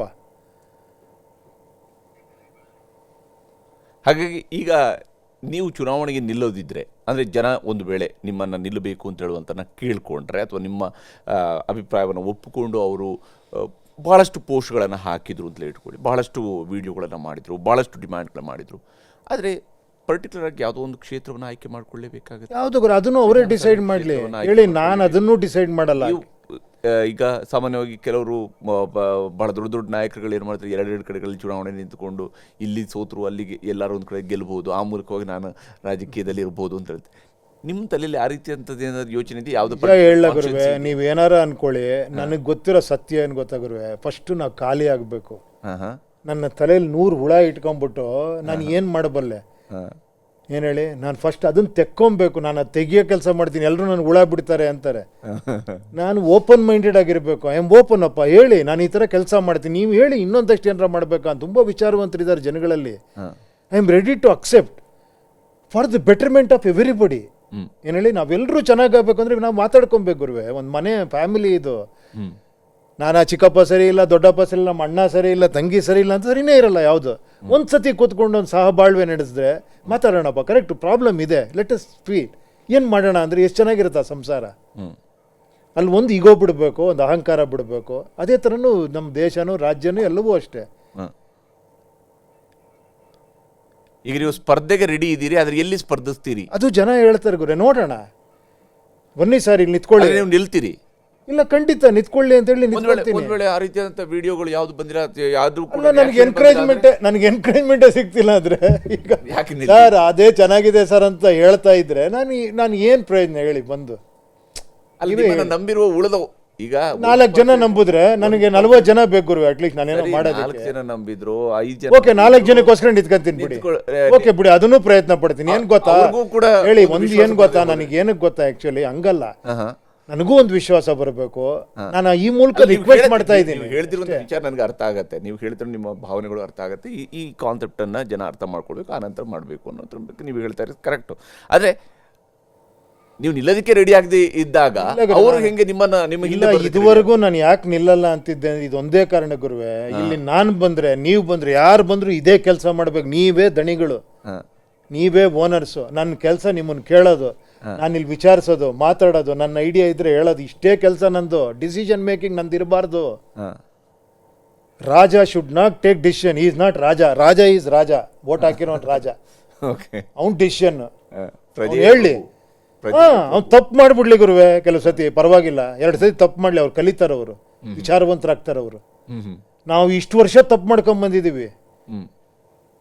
GB ಎಲೆಕ್ಷನ್ ಬಂದಾಗ್ಲೇ ನಿಮ್ಮ ಪಕ್ಷ ಬೆಂಗಳೂರಿನಲ್ಲಿನೇ ಎಲೆಕ್ಷನ್ ಶುರು ಮಾಡುತ್ತಾ ಸ್ಥಳೀಯ ಸಂಸ್ಥೆ ಚುನಾವಣೆಗಾಗಿ ರೆಡಿ ಆಗ್ತೀರಾ ಅಥವಾ ನೋಡೋಣ ಒಂದು ಆ್ಯಪ್ ಮಾಡಿದ್ದೀನಿ ಪ್ರಜಾಕೀಯ ಅಂತ, ಅಲ್ಲಿ ವೋಟರ್ಸು ಆಸ್ಪಿರೆಂಟ್ ಎಲ್ಲ ಕನೆಕ್ಟ್ ಆಗೋ ಥರ ಒಂದು ಆ್ಯಪ್ ಮಾಡಿದ್ದೀನಿ. ನೋಡೋಣ, ಅಲ್ಲಿ ಬಂದು ಸೇರ್ತಾ ಇದ್ದಾರೆ ವೋಟರ್ಸು ಆಸ್ಪಿರೆಂಟ್ಸ್ ಎಲ್ಲ. ನೋಡೋಣ ಅವ್ರು ಏನು ಡಿಸ್ಕಸ್ ಮಾಡಿಕೊಂಡು ಅಲ್ಲೇ ನನಗೊಂದು ವಿಶ್ವಾಸ ಬರೋದು. ಎಲ್ಲವನ್ನೂ ಮಾಡ್ಕೊಟ್ಬಿಟ್ಟಿದ್ದೀನಿ ಕೈಯಲ್ಲಿ, ನೀವೇನಿಲ್ಲ ಹಿಂಗೆ ಹೊಡಿಯೋದಷ್ಟೇ, ಅವನೊಂದು ಲಿಂಕ್ ಹಾಕಿದ್ರೆ ಅಲ್ಲಿ ಹೋಗಿ ಮಾತಾಡೋದಷ್ಟೇ, ಆಮೇಲೆ ಚೆನ್ನಾಗಿದೆಯಾ ಚೆನ್ನಾಗಿಲ್ವೇ ಅವನು ಅಂತ ಹೇಳೋದಷ್ಟೇ. ಇಷ್ಟೇ ಕೊಟ್ಟಿರೋದು ಕೆಲಸ. ನಾನು ಇನ್ನೇನೂ ಮಾಡಿ ಅಂತ ಹೇಳ್ತಾ ಇಲ್ಲ, ಅಟ್ಲೀಸ್ಟ್ ಅಷ್ಟು ಮಾಡಿ. ನೀವು ಅವ್ನು ಮಾತಾಡ್ತಾನೆ ಕೇಳಿ, ಅವ್ನು ಯೋಗ್ಯನಾ ಅಯೋಗ್ಯನಾ ಸರಿ ಇಲ್ವಾ ಇಲ್ಲಿ ಹೇಳಿ. ನಿಮ್ಗೆ 5 ಆಪ್ಷನ್ ಕೊಟ್ಟಿದ್ದೀನಿ, ಸುಮಾರು, ಬ್ಯಾಡ್, ಗುಡ್, ಎಕ್ಸಲೆಂಟ್ ಎಲ್ಲ ಕೊಟ್ಟಿದ್ದೀನಿ. ನೋಡಿ ಅವ್ನು ಮಾತಾಡೋದು ನೋಡಿ. ಮತ್ತು ಅವನೇನೋ ನಾನು ಹಂಗೆ ಮಾಡ್ಬಿಡ್ತೀನಿ ಹಿಂಗೆ ಮಾಡ್ತೀನಿ ಅವ್ನಿಗೆ 0 ಕೊಡಿ ಏನು ಹೇಳಿ. ಮತ್ತೆ ನಾಯಕನ ಸೃಷ್ಟಿ ಮಾಡ್ತಾ ಇದ್ದೀರಾ. ಫಸ್ಟ್ ಕೇಳಿ, ನಾನು ಹೇಳ್ದಂಗೆ ಕೆಲಸ ಮಾಡ್ತೀಯ ಅಷ್ಟೇ ಬೇಕಾಗಿರೋದು ಅವ್ನಿಗೆ ಅರ್ಹತೆ. ಏನು ಹೇಳಿ, ನಾನು ಅದು ಓದಿದ್ದೀನಿ ನಿಮ್ಮನ್ನೆಲ್ಲ ಹಿಂಗೆ ಮಾಡ್ತೀನಿ ನಾನು ರಾಜಕೀಯಕ್ಕೆ ಹೋಗಪ್ಪ ಅಂತ ಕಳಿಸ್ಬಿಟ್ಟು. ಆದರೆ ನಾಯಕತ್ವ ಇಲ್ಲದೆ ಹೋದಾಗ, ವಿಚಾರವಂತಿಕೆ ಇಲ್ಲದೆ ಹೋದಾಗ ಅತ್ಯುತ್ತಮವಾದಂತಹ ದೂರದೃಷ್ಟಿ ಹೇಗೆ ನಿರ್ಮಾಣ ಆಗೋದಕ್ಕೆ ನಿಮಗೊಂದು ದೂರದೃಷ್ಟಿಯ ಯೋಜನೆ ಹೇಗೆ ತರೋದಕ್ಕೆ ಸಾಧ್ಯ, ನಿಮಗೆ ಒಂದು ಒಳ್ಳೆಯ ಶಾಸನವನ್ನು ಹೇಗೆ ತರೋದಕ್ಕೆ ಸಾಧ್ಯ, ನಿಮಗೆ ಯಾವ ಸ್ವರೂಪದಲ್ಲಿ ಆಡಳಿತ ವ್ಯವಸ್ಥೆಯಲ್ಲಿ ಸುಧಾರಣೆನ ತರೋದಕ್ಕೆ ಸಾಧ್ಯ. ಅದನ್ನೇ ಮಾತಾಡಲಿ, ಅಲ್ಲಿ ಬೇಕಾದ್ರೆ ಹೇಳಲಿ, ಕೇಳಲಿ. ನೋಡಪ್ಪ ನಾನು ಕೇಳ್ತೀನಿ ಅನ್ನೋ ಇವಾಗ ನಾನು ಏನು ಹೇಳಿದೆ ಹೇಳಿ. ಇವಾಗ ನಾನೇನೋ ಹೇಳಿದೆ ಫೆರಾರಿ ತಂದರೆ ಇಷ್ಟು ದುಡ್ಡು ಕೊಡಿ ಅಂತ, ನೀವೇನು ಹೇಳಿರಿ ಹಂಗೆಲ್ಲ ಮಾಡೋಕ್ಕಾಗಲ್ಲ ಅಂದ್ರಿ. ನಾನು ಹೇಳಿದೆ ಕೇಳ್ತೀವಿ, ರಿಕ್ವೆಸ್ಟ್ ಮಾಡ್ತೀವಿ ಅಂದೆ. ಮಾಡ್ಬೋದಲ್ವ ಗುರುವೆ ರಿಕ್ವೆಸ್ಟು? ಈಗ ಇನ್ನೊಂದು ಹೇಳ, ನಾನು ಟ್ಯಾಕ್ಸದು ಇದೆಲ್ಲ ಮತ್ತೆ ನೀವು ಮಾಡ್ತೀರಾ ಅಂತ ಹೇಳ್ಬಿಟ್ಟು ನನಗೆ ಅನಿಸಿದ್ದು ಹೇಳ್ತೀನಿ. ಯಾರೋ ಮಾಡ್ಬೋದು. ಇವಾಗ ಓಕೆ, ಒಂದು ಟ್ಯಾಕ್ಸ್ ಹಾಕಿದ್ದೀರಾ ನೀವು, ಇಷ್ಟು ಲಕ್ಷಕ್ಕೆ ಇಷ್ಟು ಟ್ಯಾಕ್ಸ್ ಅಂತ ಹಾಕಿದ್ದೀರಾ ಅಲ್ವಾ? ಹೌದು. 20 ಲಕ್ಷನೋ 50 ಲಕ್ಷನೋ ಏನೋ ಮಾಡಿದ್ರೆ 30% ಏನೋ ಹಾಕಿದ್ದೀರಾ. ಹೌದು. ಇನ್ನೂ 1 ಕೋಟಿನೋ 2 ಕೋಟಿನೋ ಇನ್ನೂ ಜಾಸ್ತಿ ಮಾಡೋವಂಥವ್ರಿಗೆ 40% ಮಾಡಿ, ಜೊತೆಯಲ್ಲಿ 40% ಜೊತೆ ಅವ್ರಿಗೆ ಹೆಲ್ತ್ ಎಜುಕೇಷನ್ 2 ಫ್ರೀ ಮಾಡಿಬಿಡಿ ಅವ್ರ ಇಡೀ ಫ್ಯಾಮಿಲಿಗೆ. ನೀನು ಕೊನೆವರೆಗೂ ನಿನಗೆ ನಿನ್ನ ಫ್ಯಾಮಿಲಿಗೆ ಫುಲ್ ಹೆಲ್ತ್ ಫ್ರೀನಪ್ಪ. ಯಾವ ಹಾಸ್ಪಿಟ್ಲಿಗೆ ಹೋಗಿ ಮಾಡ್ಕೋ, ಟ್ಯಾಕ್ಸ್ ಕಟ್ಟು ನೀನು, ನಿನಗೆ ಫುಲ್ ಕೊಡ್ತೀವಿ. ಎಜುಕೇಷನ್ ನಿನ್ನ ಮಕ್ಕಳಿಗೆ ಎಲ್ಲಿವರೆಗೂ ಓದ್ತಾರೋ ಅಲ್ಲಿವರೆಗೂ ಕೊಡ್ತೀನಿ. ಕೊಡ್ಬೋದಲ್ಲ ಗುರುವೆ? ಅದರಲ್ಲಿ ಒಂದು 5% ಎತ್ತಿಟ್ರೆ ಸಾಕು, ಅವನಿಗೆ ಕೊಡ್ಬೋದಲ್ವಾ? ಇನ್ನೂ ಸೂಪರ್ ರಿಚ್ ಟ್ಯಾಕ್ಸ್ ಹಾಕಿ. ಸುಮ್ಮನೆ ಗುರು, ನನ್ನ ಐಡಿಯಾ. ಸೂಪರ್ ರಿಚ್ ಆ್ಯಕ್ಚುಲಿ 50% ಕೊಡಪ್ಪ ನೀನು ಟ್ಯಾಕ್ಸ್. ನಾನು 50 ಕೋಟಿ 25 ಕೋಟಿ ಟ್ಯಾಕ್ಸ್ ಕಟ್ತೀನಿ. ನೀವು ದೊಡ್ಡ ದೊಡ್ಡ ಹುದ್ದೆಗಳಿಗೆ ನೇಮಕ ಮಾಡಿ, ಮೇಲ್ಮನೆಗೆ ಅವನ್ನ ಕೊಡಿ, ಏನೋ ಒಂದು ಯಾವುದೋ ಒಂದು ಪೋಸ್ಟಿಗೆ ಇದು ಮಾಡಿ. ಅಂದರೆ ದುಡ್ಡಿದ್ದವರಿಗೆ ಆಯ್ತಲ್ಲ? ಇಲ್ಲ ಖಂಡಿತ ಅದು ಒಂದು ಕೊಡಿ. ಈಗ he is contributing to the people. Is not a normal person. ಅವ್ನು ದುಡ್ಡು ಸಂಪಾದನೆ ಮಾಡ್ತೇನೆ, ಕೊಡ್ತಾನೆ. ಒಂದು ಇದು ಕೊಡಿ, ಹೆಲ್ತ್ ಕೊಡಿ, ಎಜುಕೇಷನ್ ಕೊಡಿ, ಒಂದು ಪೋಸ್ಟು ಕೊಡಿ.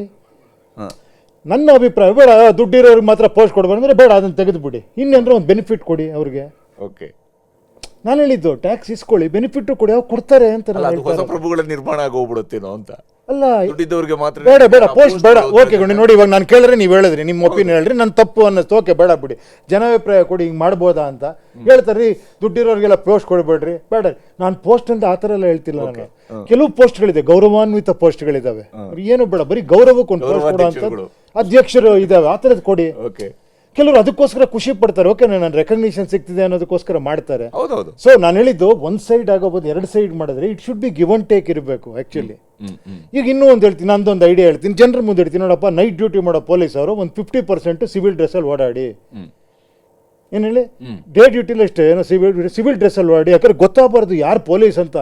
ಏನು ಹೇಳಿ, ಆ ಟೈಮಲ್ಲಿ ಏನೋ ಇದು ಮಾಡ್ರೆ ಯಾರೋ ಬಂದು ಕ್ಯಾಚ್ ಮಾಡ್ರೆ ಅನ್ಕೊಳ್ಳಿ, ಭಯ ಪಟ್ಬಿಡ್ತಾರೆ. ಅವಾಗ ಯಾರು ನೋಡ್ರೆ ಪೊಲೀಸ್ ಅವ್ರ ಥರ ಕಾಣಿಸ್ತಾರೆ. ಅವಾಗ ಪೊಲೀಸ್ ಡ್ರೆಸ್ ಇದ್ರೆ ನಾನು ಕದ್ಕೊಂಡೋಗಿ ಏನೋ ಕಳ್ತನ ಮಾಡ್ತೀನಿ, ನಾನೇನೋ ಹೆರಾಜ್ ಮಾಡ್ತೀನಿ ಯಾರಿಗೋ. ಅರ್ಥ ಆಯ್ತಾ ಗುರು? ಇದು ಒನ್ ಆಫ್ ದಿ ಐಡಿಯಾ. ಹೆಂಗಿರುತ್ತೆ ಅಂತ ಕೇಳ್ತೀನಿ. ಇಟ್ ಈಸ್ ಗುಡ್, ಹೆಲ್ಪ್ ಆಗುತ್ತಾ, ವರ್ಕ್ ಆಗುತ್ತಾ? ಇದು ಪೊಲೀಸ್ ಅವರು ಸಿವಿಲ್ ಡ್ರೆಸ್ಸಲ್ಲಿ ಓಡಾಡ್ತಾರೆ. ಬಟ್ ಆಲ್ರೆಡಿ ಅವೆಲ್ಲವೂ ಕೂಡ ಕಾನ್ಸೆಪ್ಟ್ಗಳನ್ನು ಇದೆ. ನಾನು ಹೇಳಿ ಈ ಥರದ್ದು ಪ್ರಮಾಣಗಳು ಹೆಚ್ಚು ಕಡಿಮೆ ಹೇಳಿ, ಈ ಥರದ್ದು 1000 ಇದೆ.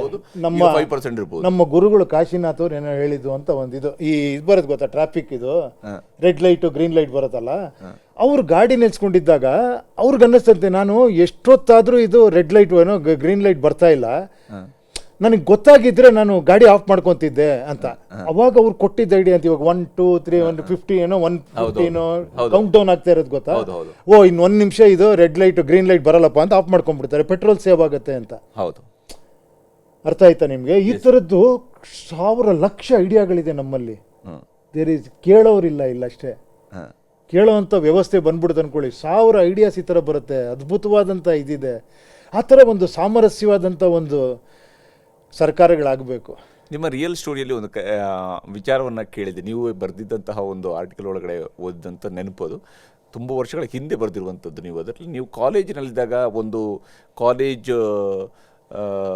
ನಾಯಕನ ಆಯ್ಕೆಗೆ ನಾವು ಚುನಾವಣೆ ಒಂದು ನಡೆಯುತ್ತೆ, ಅದರಲ್ಲಿ ಚುನಾವಣೆ ಸ್ಪರ್ಧೆ ಆಗುತ್ತೆ, ಸೋಲ್ತೀರಿ, ಸೋತ ನಂತರ ಜೋರಾಗಿ ಡ್ಯಾನ್ಸ್ ಮಾಡ್ತೀರಿ, ನೀವೇ ಗೆದ್ರೇನೋ ಅಂತೇಳಿ ಜನ ಅಂದುಕೊಳ್ಳೋ ರೀತಿಯಲ್ಲಿ ಸೆಲೆಬ್ರೇಟ್ ಮಾಡಿದ್ರೆ, ಹೌದಾ? ಅದು ಯಾವ ಥರದಲ್ಲಿ ಆಗೋಯ್ತು? ಸುಮ್ಮನೆ ಗುರು ಅದು ಕಾಲೇಜಲ್ಲಿ ತಮಾಷೆಗೆ ನಿಂತ್ಕೊಂಡಿದ್ದು. ಓಕೆ. ಸುಮ್ಮನೆ ಏನೋ ಎಲ್ಲರೂ ನಿಂತ್ಕೊಂಡು ಅವಾಗ ನನಗೆ ಅವಾಗಿಂದ ಅನ್ಸೋದು ಆ್ಯಕ್ಚುಲಿ ಏನಂದರೆ, ಅವಾಗ ಕಾಲೇಜಲ್ಲಿ ಫಂಡ್ ಅಂತ ಇತ್ತಂತೆ. ನಾನು ಯಾಕೆ ಎಲೆಕ್ಷನ್ಗೆ ಇಷ್ಟೊಂದು ಗಲಾಟೆ ಇದೆಯಾ ಇಲ್ಲಿ ಅಂತ, ಯಾರ್ಯಾರು ರೌಡಿಗಳೆಲ್ಲ ಬಂದು ನಿಂತ್ಕೊಂತಾರೆ, ಅವನಿಗೊಂದು ಸಪೋರ್ಟ್, ಹಿಂದ್ಗಡೆ ಏನೋ ಒಂದು ಪೊಲಿಟಿಕಲ್ ಇದೇನಂದ್ರೆ ಅಲ್ಲಿ ಕಾಲೇಜಲ್ಲಿ ಫಂಡ್ ಇದೆಯಂತೆ ಪ್ರೋಗ್ರಾಮ್ ಮಾಡೋದಕ್ಕೆ, ಅದನ್ನ ಇದು ಮಾಡೋದಕ್ಕೆ. ಇದು ನನಗೆ ಅವಾಗೆಲ್ಲ ಅನ್ಸೋದು ಆ್ಯಕ್ಚುಲಿ, ಇಲ್ಲಿ ಇಷ್ಟೊಂದು ಫಂಡ್ ಇರೋದಕ್ಕೆ ಇಷ್ಟೊಂದು ಗಲಾಟೆಗಳ ಇಲ್ಲಿ ಏನೂ ಇಲ್ಲ ಅನ್ಕೊಳ್ಳಿ, ಬಂದು ಒಂದು ವ್ಯವಸ್ಥೆ ಮಾಡಿ ಸಮಾಜ ಸೇವೆ ಮಾಡೋಕೆ ಬಂದ್ರಪ್ಪ, ಎಲ್ಲ ಬಂದು ನಿಂತ್ಕೊಂಡು ಮಾಡಿ ಅಂತ ಎಷ್ಟು ಜನ ಬರ್ತಾರೆ ನೋಡೋಣ. ಬಟ್ ಆಗ ನೀವು ನಿಂತ್ರಿ ಎಲೆಕ್ಷನ್, ಅವಾಗ ನಿಂತ್ಕೊಂಡು ಒಂದು ಇದಾಗಿ ಅವಾಗ ಒಂದು ಡ್ಯಾನ್ಸ್ ಎಲ್ಲ ಮಾಡಿ ತಮಾಷೆ ಮಾಡಿ ಆ ಥರ ಮಾಡಿದ್ದು. ಅಂದ್ರೆ ಈಗಲೂ ಕೂಡ ನೀವು ಸೋಲು ಗೆಲುವನ್ನ ಸಮಾನವಾಗಿ ಸ್ವೀಕರಿಸೋದು? ಇಲ್ಲ ಗುರು, ಸೋಲು ಗೆಲುವು ಅಲ್ಲ ಗುರು ಇಲ್ಲಿ ಹೇಳ್ತಿರೋದು. ನಾನು ಹೇಳ್ತಿಲ್ವಾ ಇಲ್ಲಿ ನಾನು ಗೆಲ್ಲೋದಲ್ವೇ ಅಲ್ಲ, ಅದನ್ನ ತರಷ್ಟು ತಲೆಯಿಂದ ತೆಗೆದಾಕ್ಬಿಡಿ. ಅವ್ರು ಗೆದ್ರು ಇವ್ರು ಗೆದ್ರು ನಗೂ ಬರುತ್ತೆ ನನಗೆ. ಇನ್ನೂ ಎಲ್ಲಿ ನೀವು ಗೆಲ್ಬೇಕಪ್ಪ, ಜನ ಗೆಲ್ಬೇಕು. ಸರಿ, ಜನ ಗೆಲ್ಲೋದು, ನೀವು ಸೋಲ್ತೀರ ಅಂದ್ರೆ ನಾನು ಬರಲ್ಲ. ಜನ ಗೆಲ್ಲುವಂಥದ್ದೇ ಒಬ್ಬ ಅಭ್ಯರ್ಥಿ ಆಯ್ಕೆ. ಹೌದು, ಆ ಅಭ್ಯರ್ಥಿ ಆಯ್ಕೆನೇ ಗೆಲುವು ಅಲ್ವಾ? ಯಾರು ಗೆಲ್ಬೇಕು? ಜನ ಗೆಲ್ಬೇಕು. ಅಲ್ಲಿ ಜನರೇ ಗೆಲ್ಲೋದು. ಹೆಂಗ್ ಗೆಲ್ತಾ ಇದಾರೆ ಅವರು? ಈಗ ಯಾವುದೇ ಸರ್ಕಾರಗಳು ಬಂದ್ರು ಕೂಡ ಬಾಯಲ್ಲಿ ಹೇಳ್ತಾ ಇದೀರ ನೀವು ಯಾವುದೇ ಸರ್ಕಾರ ಏನ್ ಹೇಳ್ಬೇಡಿ ಸಾರ್, ಅವ್ರು ಗೆದ್ದಿಯ ನೋಡಿ ಸಾರ್ ಅಂತ ಅವ್ರನ್ನ ಹಾಕ್ಬಿಟ್ಟು, ಸಾರ್ ಈ ಪಕ್ಷ ಗೆದ್ರು ಟಣಕರ ಡ್ಯಾನ್ಸ್ ಮಾಡ್ಕೊಂಡು ಆಮೇಲೆ ಜನನ್ ಕೇಳೇ ಮಾಡೋರಿಲ್ಲ ಅಲ್ಲಿ. ಸರಿ, ಎಲ್ಲಿ ಜನ ಗೆಲ್ತಾ ಇದಾರೆ? ನಿಮ್ಮನ್ನ ಗೆಲ್ಲಿಸಿದ ತಕ್ಷಣ ಜನ ಎಲ್ಲ ಗೆದ್ರು ಹೇಳ್ಕೊಂಡೇ ಓಡಾಡಿದ್ರೆ ಆಗತ್ತಾ? ಹೌದು, ನಾನು ಅದಕ್ಕೆ ಹೇಳ್ತೀನಿ, ನಾನು ಫಸ್ಟ್ ಇಂದ ನಾನು ಗೆಲುವು ಸೋಲು ಅನ್ನೋದು ಇಲ್ವೇ ಇಲ್ಲ ಅಂತ ಹೇಳ್ತಾ ಇರೋದು. ಇಲ್ಲಿ ನನಗೇನು ಗೆಲುವಿಲ್ಲಿ, ಇನ್ನೂ ಮೈಂಡ್ ಸೆಟ್ಟಿಂದ ಹೊರಗೆ ಬರ್ತಿಲ್ಲ. ನಾವು ಸಹ ನಿಮ್ಮನ್ನು ಗೆಲ್ಲಿಸ್ತೀವಿ ಅಂತಾರೆ, ಏನು ನನ್ನೇನು ಗೆಲ್ಸೋದು?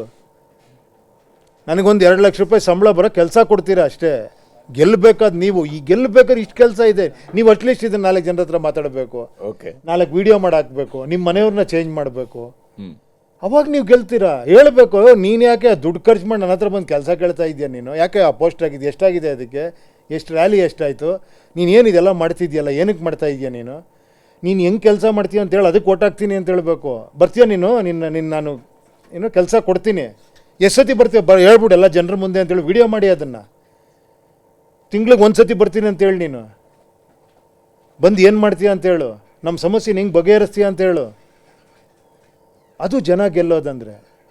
ಇದು ಒನ್ ವೇ ಆಗೋಗ್ಬಿಟ್ಟಿದೆ. ನಾನು ಮೈಕ್ ಹಿಡ್ಕೊಂಡು ಮಾತಾಡ್ತೀನಿ, ಅಲ್ಲಿ ಬರೀ ಕೇಳ್ತಾರೆ, ಅವ್ರು ಏನು ಮಾತಾಡೋಕೆ ಅವ್ರಿಗೇನು ಇಲ್ಲವೇ ಇಲ್ಲ. ನಾನು ಹೇಳೋದಷ್ಟೇ ಒನ್ ವೇ, ನಿಮ್ಗೆ ಹಿಂಗೆ ಮಾಡ್ತೀನಿ, ಹಂಗೆ ಮಾಡ್ತೀನಿ, ಹಿಂಗೆ ಮಾಡ್ತೀನಿ, ಕೇಳೋದಕ್ಕೆಲ್ಲ ಚೆನ್ನಾಗಿರುತ್ತೆ, ಆಹಾ ಅಂತ. ನೆಕ್ಸ್ಟ್ ಆಮೇಲೆ ಬಂದು ಹೇಳ್ತಾನೆ, ಡಬ್ಬ ಇವನು ಏನೂ ಮಾಡಿಲ್ಲ, ನನಗೆ ಸ್ವಲ್ಪ ಟೈಮ್ ಕೊಡಿ ಅಂತ.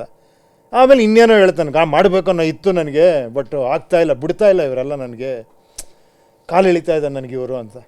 ಇಲ್ಲ, ಅದು ನಾರ್ಮಲ್ ಆಗಿ ನೀವು ಹೇಳ್ತಿರೋದು, ನಿಮ್ಮ ಅಬ್ಸರ್ವೇಷನ್ ಅಂತ ನೀವು ಹೇಳ್ತಿರೋದು ಕರೆಕ್ಟ್ ಆಗಿದೆ. ಇವಾಗಿನ ವ್ಯವಸ್ಥೆಯಲ್ಲಿ ಆ ರೀತಿಯಾದಂತಹ ಮಾತುಗಳು ಅನೇಕ ಸಂದರ್ಭದಲ್ಲಿ ನಾವು ಕೇಳ್ತೀವಿ. ಸುಮ್ಮನೆ ಭರವಸೆ ಒಂದು ಇರುತ್ತೆ, ಆನಂತರ ಒಂದು ಕ್ಲಾರಿಫಿಕೇಷನ್ ಇರುತ್ತೆ. ಆದರೆ ವಿಜಯ್ ಅವರ ಗೆಲುವಿನಲ್ಲಿ ಇರುವಂಥ ಒಂದು ವಿಚಾರ ಕಾರಣಕ್ಕಾಗಿಯೇ ಬಹುಶಃ ಉಪೇಂದ್ರ ಅವರ ಬಗ್ಗೆನ ನಿರೀಕ್ಷೆಗಳು ಕೂಡ ದೊಡ್ಡ ಮಟ್ಟದಲ್ಲಿರೋದು. ಅಂದರೆ ವಿಜಯ್ ಅವರ ಗೆಲುವಿನಲ್ಲಿ ಬಹಳ ಮುಖ್ಯವಾದಂತಹ ಪಾತ್ರ ಜೆನ್ಜಿ ಇತ್ತು, ಯುವಕರದಿತ್ತು, ಯುವತಿಯರು. ಆ ಯುವಕ ಯುವತಿಯರು ಅವರವರ ಮನೆಗಳಲ್ಲಿ ತೆಗೆದುಕೊಂಡಂತಹ ನಿರ್ಧಾರವಾಗಿತ್ತು. ಅದು ನಮ್ಮಲ್ಲಿ ಅನೇಕ ಸಂದರ್ಭದಲ್ಲಿ ನಾವು ಅಂಡರ್ ಕರೆಂಟ್ ಅಂತ ಒಂದು ಪದ ಬಳಕೆ ಮಾಡ್ತೀವಿ ಚುನಾವಣೆಗೆ ಸಂಬಂಧಪಟ್ಟಂತೆ. ಆ ರೀತಿಯಂಥ ಅಂಡರ್ ಕರೆಂಟ್ ವರ್ಕ್ ಆಗಿರುತ್ತದೆ ಮನೆಗಳಲ್ಲಿ, ಫ್ರೆಂಡ್ಸ್ ಗ್ರೂಪ್ಗಳಲ್ಲಿ. ಇವುಗಳ ಮೂಲಕವಾಗಿ ಅವರು ನಿರ್ಧಾರ ಮಾಡಿದರು, ತಮ್ಮ ಮನೆಯವ್ರನ್ನ ಇನ್ಫ್ಲೂಯೆನ್ಸ್ ಮಾಡಿದರು. ಓಟ್ ಹಾಕಿಸ್ಬೇಕು, ಒಬ್ಬ ಸಿಟ್ಟಿಂಗ್ ಚೀಫ್ ಮಿನಿಸ್ಟರನ್ನು ಕೂಡ ಸೋಲಿಸುವಂಥದ್ದು ಅವರ ಒಬ್ಬ ಅಭ್ಯರ್ಥಿಗೆ, ಒಬ್ಬ ಸಾಮಾನ್ಯ ಅಭ್ಯರ್ಥಿಯಿಂದ ಸಾಧ್ಯ ಆಗತ್ತೆ. ಈ ಮೂಲಕವಾಗಿ ಗೆಲುವನ್ನು ದಾಖಲಿಸ್ಕೊಂಡು ಬಂದಿದ್ದಾರೆ. ಈಗ ನೀವು ಕೂಡ ನಿಮ್ಮ ಮನಸ್ಸಿನಲ್ಲಿರುವಂಥ ಟಾರ್ಗೆಟ್ ಯಾರು ಅಂತೇಳಿ ನೋಡಿದಾಗ ನೀವು ಬಹುತೇಕ ಯುವತಿಯರನ್ನು ಇವರುಗಳನ್ನು ಗುರಿಯಾಗಿಟ್ಕೊಂಡು ಫಸ್ಟ್ ಟೈಮ್ ವೋಟರ್ಸ್ ಹಿಡಿದು 30 ವರ್ಷ 35 ವರ್ಷದ ಒಳಗಿನ ಆ ಏಜ್ ಗ್ರೂಪ್ ಅವ್ರನ್ನ ಭಾಳ ಮುಖ್ಯವಾಗಿ ನೀವು ಟಾರ್ಗೆಟ್ ಮಾಡ್ತಾ ಇರುವಂಗೆ ಗೋಚರಿಸ್ತಾ ಇದೆ. ಆದರೆ ಅವರು ನಿಮ್ಮ ಪರವಾಗಿ, ಹೌದು ನಿಮ್ಮ ಆ್ಯಪ್ ಬಂದರೆ ನೀವು ಮಾಹಿತಿಗಳಿರ್ತವೆ, ಇವೆಲ್ಲವೂ ಕೂಡ ಕರೆಕ್ಟ್. ಬಟ್ ಅವರು ನಿಮ್ಮ ಜೊತೆಗೆ ಕನೆಕ್ಟ್ ಆಗೋದಕ್ಕೆ ನಿಮ್ಮ ಸಿದ್ಧಾಂತದ ಜೊತೆಗೆ ಅಥವಾ ನಿಮ್ಮ ಐಡಿಯಾ ಜೊತೆಗೆ, ಸಿದ್ಧಾಂತ ಅನ್ನೋದಕ್ಕಿಂತ ನಿಮ್ಮ ಒಂದು ಐಡಿಯಾ ಕಾನ್ಸೆಪ್ಟ್ನ ಜೊತೆಗೆ ಅವರು ಹೇಗೆ ಕನೆಕ್ಟ್ ಆಗೋದಕ್ಕೆ ಬೇಕಾದಂಥ ಒಂದು ವಾತಾವರಣವನ್ನು ನಿರ್ಮಿಸ್ತಾ ಹೋಗ್ತೀರಿ ಮುಂದಕ್ಕೆ. ಮುಂದಿನ 2 ವರ್ಷಗಳ ನಿಮ್ಮ ಯೋಜನೆ ಯಾವ ಸ್ವರೂಪದಲ್ಲಿರುತ್ತೆ ಈ ನಿಟ್ಟಿನಲ್ಲಿ? ಅಂದರೆ ಜನರನ್ನು ಇಲ್ಲ ಗುರು, ಇದನ್ನ ನಾನು ಆದಷ್ಟು ಎಲ್ರಿಗೂ ಹೇಳ್ತೀನಿ. ಇದ್ರ ಬಗ್ಗೆ ನಾನು ಇವಾಗ ಮಾತಾಡಿರೋ ವಿಡಿಯೋಗಳೆಲ್ಲ ಚಿಕ್ಕ ಕಟ್ ಮಾಡಿ, ನಾನು ಯಾರು ಅಂತಲೇ ಗೊತ್ತಿಲ್ಲ ಗುರು ಅವ್ರಿಗೆ. ಪಾಪ ಒಂದು 3 ಲಕ್ಷ 5 ಲಕ್ಷ 1.5 ಲಕ್ಷ ಈ ಥರ ಪೇಜ್ಗಳಿದ್ದಾವೆ. ಪಾಪ ಅವ್ರ ಕೆಲಸನೇ ಇದು ಮಾಡ್ತಿರೋ ಹುಡುಗ ಪಾಪ ಮೊನ್ನೆ ನಾನೇ ಆ ಹುಡುಗನಿಗೆ ಬೈದು ಏನೇನಪ್ಪ ಇದೇನೋ ಅಂತ ಮಾತಾಡಿದೆ. ಆ ಹುಡುಗನ ಹೆಸರು ಹೇಳ್ಬೇಕು ನಾನು ಪಾಪ. ನಾನು ಬೈದೆ, ಇದೇನಪ್ಪ ಇಲ್ಲೇನೋ ಮಾನಿಟೈಸ್ ಮಾಡ್ದಂಗಿದೆ, ಇದು ಪ್ರಜಾಕೀಯದಲ್ಲಿ ದುಡ್ಡೆಲ್ಲ ಮಾಡೋಂಗಿಲ್ಲ ಸರ್. ಇಲ್ಲ ಸರ್, ಅದು ಬಂದ್ಬಿಟ್ಟಿದೆ, ಅದನ್ನು ತೆಗಿಯೋಕ್ಕಾಗ್ತಿಲ್ಲ ಅಂತ ರಿಕ್ವೆಸ್ಟ್ ಮಾಡ್ದೆ. ಎಷ್ಟು ಹಾನೆಸ್ಟಾಗಿ ಕೆಲಸ ಮಾಡಿದ್ರೆ ಪ್ರತಿದಿನ 4 ಪೋಸ್ಟ್ ಹಾಕ್ತಾನೆ ಅವನು. ಇವತ್ತು 1.5 ಲಕ್ಷ 2 ಲಕ್ಷ ಫಾಲೋಯರ್ಸ್ ಇದ್ದಾರೆ ಅವ್ರಿಗೆ. ಚಿಕ್ಕ ಚಿಕ್ಕ ಕ್ಲಿಪ್ಪಿಂಗ್ಸ್ ಇದರಲ್ಲಿ ಯಾವುದವ್ರು ಕರೆಕ್ಟ್ ಇಷ್ಟ ಅದು ಕಟ್ ಮಾಡಿ ಹಾಕ್ತಾರೆ. ಆ ಥರ ತುಂಬ ಜನ ಮಾಡ್ತಾ ಇದ್ದಾರೆ. ಈ ವಿಚಾರಗಳಲ್ಲಿ ನೀವು ಯಾವಾಗ ಪಕ್ಷವನ್ನು ಘೋಷಣೆ ಮಾಡಿದ್ರೆ ಅವತ್ತೇ ನನಗೆ ಪರಿಚಯ ಇರುವಂಥವ್ರ ಜೊತೆಗೆ ಮಾತಾಡ್ತೀನಿ. ಫಸ್ಟ್ ಟೈಮ್ ವೋಟರ್ಸ್ಗಳಲ್ಲಿ ಇಲ್ಲ ನಾವು ಉಪೇಂದ್ರ ಅವರಿಗೆ ಓಟ್ ಹಾಕ್ತೀವಿ ಅಂತ ಹೇಳ್ತಿದ್ರು. ಯಾಕೆ ಅಂತ ಕೇಳಿದಕ್ಕೆ ಸೊ ಅವರಿಂದ ಆನ್ಸರ್ಗಳು ಬರ್ತಾ ಹೋದು. ಆದರೆ ಉಪೇಂದ್ರ ಅವರಿಗೆ ನಿಲ್ಲಿಲ್ಲಲ್ಲ ಅಂತ ತಿಳ್ಕೊಂಡು ಅವ್ರು ನಮ್ಮ ಮೇಲೆ ತಮಾಷೆ ಮಾಡ್ತಾ ಇದ್ರು. ಯಾಕೆಂದರೆ ಅವ್ರಿಗೆ ಭ್ರಮ ನಿರಸನ ಅಲ್ವಾ? ಏನು ಗೊತ್ತಾ, ನಾನು ಸ್ವಲ್ಪ ಓವರ್ ಎಸ್ಟಿಮೇಟ್ ಮಾಡ್ಬಿಟ್ಟೆ ಅನ್ಸುತ್ತೆ ಸ್ವಲ್ಪ. ಯಾಕಂದ್ರೆ ನಾನು ಈ ವಿಚಾರಗಳಿಗೆ ಓಟ್ ಹಾಕೋ ಥರ ಬರಲಿ ಮತ್ತು ಉಪೇಂದ್ರಂಗೆ ಓಟ್ ಹಾಕ್ತೀನಿ ಅಂತ ಹೇಳದೇ ಇರಲಿ ಅಂತ. ಇಲ್ಲಿ ಉಪೇಂದ್ರ ಇಂಪಾರ್ಟೆಂಟೇ ಅಲ್ಲ. ಹೇಳ್ತಿರೋ ವಿಚಾರಗಳಿಗೆ ಯಾರು ಬಂದರೂ ಹಂಗೆ ನಾವು ಓಟ್ ಹಾಕೋದು. ಈ ಕೆಲಸ ಮಾಡ್ತೀಯಾ, ಇದಕ್ಕೆ ನಾವು ಓಟ್ ಹಾಕ್ತೀವಿ. ವಿಚಾರಕ್ಕೆ ಓಟ್ ಹಾಕೋ ಒಂದು ಸಿಸ್ಟಮ್ ಬರಲಿ ಅಂತ ಮೋಸ್ಟ್ಲಿ ಅದು ಬರ್ಬೋದು ಮುಂದೆ. ಮೋಸ್ಟ್ಲಿ ಅದಕ್ಕೋಸ್ಕರ ನಾನು ಬರಲೇಬೇಕಾಗ್ಬೋದು, ಮಾಡ್ತೀನಿ ಅದನ್ನು. ಯಾಕಂದ್ರೆ ಐ ಶುಡ್ ನಾಟ್ ಎಸ್ಕೇಪ್ ಅಂತ ಆಗಬಾರ್ದು. ನಾನು ಬಯಸಿದ್ದಂಗೆ. ಮತ್ತೆ ಒಬ್ಬ ಫಿಲಮ್ ಆರ್ಟಿಸ್ಟು ಉಪೇಂದ್ರ ಅವ್ರು ಹೇಳ್ತಾ ಇದ್ರಂತ ಆಗ್ತಿದ್ದೀವಿ ನಾವು ಅಂತ ಮತ್ತೆ ಇದಾಗಬಾರ್ದು. ಏನು ಹೇಳಿ, ವಿಚಾರಕ್ಕೆ ಓಟ್ ಹಾಕ್ಲೇನಕ್ಕೋ ಹೇಳಿದೆ. ಖಂಡಿತ ಇವಾಗ ಅವ್ರು ಹೇಳ್ತಿದ್ದಾರೆ ನೀವು ಬನ್ನಿ ನಾವೆಲ್ಲ ಸಪೋರ್ಟ್ ಮಾಡ್ತೀವಿ, ಖಂಡಿತ ಆ ಥರ ಇಲ್ಲ, ಬರ್ತೀನಿ. ಬಟ್ ನನಗೂ ಅನ್ನಿಸ್ಬೇಕು ಆ್ಯಕ್ಚುಲಿ ನೀವು ಅಂದ್ಕೊಂಡಂಗೆ. ನಾನು ಈಗಲೇ ಹೇಳ್ಬಿಡ್ತೀನಿ, ದೊಡ್ಡ ಸಭೆ ಸಮಾರಂಭಗಳಿರಲ್ಲ. ಬೇಜಾರಾಗ್ಬಿಡಿ. ಎಲೆಕ್ಷನ್ ಟೈಮಲ್ಲಿ ನಾನು ನೀವು ಕೂರಿಸ್ತಿರೋ ಇಲ್ಲೋ ಅದು ಗೊತ್ತಿಲ್ಲ. ಆ ಟೈಮಲ್ಲಿ ನಾನು ನಿಮ್ಮ ಹತ್ರ ಬರ್ತೀನೋ ಇಲ್ಲೋ ಗೊತ್ತಿಲ್ಲ. ಆದಷ್ಟು ಬರ್ತೀನಿ, ಎಷ್ಟು ಸಾಧ್ಯವೋ ಅಷ್ಟು ಹೇಳ್ತೀನಿ. ಎಲೆಕ್ಷನ್ ಟೈಮಲ್ಲಿ ನೀವು ಡಿಸೈಡ್ ಮಾಡಬೇಕು. ನಾನು ಎಲೆಕ್ಷನ್ ನಿಂತಿರೋದು ಗೊತ್ತಾಗುತ್ತೋ ಇಲ್ಲೋ ಗೊತ್ತಿಲ್ಲ. ನಾನು ನಿಂತಿರೋದು ಒಂದಷ್ಟು ಜನಕ್ಕೆ ಗೊತ್ತಾಗ್ಬೋದು. ಆವಾಗಲೂ ಮತ್ತೆ ನೀವು ಹೇಳ್ಬೋದು, ಸರ್ ಎಲ್ಲರಿಗೂ ಗೊತ್ತಾಗಿಲ್ಲ ಸರ್, ಒಂದಷ್ಟು ಪೋಸ್ಟ್ರು ಬ್ಯಾನರ್ ಹಾಕಿ ಸರ್ ನೀವು ಬಂದಿದ್ದೀರಾ ಅಂದರೆ ಮತ್ತೆ ಏನೂ ಮಾಡೋಕ್ಕಾಗಲ್ಲ. ಮತ್ತೆ ನಾನು ಗೆಲ್ಲಬೇಕಾಗತ್ತೆ. ಅಲ್ಲಿ ನಾನು ಗೆಲ್ಲಬೇಕು, ನಂಗೆ ದುಡ್ಡು ಬೇಕು ಹೇಳಿ. ಒಟ್ಟಲ್ಲಿ ಈ ಕಾನ್ಸೆಪ್ಟನ್ನು ವಿವರಿಸೋದ್ರೊಳಗಡೆ 6 ವರ್ಷ ಆಗೋಯ್ತಾ ಉಪೇಂದ್ರ? ಇಲ್ಲ ಗುರುವೆ, ಕರೆಕ್ಟಾಗಿ ಆಗುತ್ತೆ. ಆ್ಯಕ್ಚುಲಿ ಗುರುವೆ, ಈ ತಮಾಷೆ ವಿಷಯ ಅಲ್ಲ ಗುರು. ತಮಾಷೆ ಖಂಡಿತ ಅಲ್ಲ. ನೋಡಿ, ಇವತ್ತು ಮಡ್ರಾಸಲ್ಲಿ, ಇವತ್ತು ಚೆನ್ನೈಯಲ್ಲಿ, ಇವತ್ತು ತಮಿಳ್ನಾಡಲ್ಲಿ ಒಂದು ಸ್ಟೆಪ್ ಮುಂದೆ ಹೋಗಿ ಒಂದು ದೊಡ್ಡ ಒಂದು ಬದಲಾವಣೆ ಮಾಡಿ ತೋರಿಸಿದ್ದಾರೆ. ಅದ್ರ ಇನ್ನೊಂದು ಸ್ಟೆಪ್ ಕರ್ನಾಟಕದಲ್ಲಿ ಹೋಗ್ತಾರೆ. ನೋಡಿ ಬೇಕಾರೆ ಅದನ್ನ ಪ್ರೂವ್ ಮಾಡಿ ತೋರಿಸ್ತಾರೆ. ಆ್ಯಕ್ಚುಲಿ ಒಂದು ಪಕ್ಷ ಬಂತಪ್ಪ, ಉಪೇಂದ್ರ ಅವರೆಲ್ಲ ಜನ ಪ್ರೂವ್ ಮಾಡ್ತಾರೆ. ಜನ ಪ್ರೂವ್ ಮಾಡಿದ್ರು. ₹1 ಖರ್ಚು ಮಾಡಿಲ್ಲ. ಏನೋ ಬರೀ ಜನರೇ ವಿಚಾರಗಳಿಗೋಸ್ಕರ ಮತ ಹಾಕಿ ಒಂದು ಬದಲಾವಣೆ ತಂದಿದ್ದಾರೆ. ಆ ಬದಲಾವಣೆ ಹೆಂಗಿರುತ್ತೆ ಗೊತ್ತಾ? ಅವಾಗ ಥರ ಬದಲಾವಣೆ ಇರಲ್ಲ. ಅದು ನೀವು ನಾಯಕರನ್ನ ನೋಡಲ್ಲ, ಅವಾಗ ಕೆಲಸಗಾರನ್ನ ನೋಡ್ತೀರಾ, ನಿಮ್ಮ ಕ್ಷೇತ್ರಗಳನ್ನು ನೋಡ್ತೀರಾ. ನಿಮ್ಮ ಕ್ಷೇತ್ರಗಳು ಓಡಾಡಲೇಬೇಕು, ಅವ್ನು ವರದಿ ಒಪ್ಪಿಸ್ಲೇಬೇಕು, ಆ ಟೆಕ್ನಾಲಜಿಲಿ ಹಿಡಿಬೇಕು, ಅವ್ರನ್ನ ಟ್ರಾನ್ಸ್ಪರೆನ್ಸ್ ತರಬೇಕು, ಪ್ರತಿಯೊಬ್ಬ ಆನ್ಸರಬಲ್ ಆಗಬೇಕು, ಅಕೌಂಟಬಿಲಿಟಿ ಬರಬೇಕು. ಅದು ಅದ್ಭುತವಾದ ಬದಲಾವಣೆ ಆಗುತ್ತೆ ಒಂದು ಸಣ್ಣ ನಾವು ಕೆಲಸದಿಂದ. ಕನ್ನಡ ಬರದೇ ಇರೋರನ್ನ ಅನಕ್ಷರಸ್ಥ ಅಂತ ಹೇಳ್ಕೊಳ್ಳುವಂಥ ಕಾಲ ಬರುತ್ತೆ. ಇವನಿಗೇನು ಎಜುಕೇಷನ್ ಇಲ್ಲ, ಕನ್ನಡದಲ್ಲಿ ಮಾತಾಡ್ತಿಲ್ಲ ಅಂತ ಹೇಳಿದ್ರೆ ಆ ರೀತಿಯ ವ್ಯವಸ್ಥೆ ಬರುತ್ತೆ. ಅಂದರೆ ನಿಮ್ಮ ಸಿನಿಮಾದಲ್ಲಿ ಒಂದು ಕಡೆ ಬರುತ್ತೆ, ಅವನಿಗೆ ಕನ್ನಡನೇ ಬರಲ್ಲ, ಹೌದು ಗುರು, ನಿಜವಾಗ್ಲು ಆ ರೀತಿಯ ಪರಿಸ್ಥಿತಿ ಬರುತ್ತೆ ಅನ್ನೋದು ನಿಮ್ಗೆ ವಿಶ್ವಾಸ ಇದೆ? ನೋಡೋಣ ಗುರು, ವಿಶ್ವಾಸ ಇಟ್ಕೊಂಡೇ ಮುಂದುವರಿಬೇಕಲ್ಲ ಗುರುವೆ. ಇರಬೇಕು, ಒಂದು ಕಲ್ಪನೆ ಇರಬೇಕು, ಅದಕ್ಕೋಸ್ಕರ ಪ್ರಯತ್ನ ಪಡಬೇಕು. ಗೊತ್ತಿಲ್ಲ, ನಮ್ಮ ಕೈಲಿಲ್ಲ. ಫ್ಯೂಚರ್ ಬಗ್ಗೆ ನಾನು ಯೋಚನೆ ಮಾಡಬಾರ್ದು. ಇಲ್ಲ, ನಿಮ್ಮ ಪ್ರಾಮಾಣಿಕ ಪ್ರಯತ್ನವನ್ನು ಮಾಡ್ತಾ ಇದ್ದೀರಿ. ಆ ವಿಚಾರವನ್ನು ಪದೇ ಅದನ್ನು ಯಾವುದೇ ರೀತಿಯಾದಂಥ ಬೇಸರ ಇಲ್ಲದೆ ಅದನ್ನು ಜನರಿಗೆ ವಿವರಿಸುವಂಥ ಪ್ರಯತ್ನ ಮಾಡ್ತೀರಾ? ಬಹುಶಃ ನಾನೆಲ್ಲ ಗುರು ವಿವರಿಸ್ತೀರಿ. ಯಾವುದೋ ಶಕ್ತಿ ತಳ್ಳುತ್ತೆ ನನಗೆ ಮಾತಾಡು ಅಂತ. ಏನೋ ಗೊತ್ತಿಲ್ಲ, ಅದು ಯಾವ ಥರದ ಶಕ್ತಿ ಇದು ಏನೋ ಗೊತ್ತಿಲ್ಲ ಗುರುವೆ. ಎಷ್ಟೋ ಸತಿ ಅನಿಸುತ್ತೆ. ಎಷ್ಟೋ ಜನ ಇವಾಗ ನೀವು ಎನ್ಕರೇಜ್ ಮಾಡ್ತೀರಾ, ಕೆಲವ್ರು ಬಂದು ಡಿಸ್ಕರೇಜ್ ಮಾಡೋರು ಇರ್ತಾರೆ. ಇದೇನ್ರಿ ರೀ ಎಲ್ಲ ಜನ ಸರಿ ಇಲ್ಲ, ಅದು ಇದು ಅಂತ ಮಾತಾಡ್ತಾರೆ. ನನಗೆ ಅವಾಗ ಮತ್ತೆ ಯಾವ ಜನ ಸರಿ ಇಲ್ಲ, ಇವನು ಯಾರು ಜನ ಅಲ್ವ, ಅವನು ಹೆಂಗೆ ಜನರು ಸರಿ ಇಲ್ಲ, ಎಷ್ಟೋ ಜನ ವಿಚಾರ. ಆಮೇಲೆ ಯಾರೋ ಒಬ್ಬ ಮನೆ ಮುಂದೆ ಒಂದು ಪೋಸ್ಟರ್ ಹಾಕೋರೆ ಮತ್ತೆ ಇದಾಗುತ್ತೆ. ತತ್ತೇರಿ, ನಾನು ಸುಮ್ಮನೆ ಕೂತ್ಕೊಬಾರ್ದು, 4 ಜನಕ್ಕೋಸ್ಕರ ಮಾಡಬೇಕು ಈ ಥರ. ದೇವರ ಮೇಲೆ ನಂಬಿಕೆ ಎಂಥದ್ದು ಉಪೇಂದ್ರ ಅವ್ರಿಗೆ? ಯಾವ ಸ್ವರೂಪದ ನಂಬಿಕೆನ? ಅದೇ ಗುರು, ದೇವರು ಅನ್ನೋದು ಫಸ್ಟ್ ಆಫ್ ಆಲ್ ದೇವರು ಅನ್ನೋದು ಏನು ಅಂತ ತಿಳ್ಕೊಬೇಕು, ಆಮೇಲೆ ದೇವ್ರನ್ನ ನಂಬೋದು ಬಿಡೋದು. ದೇವರು ಅಂತಲೇ ಗೊತ್ತಿಲ್ಲ ನನಗೆ, ನಂಬ್ತೀಯೋ ಬಿಡ್ತೀಯೋ ಅಂತ ಯೋಚನೆ ಮಾಡ್ತೀವಿ ನಾವು. What is god actually? ಅದು ತುಂಬ ದೊಡ್ಡ ವಿಚಾರ ಅದು ಆ್ಯಕ್ಚುಲಿ, ಅಲ್ವಾ? ಅದು ಗಾಡ್ ಅಂದರೆ ತುಂಬ ಇದೆ ಆ್ಯಕ್ಚುಲಿ. ನನ್ನ ಪ್ರಕಾರ ಎಲ್ಲವೂ, ಎಲ್ಲ energy, total everything is god ನನ್ನ ಪ್ರಕಾರ. ನೀವು, ನಾನು, ನೀವು ನನ್ನ ನೆಗೆಟಿವ್ ಹೇಳಿದ್ರು ಗಾಡೇ ಅದು, ನೀವು ನನ್ನ ಕ್ರಿಟಿಸೈಸ್ ಮಾಡ್ರು ಅದು ದೇವರಿಂದನೇ ಆಗ್ತಾ ಇರೋದು. ಒಂದು ವೇವ್ ಬರೋದು ದೇವರಿಂದನೇ, ಒಂದು ಬದಲಾವಣೆ ಆಗೋದು ದೇವರಿಂದನೇ, ಎಲ್ಲವೂ. ಆಮೇಲೆ ನನಗನ್ಸೋದು ಅವಳು what we deserve we get it ಅಷ್ಟೇ ಗುರುವೆ. ನನಗೆ ದೇವ್ರನ್ನ ನೋಡಬೇಕು ಅಂದರೆ ದೇವ್ರನ್ನ ನೋಡ್ತೀನಿ, ದೆವ್ವ ನೋಡಬೇಕು ಅಂದರೆ ದೆವ್ವ ನೋಡ್ತೀನಿ. ಅದು ನನ್ನ ಮನಸ್ಸು ಅಷ್ಟೇ ಅಲ್ವಾ. ಆದರೆ ಆ ಒಂದು ಶಕ್ತಿ ನಿಮ್ಮನ್ನು ಪ್ರೇರೇಪಿಸ್ತಿದೆ ಅಂತ ನಿಮಗೆ ಬಲವಾದಂಥ ಏನೋ ಗುರುವೆ, ಅದೇ ಅನ್ಸುತ್ತೆ. ಯಾಕೆ ನನಗೆ ಏನೋ ಕೆಲವು ಸತಿ ಅವಾಗ ಏನೋ ಇವ್ನಿಗೆ ಏನೋ ಅರ್ಥನೇ ಆಗಲ್ಲ ಇವ್ನು ಹೇಳೋದು ಅಂತಲೂ ಹೇಳೋರು. ಈಗ ಇಲ್ಲ ರೀ, ಅವ್ರು ಹೇಳ್ತಿರೋದು ಕರೆಕ್ಟು ಅನ್ನೋರು ಇದ್ದಾರೆ, ಇಲ್ಲ ಬದಲಾವಣೆ ಆಗ್ಬೇಕು ಅನ್ನೋರು ಇದ್ದಾರೆ.